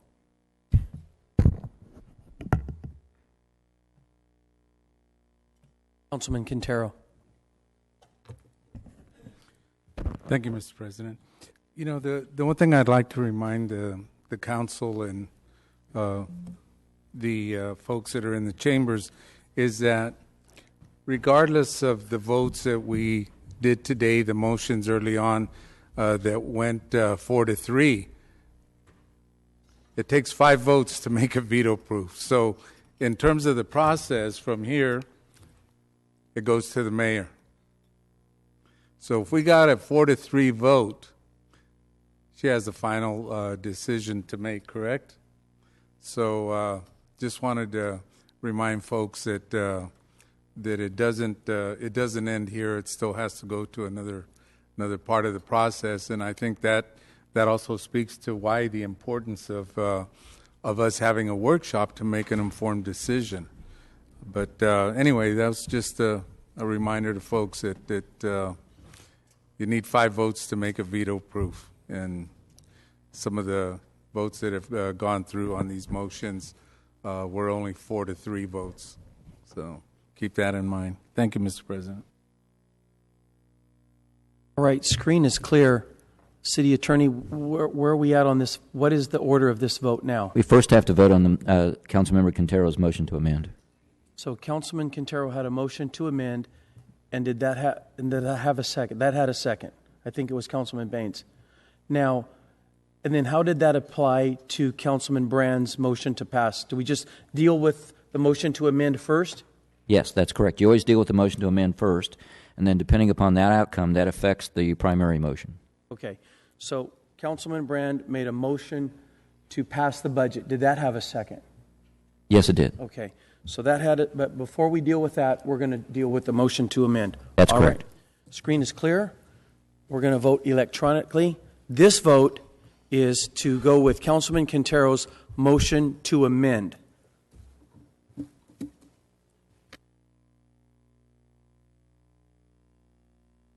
And that motion fails with Councilman Brandow, Olivier, Capriolio, and Brand voting no.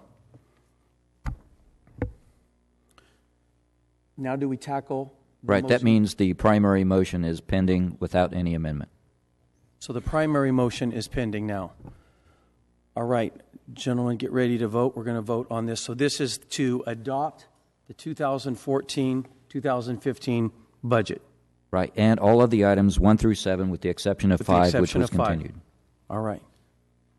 Let's vote on that. And that budget passes 5-2 with Councilman Quintero and Zhang voting no.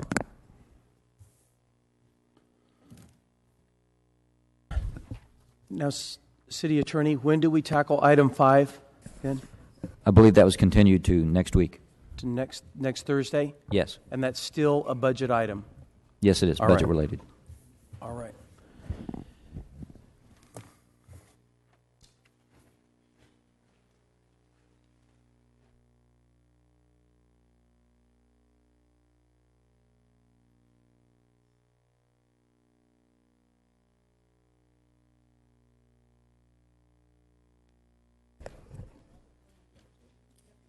A.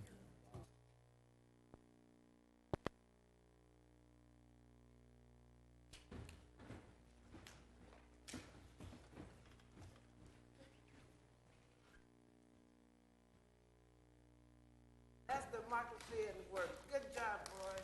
I'm off to go home. Good job.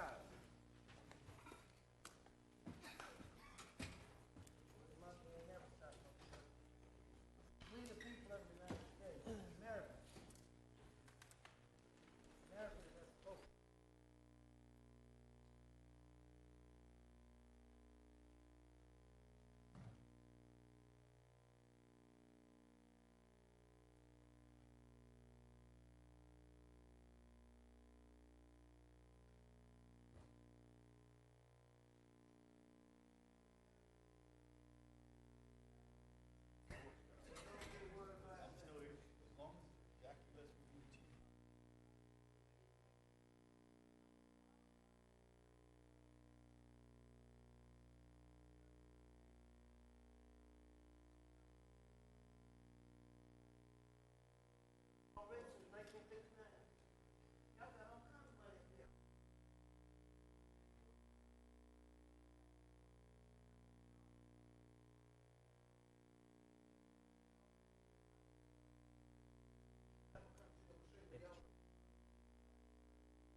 All right.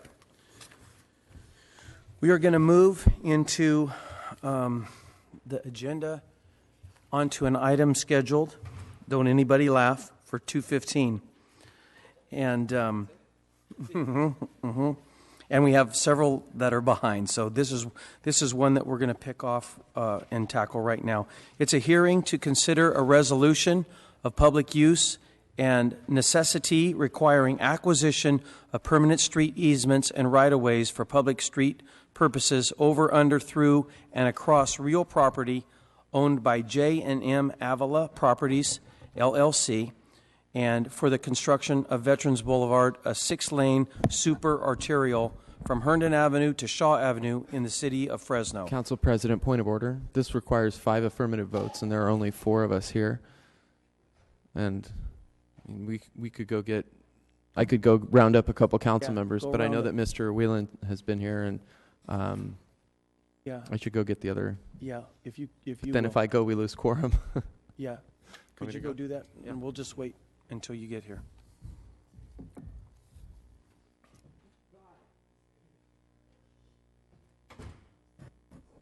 Actually, Council, we need 5 votes for an eminent domain item, so. Yeah, I didn't give them a break. They took a break.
We're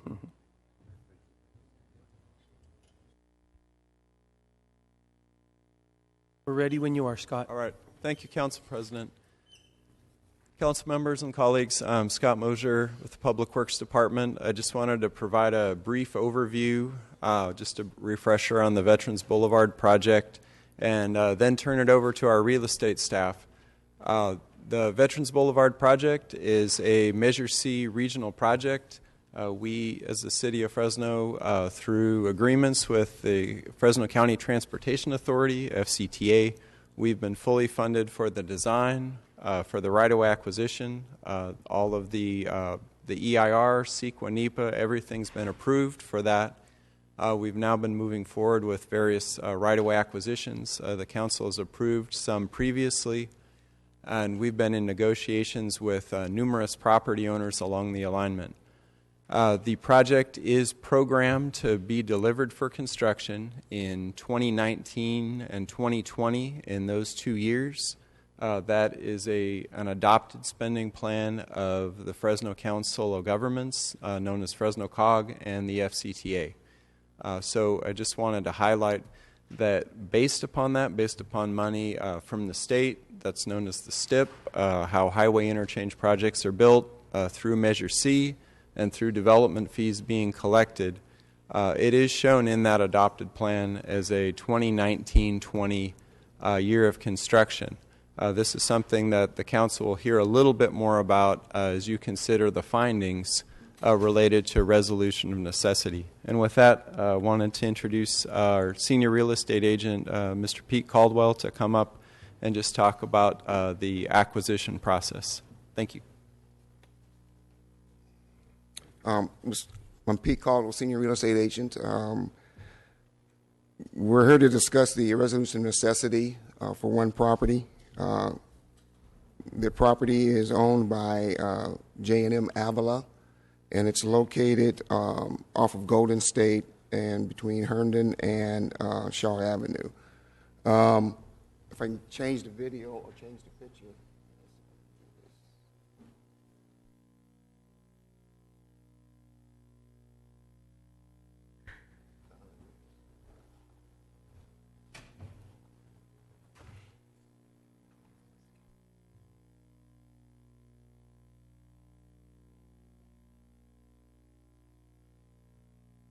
The property that's in question is this property right here on the screen.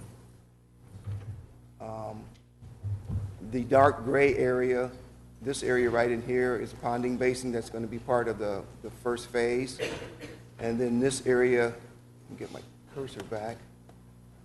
This area is the interchange that's going to be started. This is being called I lost it. The area that's coming right in here is called the jug handle, which will eventually tie into the new Golden State. The real estate section has been in negotiations with the property owners since January of this year, trying to acquire the property. We have made an offer to the property owners. The initial offer was $1,150,000. The owner obtained a second appraisal, and with that second appraisal, the staff went out to the appraiser, Mr. Hopper, and had him review the appraisal again, and his amount came back in at $1,300,000. Excuse me. Because the property is occupied, staff has hired a relocation consultant also to assist with the relocation of the property owners and the tenant. The project is responsible under federal law to pay for the relocation and moving of the tenant and or owner, whichever case may be, along with paying for the equipment and fixtures of the owner that the owner has in the property. In this case, the equipment and fixtures compensation is $70,325. The total compensation right now for everything is $1,370,325. And the moving expenses will be paid once the move is completed.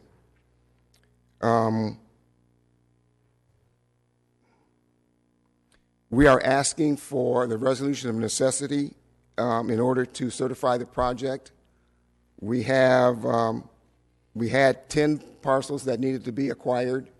We have 2 remaining. The Avila property is one of those parcels, along with the railroad. And the Union Pacific Railroad has, in theory or in principle, agreed to the project. It's just a matter of signing some documents with the high-speed rail in order for the project to continue. Staff has been working with the property owner in an effort to meet their request to try to stay at the location as long as possible.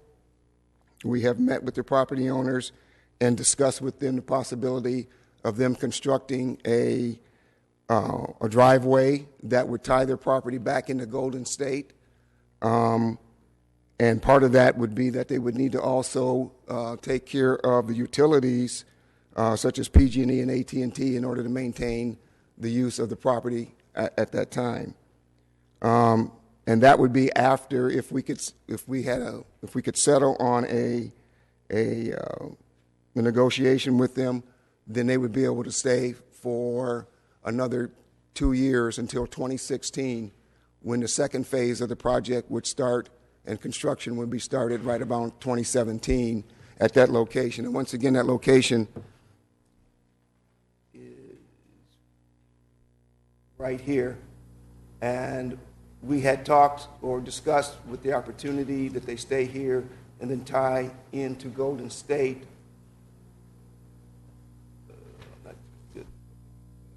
Tie in back over here to Golden State, back over in here with a road for them or a driveway. The parcel is owned by, as I said, J&M Avila Properties Limited. It's zoned M1. A full acquisition of the property is required, which will displace one tenant occupying the property, which is Cal Valley Construction. In closing, it is requested that the City Council hold a public hearing and adopt the resolution of public use and necessity, including the findings that the public interest and necessity require the proposed project. The proposed project is planned or located in a manner that will be most compatible with the greatest public good and the least private injury. The subject property is necessary for the proposed project, and offers to purchase the required property have been made pursuant to Section 7216.2 of the California Government Code. If council has any questions, Mr. President, I will answer them at this time. Well, thanks, Pete. What we're going to do real quick is go out to the public, okay, and then we'll come back up to council. All right. Yeah, Brian, come on up. Thank you very much. Hey, Brian, first I want to apologize. We had no idea that our meeting was going to go this long, so you had a 2:45 appointment with us, so thanks for being patient. That's in the okay, extreme. just as long as you vote our way, that's all right. Well, I can't promise that. And I just want to acknowledge also my clients are here, the Avilas are here, the owners of the property, who've also been very patient waiting, and we know it's important, and it's very important to us. I'd like to point out that the property, Cal Valley Construction, it employs about 50 employees, and it's a business that under one possible scenario envisions displacing it entirely. We have had some discussions with the city to possibly allow us to maintain our location and stay for another couple of years. And it's with that that I kind of want to raise the issue why it's not important at this time to take the property. As you can see on the screen right there, and I have the same document in front of me, I actually put an X on where the property is, but you can see it up there. There are 3 phases to this project. The first phase is what you see up there. The first phase does not injure, interrupt, or impact directly our property. You don't need that property. There's a second phase. The second phase is with respect to the high-speed rail that is going to come through and change the location of Golden State. There's a lot of speculation as to when that will happen, if ever. I'm sure the money has been allocated for that portion of it. And then there's the third phase, The third phase is what's the most important for the council to focus on, and when that's going to happen and when the property is necessary. Under the California Code of Civil Procedure, I think it's 1240.220, it has to be reasonably probable that the property will be used within 7 years. There's a high likelihood that the property will not be needed for a period of time outside of that 7-year period because of the phasing of this project and also because of the lack of funding to build this project, or lack of identified funding to build this project at this time. So what is asked right now of the council is to prematurely displace a business with 50 employees, and there's some discussion about the possibility that this business may have to relocate to Madera. There may be loss that is experienced on not just the business side, the operating, the revenue. The city enjoys taxes from the business, but also the possibility that employees are going to be permanently displaced and lose jobs in Fresno.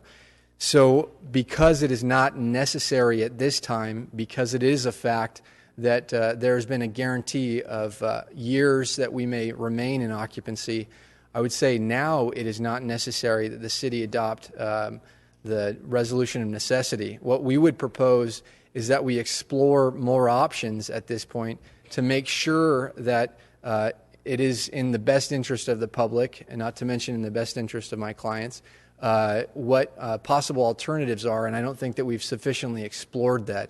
So what I would ask of the council is if we could push this out so that we can explore the possibility of some alternate path and how much that would cost and who would bear that burden, so that the council is not allocating at this point $1.3 million, $1.4 million to pay for the total acquisition of the property that may not be necessary for many years to come. And with that, if there are any questions, I'd be happy to address them.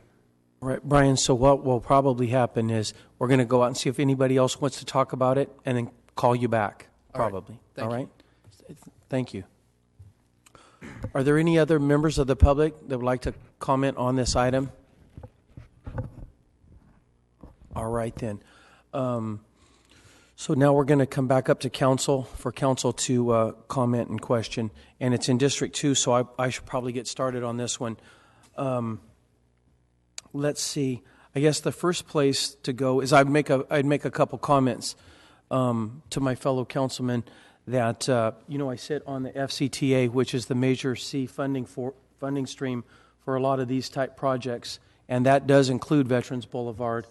And with the completion of the braided ramps and the work that's being done on extending 180 now out to Sanger, what actually is happening is the Veterans Boulevard project is getting bumped up. It's always been a Tier 1 project, but it's getting bumped up in priority list. So as we're seeing a couple of our other, including the Peach and Willow expansions, we're seeing Veterans Boulevard move up the chain of priority rather than down the chain. As a matter of fact, as recent as about 10 days ago, I was in a meeting where they're talking about advancing Veterans Boulevard and moving it forward rather than backward in the process. And so there's dedicated people that are looking to see if we can make that happen.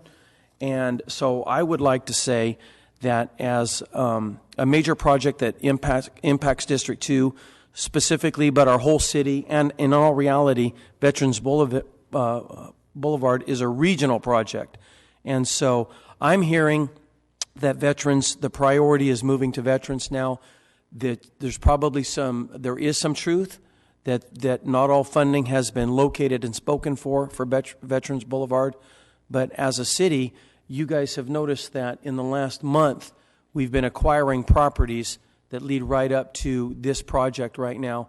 And in my meetings with not just Pete, but Craig and Scott, the truth is, before long, the way the planning works, before long, we've got to finish all the properties on this side, on the east side of 99, and really quickly, before too long, start on the west side of 99.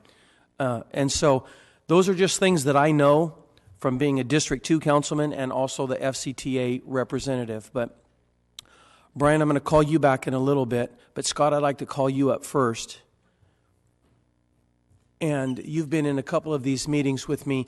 So can you talk about the funding for Veterans Boulevard, and then how secure is that? We are out there planning. Your department's out there doing a lot of work. You don't believe you're doing that work for a waste of time. You believe this project's coming. So you could talk to us a little bit about the time frame. Yes, absolutely. Again, as far as the dollars are concerned, the Measure C is a sales tax measure, of course. So, of course, each year, we don't know exactly what that amount is, but COG and FCTA, they retain, expert financial consultants to look at the sales tax, and they can project what that's going to be over the years. And what I spoke of earlier is what's called a programming document that says, okay, we know that these Measure C revenues are coming in. What are they applied to? COG and FCTA vote and approve those. Also the STIP, the State Transportation Improvement Program dollars. Those are not under Sacramento's control. Those are, in fact, under the control of the COG and FCTA. And so, again, the COG and FCTA select the projects like 180 East and Veterans Boulevard to apply the STIP revenues to. The COG also has what are called regional transportation mitigation fees, RTMF, in the bank and growing on that trend. So using all that information, they have adopted, in fact, what City Manager Rudd and I would actually both deem very conservative, very fiscally conservative projections in the future. In fact, as the City of Fresno, we have a tendency to project things a bit more optimistically than the FCTA. So very conservative projection of what they'll have based upon no new revenue, no outside money coming in. And they are looking at 2019 of being ready to bid the project, go to construction. If outside dollars come in, which just the track record the past 10 to 20 years has been, yes, additional federal appropriations come in through Congress, transportation bills, state highway bonds, what have you. Typically, projects get accelerated forward, and they do not go back. Council President, you referenced also it being a regional project. The reason the City of Fresno was approved for all the design funding and the right-of-way was there was a desire to create a shovel-ready project that could be expedited as soon as those dollars are available at the state and federal level. So we see, again, a very fiscally conservative approach with the money in hand, very recognizable, identifiable funding streams in a board-adopted document that says this is when it's going to construction. And again, the charge to us as staff has been to get the project ready sooner. The parcel in question, again, is right in the middle of all the others being acquired. Access with the construction and such in the area, access will be cut off, and there is a possibility of them, again, leasing back the space, temporarily being in the facility, but that would only be for really about a 2-year window of time that could occur. And then again, this area does need to be cleared. We would certainly, our real estate staff would seek to provide, as required by law, the relocation assistance to the business. We'd love to establish them at another Fresno location that's suitable for industrial development. And again, glad to answer any other questions. Thanks, Scott. Scott, I'm going to call Brian back up, and then other council members.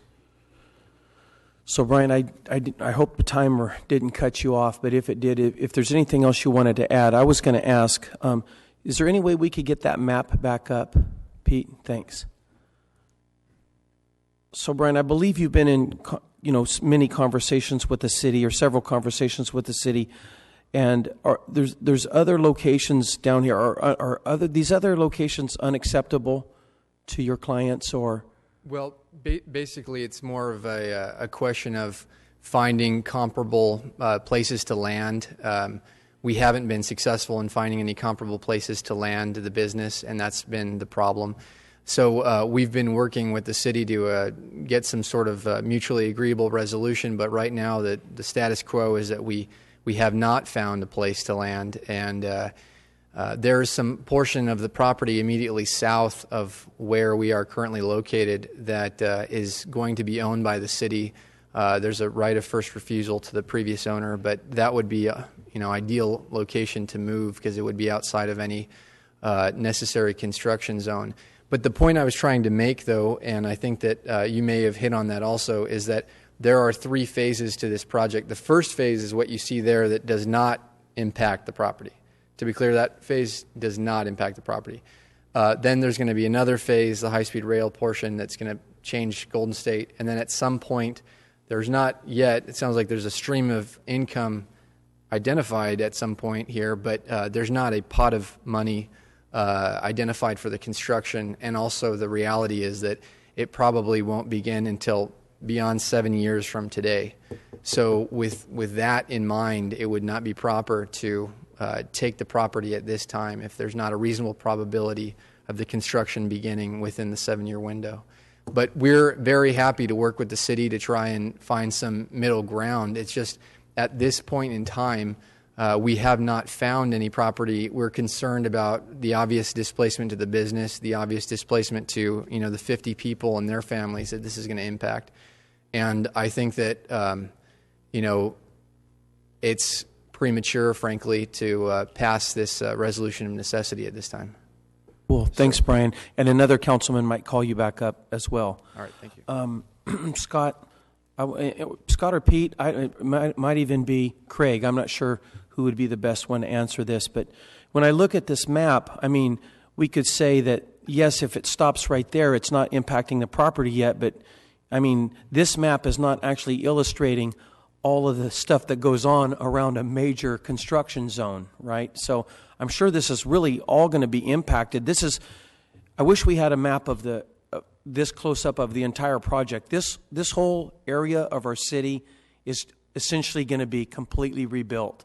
This is going to be a major freeway structure that happens here. As high-speed rail, as the train comes through, we're diverting Golden State at one point, and then a flyover of 99 itself. So, yeah, and so, I mean, I could see how Brian would say that, if you just stop where that image stops, but really that's all going to be a massive construction zone out there.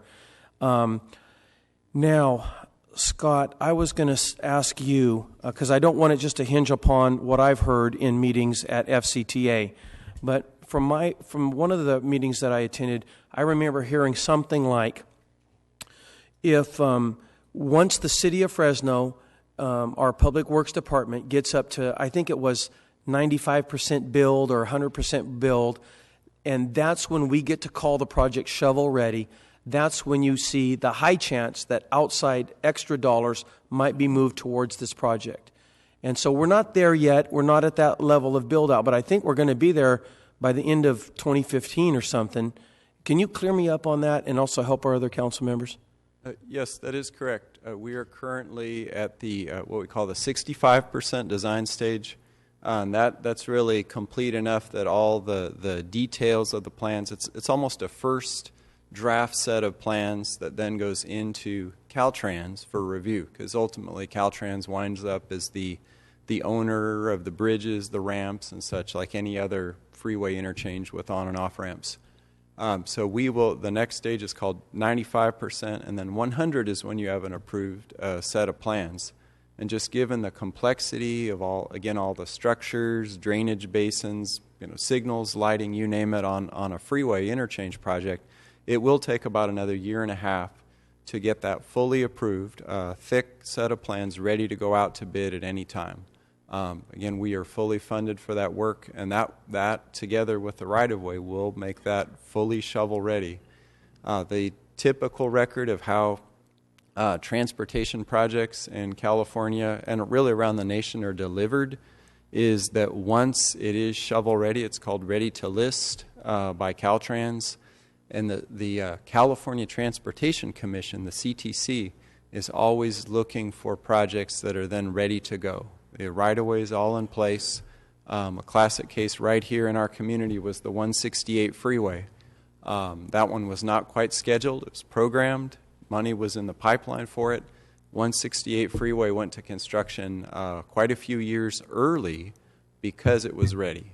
And that's typically the way, again, in California, that projects are delivered. All right, cool. Well, I'm kind of satisfied. I'm going to make a motion that we accept staff recommendation for this resolution. And so we have a couple other councilmen that have chimed in. Councilman Capriolio. Thank you.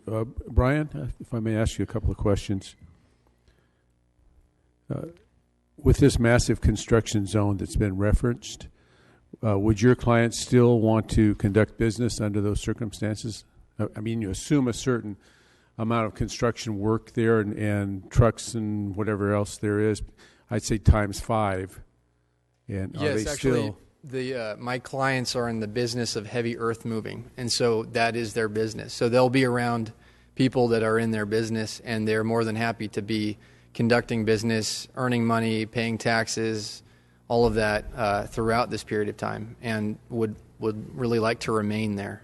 And it's my understanding that there's a 2-year lease back proposed? Well, at this point, the city has offered that as a possibility, that there's a 2-year period of time where our land will not be touched or not needed for this project. Minimum, it could be longer. They say month to month with a 6-month notice period.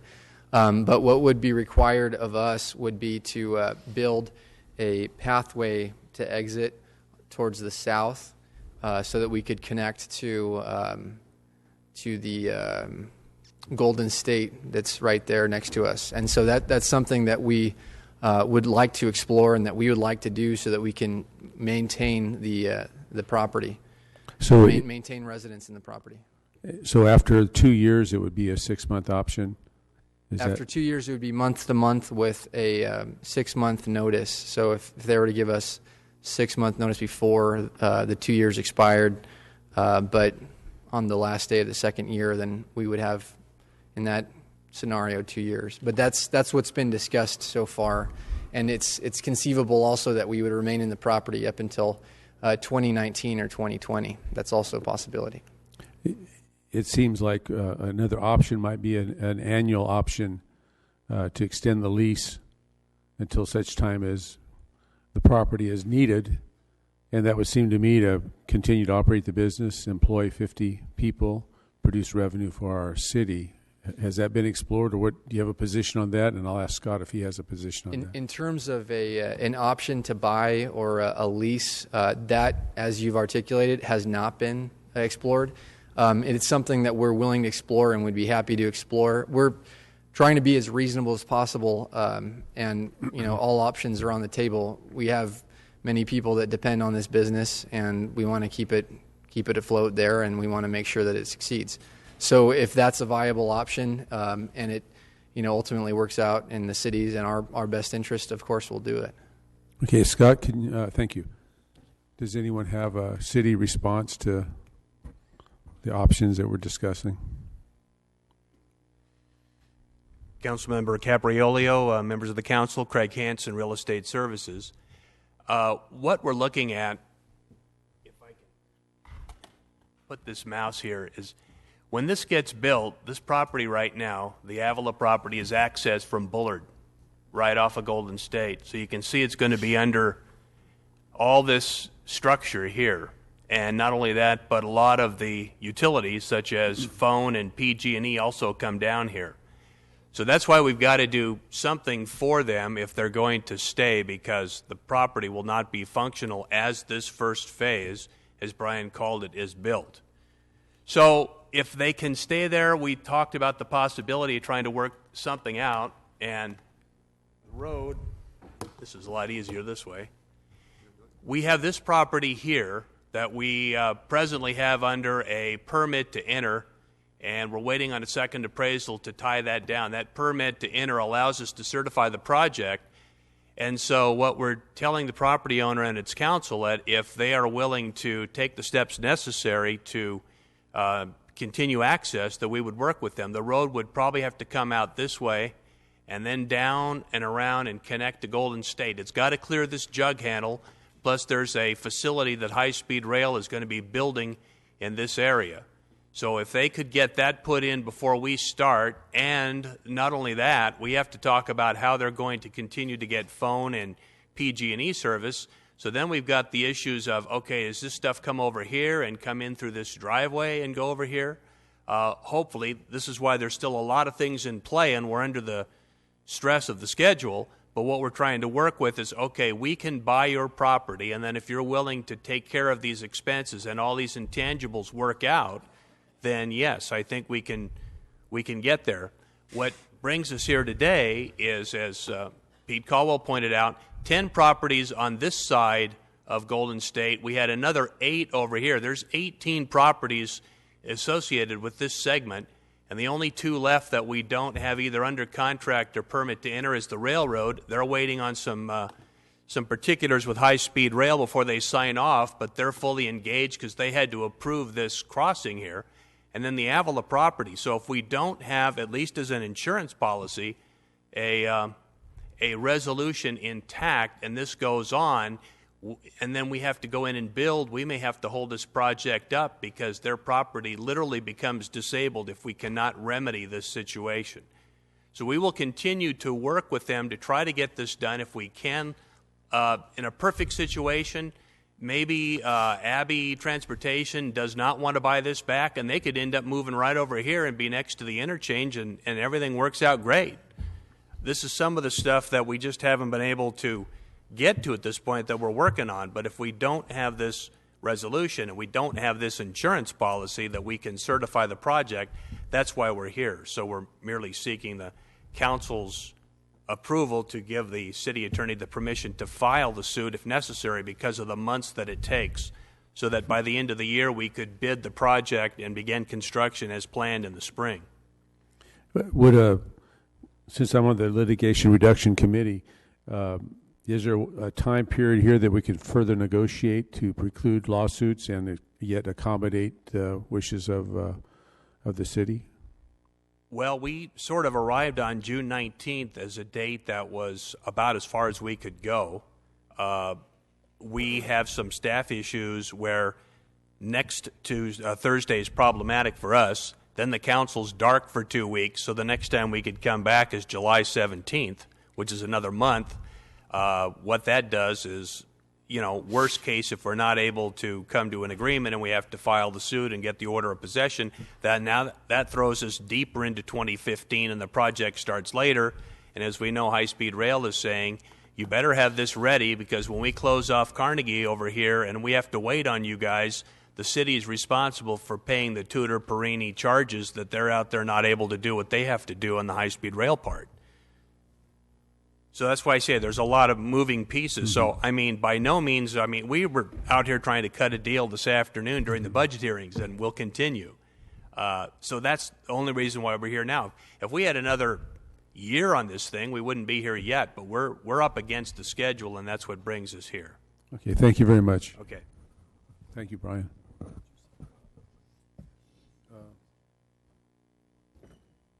Councilman Baines. Yeah, and I'm going to thank you, Council President. I'm going to kind of pick up some of the line of questioning that Councilman Capriolio picked up on. I'm trying to figure out, and I'm going to try to nail this down. Is this project, is this action today time sensitive? It sounds like it may be, but it sounds like it's a... Yes, Council, and I just wanted to provide one clarification. Ultimately, again, back to as Mr. Hansen mentioned about high-speed rail, and again, high-speed rail funding, this portion of Veterans Boulevard, and what we're needing to do. The city is not in a situation where we would be paying out delay claims and expenses to the High-Speed Rail Authority or Tudor Perini. But the real situation is that we have laid out a schedule such that we can get this work done and have Veterans Boulevard in place to replace the Carnegie Avenue crossing to the south when it's closed. The implication really is that if the city delays and we are not able to move forward with the right-of-way at this point and construct this piece, what would happen is high-speed rail would close the crossing to the south, Carnegie, and that means everyone on the west end of the Fig Garden Loop, this whole area northwest Fresno, has no outlet. They would have to go up to Herndon or down to Shaw, and that's a very, very significant detour to basically lose that crossing. So that's the real implication. Our agreement with High Speed Rail does specify a schedule, and we are, per that, to break ground to go into construction in early 2015. Okay. Because and I'll tell you why I asked. I'm curious as to Councilmember Capriolio's line of questioning regarding some further negotiation with the property owner. But in the staff report, it mentions that we were waiting for him to come back with another appraisal. Did that just never happen, or how much time did we give him to do that? Councilmember Bames, he did come back with an appraisal. Okay. And his appraisal came in at $1,391,000. And ours is like 1.1 or something like that? Yeah, and then what we did was we reviewed it in-house, and then we gave it to our appraiser, our consultant, and he reviewed it, and he came back with an updated appraisal for $1,300,000. So we're like $90,000 apart, $91,000 apart right now. But when you throw in the fixtures, it comes up to about $370,000. I mean, $1,370,000. So how much are we really apart? Right now, based on those two figures, about $20,000. Okay. I'm just. If we're only 20,000. The resolution of necessity does not stop us from negotiating. Right. We will continue to negotiate and try to work this out. We have been meeting and working with Mr. Whelan and his tenants since January. It's just a matter that we're getting closer, but we just haven't got to it. Okay. The timing factor of having to start construction in 2015 necessitates the Plan B in case we don't get it. We've also offered a right of entry to be signed by the owners, and that was not done either. Right. Thank you, City Attorney. Let me ask a question. If could we formulate this action today in a way? We seem to be very close to a deal. $20,000 is really not a long way at all when you're talking about $1 million deal.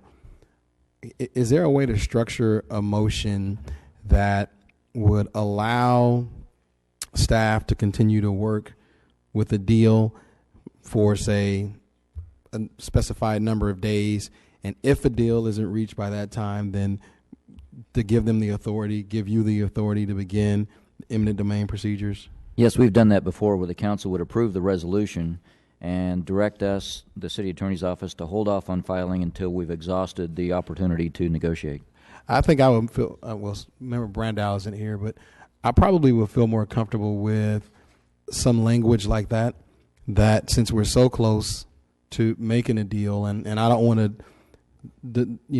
give any further delays, but with it being that close, I probably would feel more comfortable with something like that.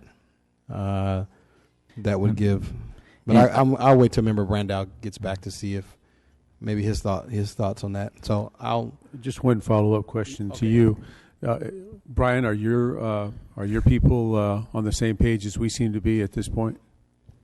They're interested in a resolution for the right price, and we had some back and forth with Craig out when the budget talks were going on for the last several hours here. So we were making some progress, but we're not there yet. And I think that it would be prudent if we were to allow us to have some additional time to explore some creative options, because even as of this morning, we were determining how much it was going to cost to put in that path that was just pointed out by Mr. Hansen.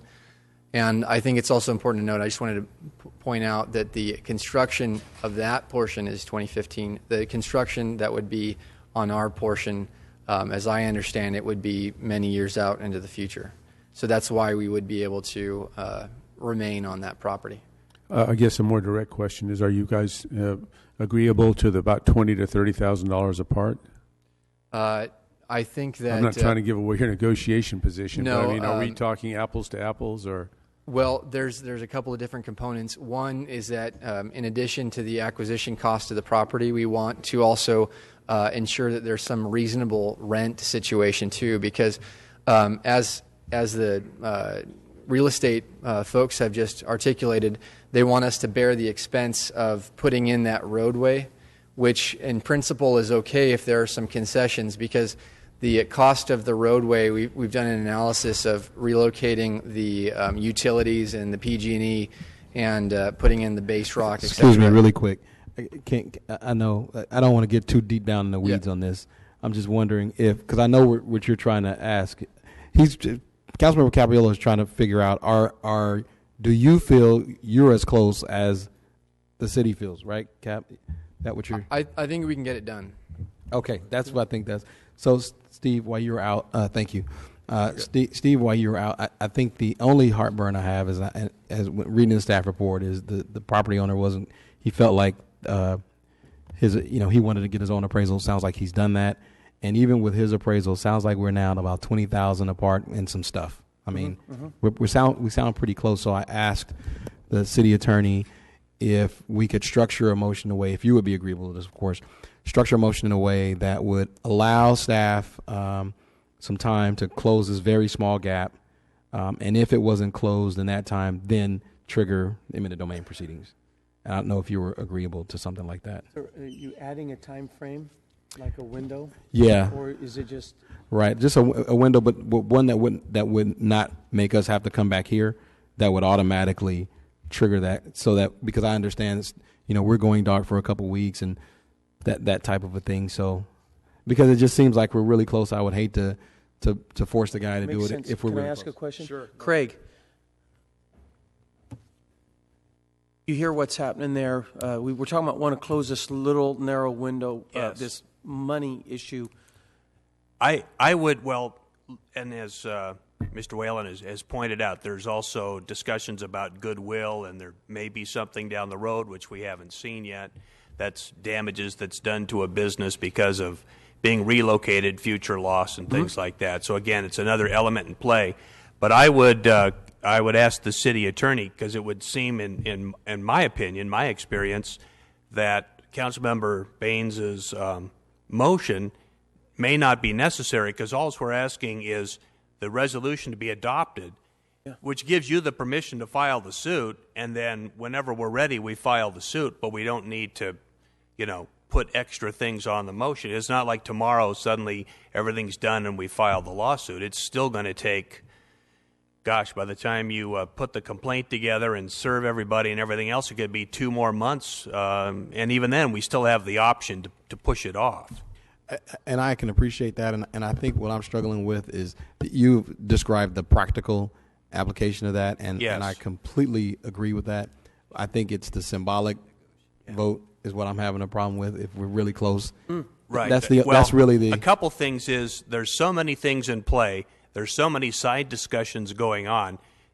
Pete's in here while I'm out with, or Mr. Caldwell's in here while I'm out with Mr. Whalen, and we're trying to put together a deal. And I would not say that it's within 20 to 30,000. It could be a little bit more than that. I mean, I'd say it's, as of my last discussion out there, I was over 6 figures away. Because there was an offer that I had at $1.6 million, and we were at $1.3 million, and we were doing some negotiating. But that's why this really isn't the appropriate forum to get into that kind of minutia.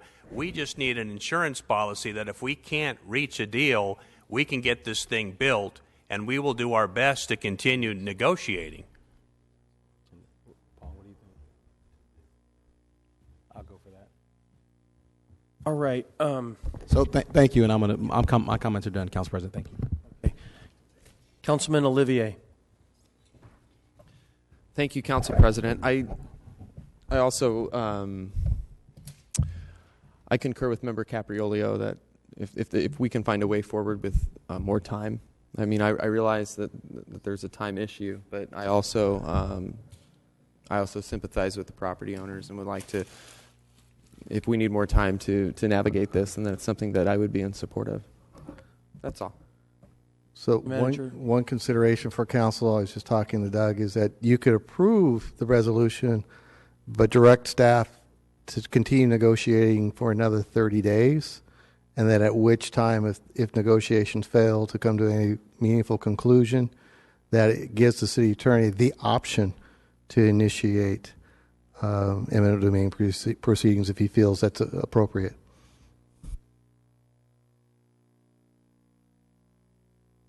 All right, then I made the original motion, and I'm going to amend that motion to include what Bruce just mentioned, which is we're going to vote on it today, give us 30 days before the trigger is pulled on this option, 30 more days of negotiation before the trigger is pulled on the option.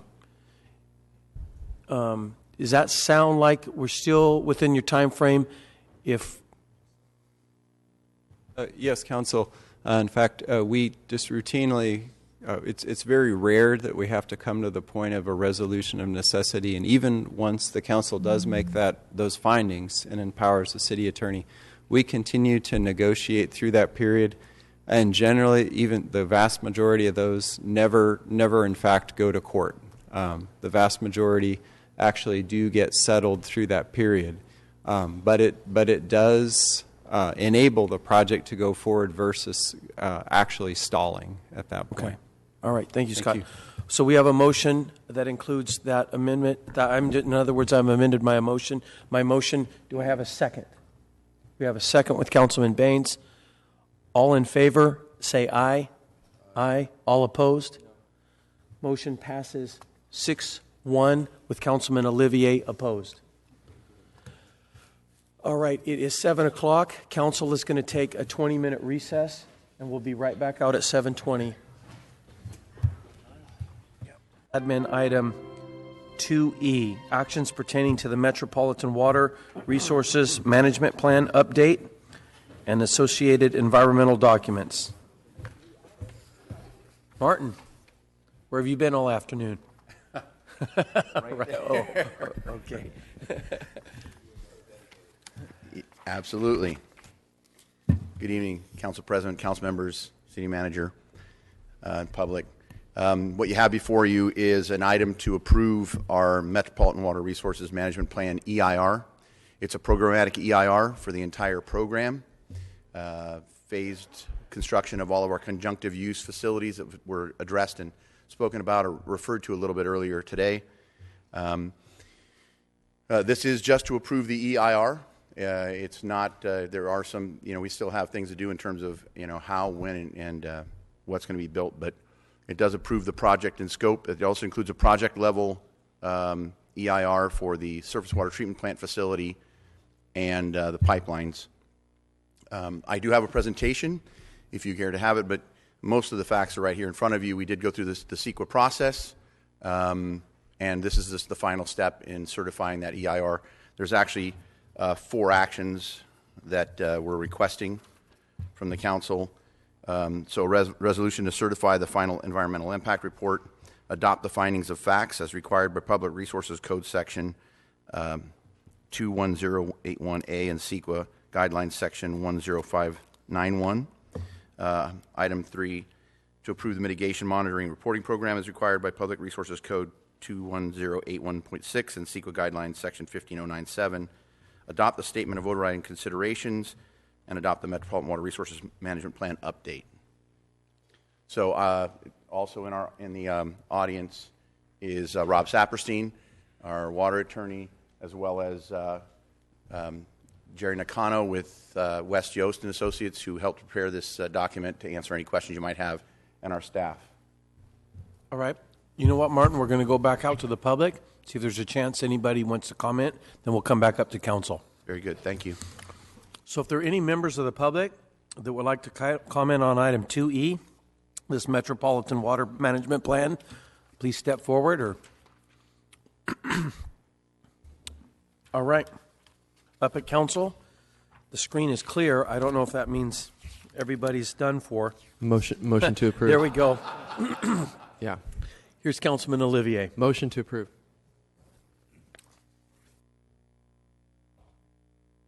You get a second? All right. It's good. It's good. All right, we have a motion and a second. Any other discussion? We've kept a high-dollar lawyer in the room for 4 hours, and we're not even going to ask a question? All right. So without any questions and without the presentation, the complete presentation, I think we're ready to vote. All in favor? Aye. All opposed? Motion passes 7-0. Thanks, Rob.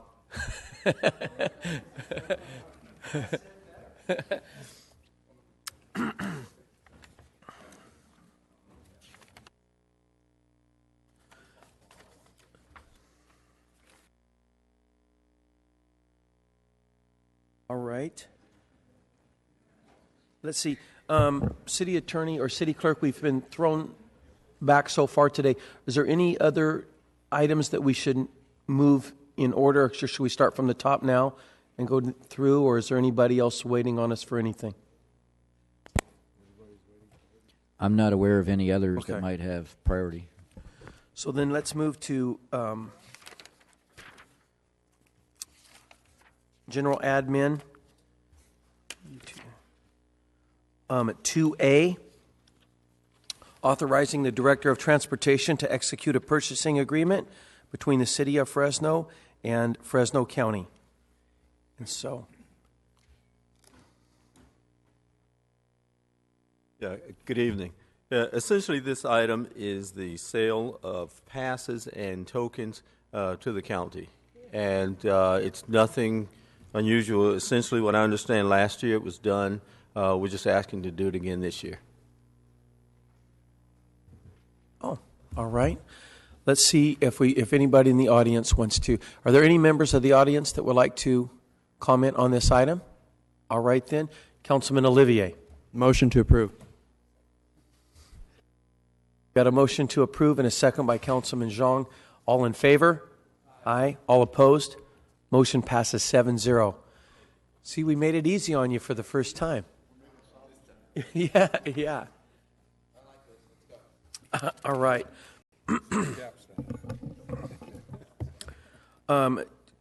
General admin item 2B, actions pertaining to the submittal of applications for consolidation in City of Safe Drinking Water State Revolving Fund. And that is from our public utilities. Again. Good evening. Again, Martin Corrine, Assistant Director of Public Utilities. What we have before us, before you, council members, is an action to submit an application for an SRF loan, a state revolving fund loan. We began this process with a $240 million application for our surface water treatment plant. There was a commitment on part of the California Department of Public Health, Safe Drinking Water, to fund potentially as much as $100 million. It looks like this particular fiscal year we may get $50 million. That $50 million will be at somewhere in the neighborhood of 2% instead of the 5.5% that we normally borrow. So that'll save anywhere from $23 to $60 million, depending on whether they give us a 20-year term or a 30-year term on that money. So substantial savings in interest by borrowing that money through this means. As we put that project in, it also turned out that there was a situation in southwest Fresno. The Orange Center School is a public drinking system. It's its own system. That system had been failing to meet drinking water standards. For that reason, they'd been having to use bottled water. And so the California Department of Public Health asked us if we'd be willing to consider consolidation and bringing them into our system and connecting their system, their school to our system. They are within our sphere. They are also immediately adjacent to some of the master plan facilities that we were going to build.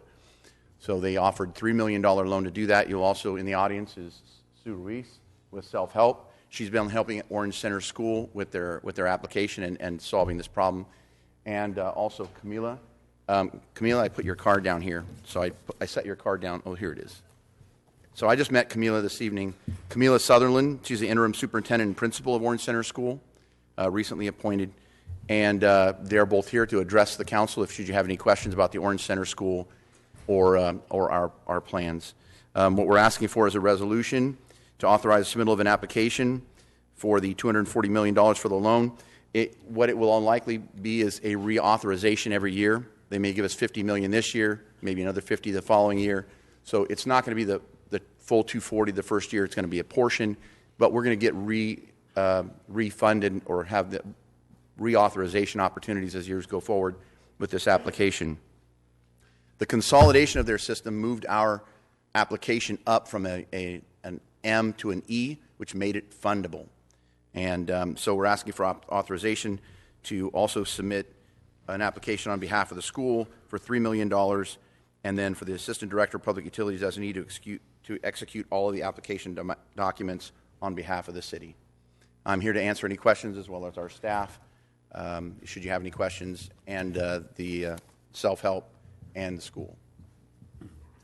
Thank you, Martin. Are there any members of the public that would like to address this item? All right, then. Councilman Capriolio. Motion to approve. Second. Wow, Clint, he stole your thunder.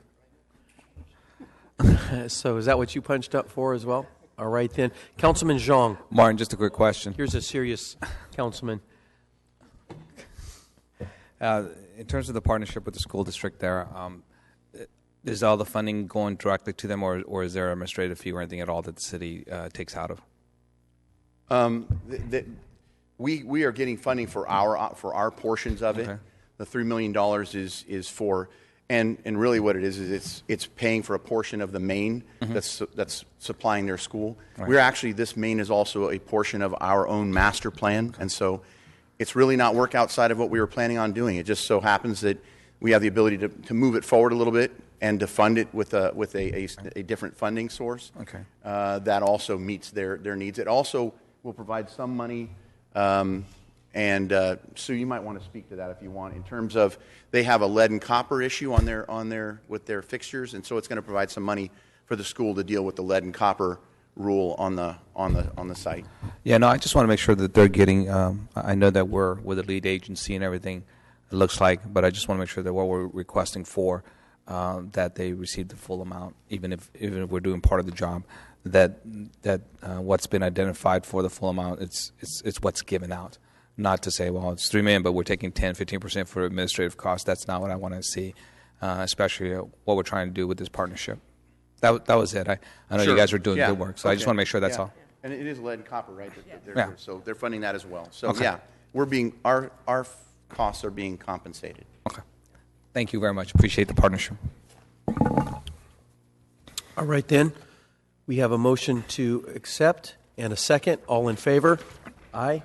All opposed? Motion passes 7-0.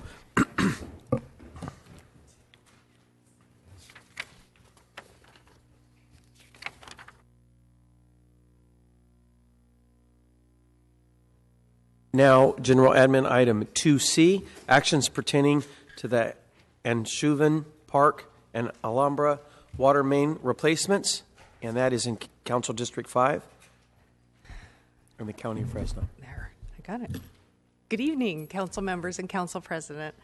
I'm Debbie Bernard with the Department of Public Works, and I'm here to present to you the request to adopt finding of categorical exemption pursuant to provisions of Section 15301B of the CEQA guidelines for the Anshuven Park and Alhambra water main replacements and service transfers and the Alhambra... Excuse me. I've read all the material, and I'm sure all the other council members have as well. I make a motion to approve. Wow. You're awesome. Thank you, Sal. That's bold. We have a motion and a second. Any other members of the public like to comment? Councilman Brand was a second. Any members of the public? Officially, we have to ask. All right, then. We have a motion and a second. The screen is clear. All in favor? Aye. All opposed? Motion passes 7-0. Point of order, Council President. I think before every meeting we should have Pizza Hut pizza. Yeah, because it's working. It's working. This is the Cap style of business. All right, then. At General Admin Item 2D, adopt a side letter of agreement between the City of Fresno and Unit 14, represented by the City of Fresno Management Employees Association. Good evening, Council. I'm Ken Phillips, Labor Relations Manager out of the Personnel Services Department, and I promise I'll keep this brief. The MOU between the city and CFMEA includes a provision providing a flat city payment of $800 a month towards health and welfare premiums. It also includes a provision to change the flat rate if another bargaining unit negotiates a different amount. Recently, Council approved 2 MOUs with a different amount. Both Local 39 and IBEW provide for a city payment of 75%, and that works out to about $813 a month. So the side letter before you provides that CFMEA would get the employees in CFMEA would get the same terms, 75%, with future increases being split 50-50 between the city and employees. We're asking Council to approve the side letter so that we can be in conformance with the MOU with CFMEA. Thank you, and I'm available for questions. Right, thank you. Are there any members of the public that like to address this item? All right then, Councilman Capriolio. Ken, excellent presentation. Motion to approve. Councilman Olivier. We have a motion and a second. The screen is clear. All in favor? Aye. All opposed? Motion passes 7-0.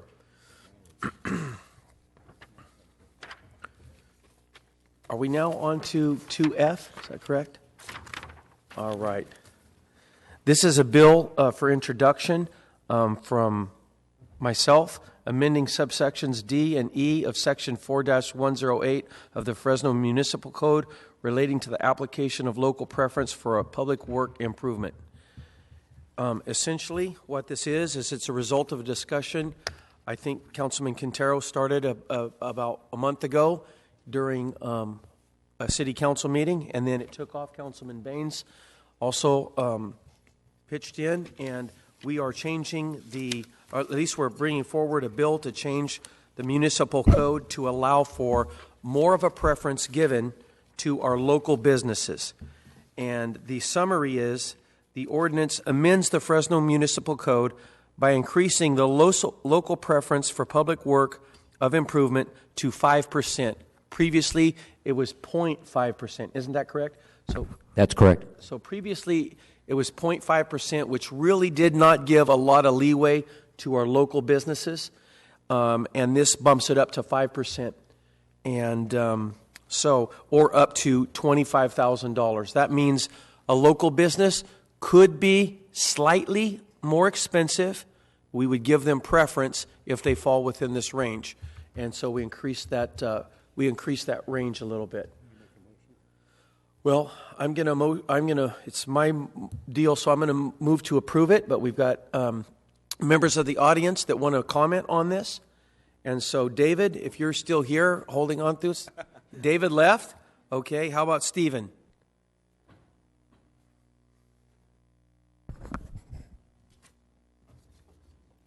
Good evening. My name is Steve Poindexter. I'm the president of American Paving Company here in Fresno, located at 315 North Thorn Avenue. American Paving was founded in 1958 and has been a wholly owned subsidiary of Lyles Diversified since 1988. We are a local general engineering contractor specializing in grading, paving, minor concrete, and bridge construction. We are a union signatory and have affiliations with the operating engineers, laborers, cement masons, and carpenters.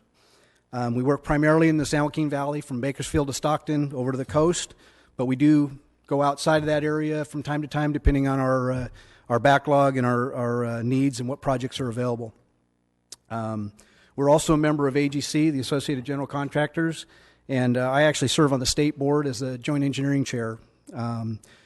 Assuming, as many of you probably know, we've been around a long time. We've done a lot of work for the city of Fresno over the years, the last 56 years.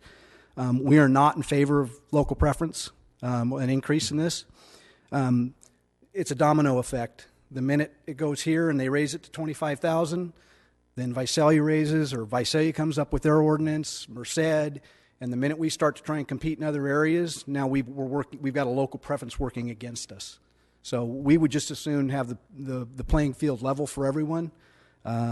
We don't see a need for it. I believe AGC provided everybody with a white paper. This topic came up, 4 or 5 years ago with the council. We addressed it then, and we're able to hold it back. But we're just not in favor of it. We'd much rather have the competition, and let the chips fall. So, Thank you, Stephen. And Bruno?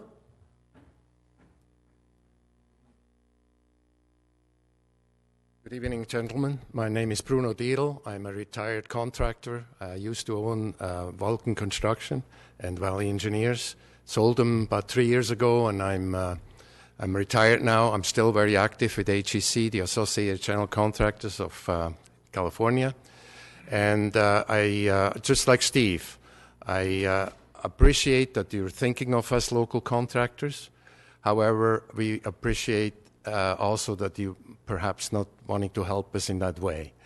Because again, if other cities and other towns within the valley or in California adopt similar ordinances, we're not going to be competitive. We have a very highly competitive industry in the construction industry.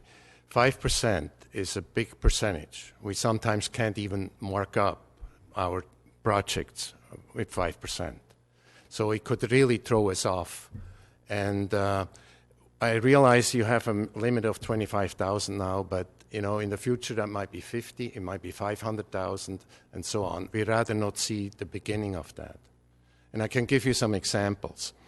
Some years ago, the city of San Francisco was doing a Hetchy project up on Tuolumne Meadows, a multi-million-dollar project, and our company was going to bid on it. Well, they had a preference at that time of 5%. And we just decided, even though it's in the back door of our company, we could not bid it. We could not be competitive. So we didn't bid it. And many of the contractors here in Fresno, they work outside of Fresno. They work throughout the valley, other areas of California, and they're taking their people usually with them when they go to other projects. Now, we want them to continue to be competitive in those other cities because it benefits us here in Fresno. So I urge you not to adopt such a resolution. Thank you. Thank you. Are there any other members of the public that would like to address this item? All right, then. Councilman Quintero. Thank you, Mr. President. I was going to second your motion. Right. Thank you. Councilman Baines. Sal cheated. I was trying to second. No, I'm kidding. But no, I'm kidding. I'm really kidding with Sal. Anyhow, yeah. I just want to thank the council president for bringing this forward, and I think it gives a few of us up here a lot of heartburn when we see our local guys that really get beat out by sometimes less than a couple $1,000s on, hundreds of thousands of dollars of project costs. And while I can certainly appreciate the perspective of the AGC and some affiliated agencies, there are already municipalities that have local preference anyway. So I don't necessarily know that we are going to be starting a major domino effect here. So I'm fully in support. Thank you, Council President, for bringing this. Councilman Brand. So the limit is 25,000 on the preference. What is the definition of local? Because in the past we've had these ordinances. I think if a company had let's say 20 branches and one was in Fresno, it was considered local. Okay. Let me read it to you, the official. For purposes of this subsection, local businesses shall mean a business with a fixed primary or branch office either within a 25-mile radius of the city, of Fresno City Hall, or within the county of Fresno, and a fixed primary or branch office was established prior to the city inviting bids for the respective purchase. Okay. Did I get that right, City Attorney? That's correct. Okay. And for somebody who's done the same business up and down the state of California, a lot of contractors do, when they bid, they will go in other cities, and there's always the unintended consequence that it could trigger other cities to competing, local preference deals. I like the intention. I think it and at 25,000, it's not going to be too restrictive. But when you start escalating like to 100,000, 500,000. I think our deal is 500,000 now, right, City Manager?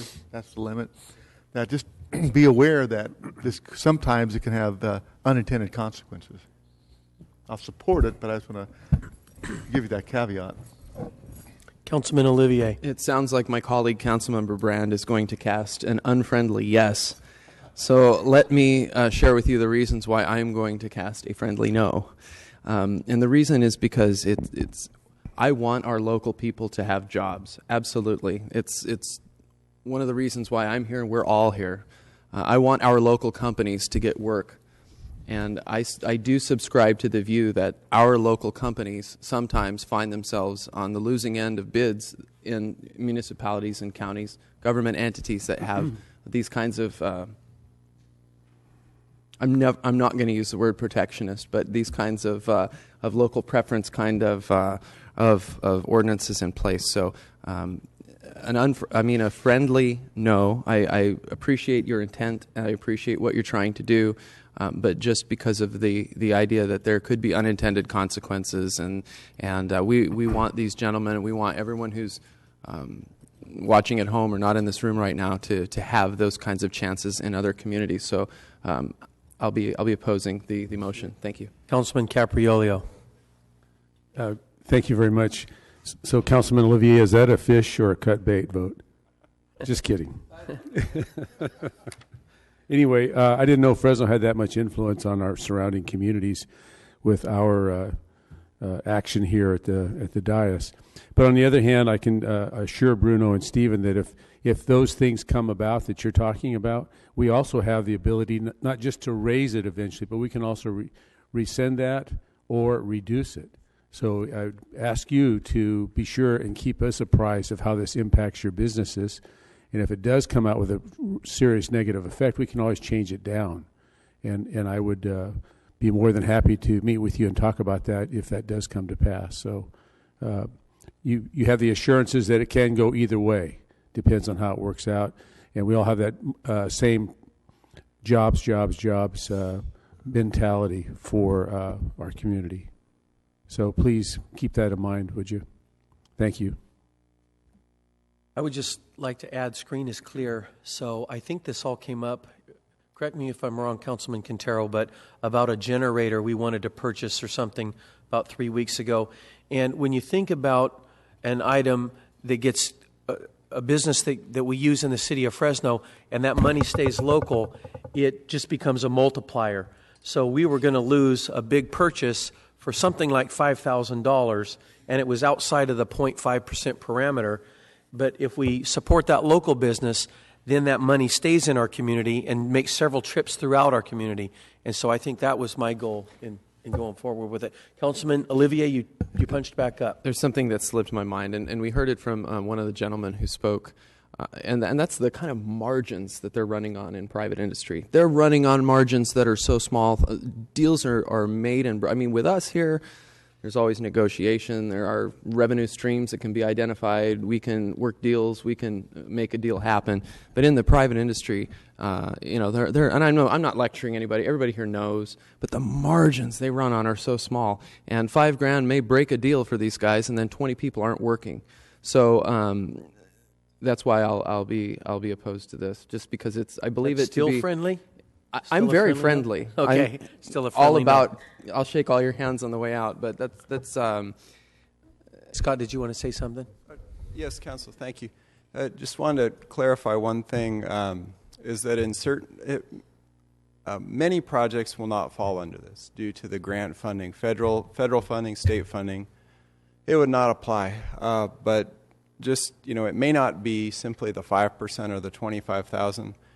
With certain projects, we often will get sometimes 3 bids, 4 or 5. Some of those will be local, some will be non-local. If indeed the industry says the margin is too slim, we often may only have, say, 1 or 2 local bidders. In which case, what we typically see on bids is if we have 8 bids, the prices are low. The competition is very good.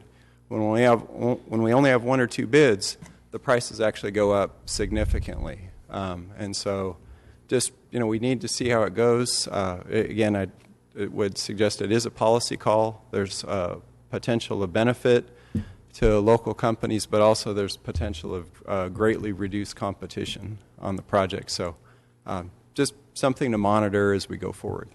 Thank you, Scott. Thank you. Screen is clear. All in favor? Aye. All casting friendly noes? No. Motion passes 6-1. Councilman Olivier voting no. All right.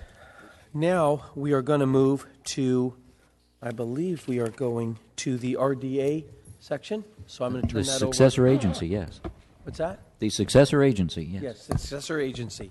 So I'm sending that over to Councilman Baines as the representative on council. Thanks, Council President. So looks like we have a couple items here today, so I'll turn it over to Marlene. Thanks. Yes, your first item concerns a purchase and sale agreement. Central Fish will be required to sell its parking lot. Marlene, can you pull that microphone a little closer to you? Yeah. Thank you. Central Fish will be required, can you hear now? Yes, yes, better. Will be required to sell its parking lot for the high-speed rail. So they're proposing to purchase an agency-owned parking lot that is, in fact, adjacent to their business. And they are proposing to, or they have offered to purchase that lot for slightly above appraised value following negotiations with us regarding improvements that have been made to the lot. So it appraised at $18,750. They're offering to pay $21,244. And we're recommending that you approve this purchase and sale agreement. And of course, this action is pending approval by State Department of Finance. All right, thank you, Marlene. I'll take this item out to the public. Anybody in the public wishing to comment on this item? Seeing none, I will bring it back to the dais. I will entertain a motion. So moved. Second. All right, item's been properly moved and second. All those in favor? Aye. All those opposed? Even Clint voted yes. All right. Item passes 7-0. I know. All right. On to our next item is a resolution approving the long-range property management plan. Marlene? I'll just briefly highlight this item. The successor agency very recently received its finding of completion from the state of California that enables us to proceed with this long-range property management plan. The state DOF establishes the format of the plan. It's essentially a chart, and it's part of your packet. The permissible uses are outlined in the plan and in the staff report. If you have questions on those, I'll be happy to answer. I'll just simply summarize by saying of the 71 parcels, 20 are under an enforceable obligation or a purchase and sale contract that's pending subject to DOF approval, like the item you just passed. So that brings us, in fact, to 20. The 51 remaining parcels will be sold. So 20 under and 51 will be sold. We've consistently used those property development guidelines, that disposition guidelines that you approved in June of 2012, and we'll be following those in the sale of these properties. So following your consideration of approval of this item, we'll be going to the Oversight Board and then the Department of Finance for final approval. If you have questions, happy to answer. Thank you, Marlene, for the staff report. We will take this item out to the public. Is there anybody in the public wishing to comment on this item? Seeing none, I will bring it back to the dais. Councilmember Olivier. Oh. Okay. Okay. All right. We have a motion from Councilmember Olivier. Second. We have a second by Councilmember Brand. Oh. Did you have a question? The parking lot behind Hotel Fresno, is that on this list?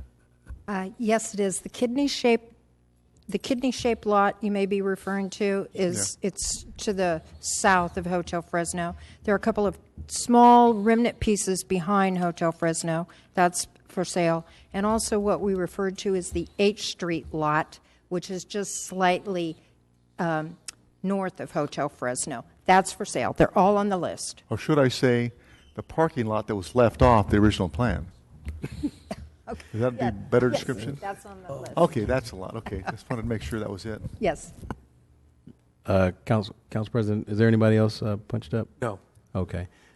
All right. Now that Lee has fully made his point, because you really did win the Hotel Fresno argument, my friend.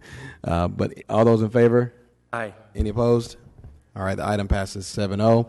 On to our final successor agency item. It's a resolution approving the loans made by the City of Fresno to the former redevelopment agency of the City of Fresno as an enforceable obligation, and make a finding that each of the loans were made for a legitimate redevelopment purpose.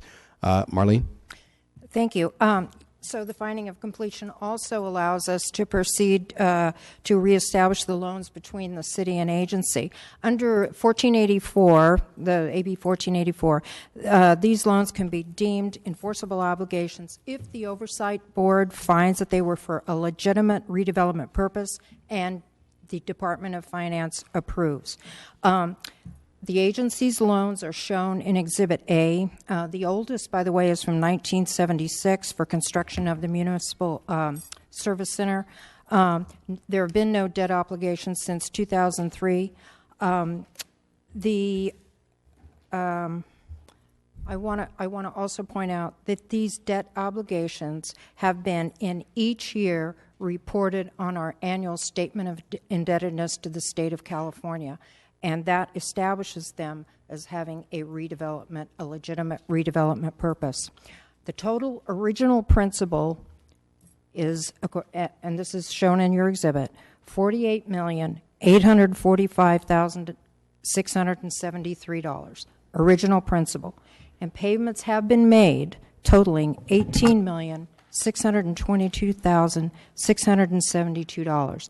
The interest rate will be calculated pursuant to AB 1484 and the HSR codes. If approved, the maximum repayment in each of the fiscal years is limited to half of the increase between the amount to distribute to taxing entities in that fiscal year and the 12-13 base year. We did very well in the 12-13 base year in terms of favoring that calculation. But in any event, it tells you that the state is only allowing us to pay ourselves back with half of the available increment for distribution. So it's a slow process, if you will. There is significant fluctuation from year to year because of, in each year, the loan payment is added to the expense, causing a decrease in the amount available for distribution roughly every other year. So there's great fluctuation. We've worked closely with the budget office to make reasonable estimated projections if we find approvals here.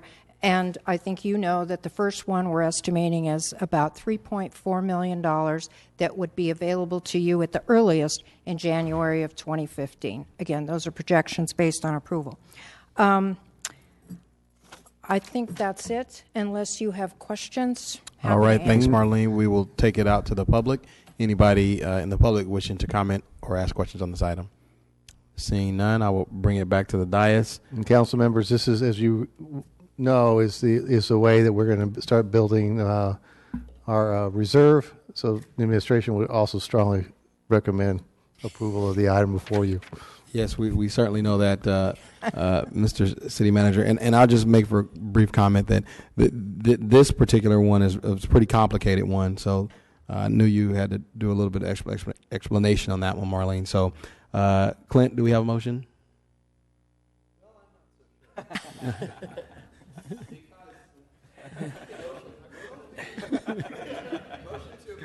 All right, it's been motioned by Clint, seconded by Member Brand.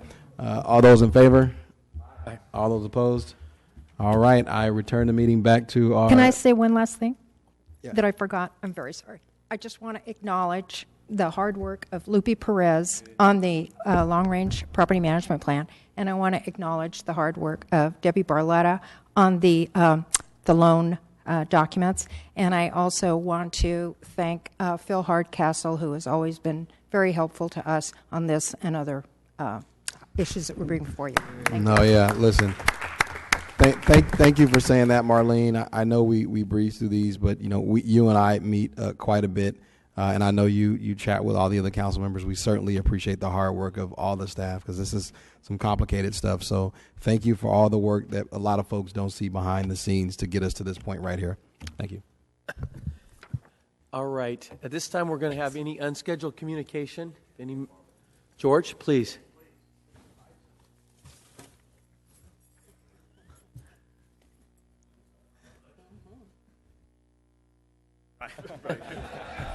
George Hostler, reporter, Fresno Bee, and just for the public, we don't know how big a hole the budget is in the general fund. Is it $1.8 million? Is a figure that's been bandied about. And then two, I'm curious if the administration now has unilateral authority to balance the budget without materiality questions coming up, which Bruce, you remember the materiality meeting, but.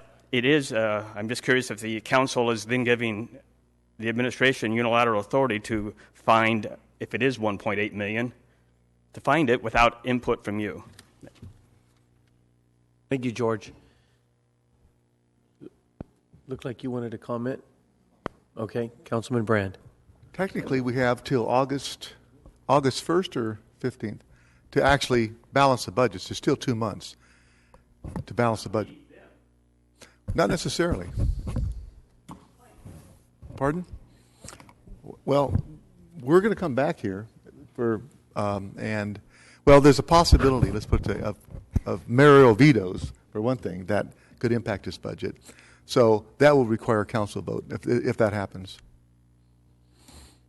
Am I right, City Manager? I think, George, it would be fair to say that we're probably about $600,000 off, which with between what will or won't be vetoed. So I think we're pretty close to being balanced.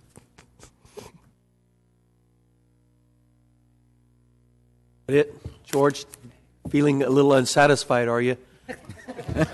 I understand. Good questions. City Attorney, would you go over what's going to happen in closed session, please? Yes, we have the labor closed session for all of the listed bargaining units, and I would not expect any announcements afterwards. All right, thank you. So George, the public portion of our meeting. George, can you have the photo editor use the picture of Council President Brando where he's going like that? And No. I request that for tomorrow's paper. All right.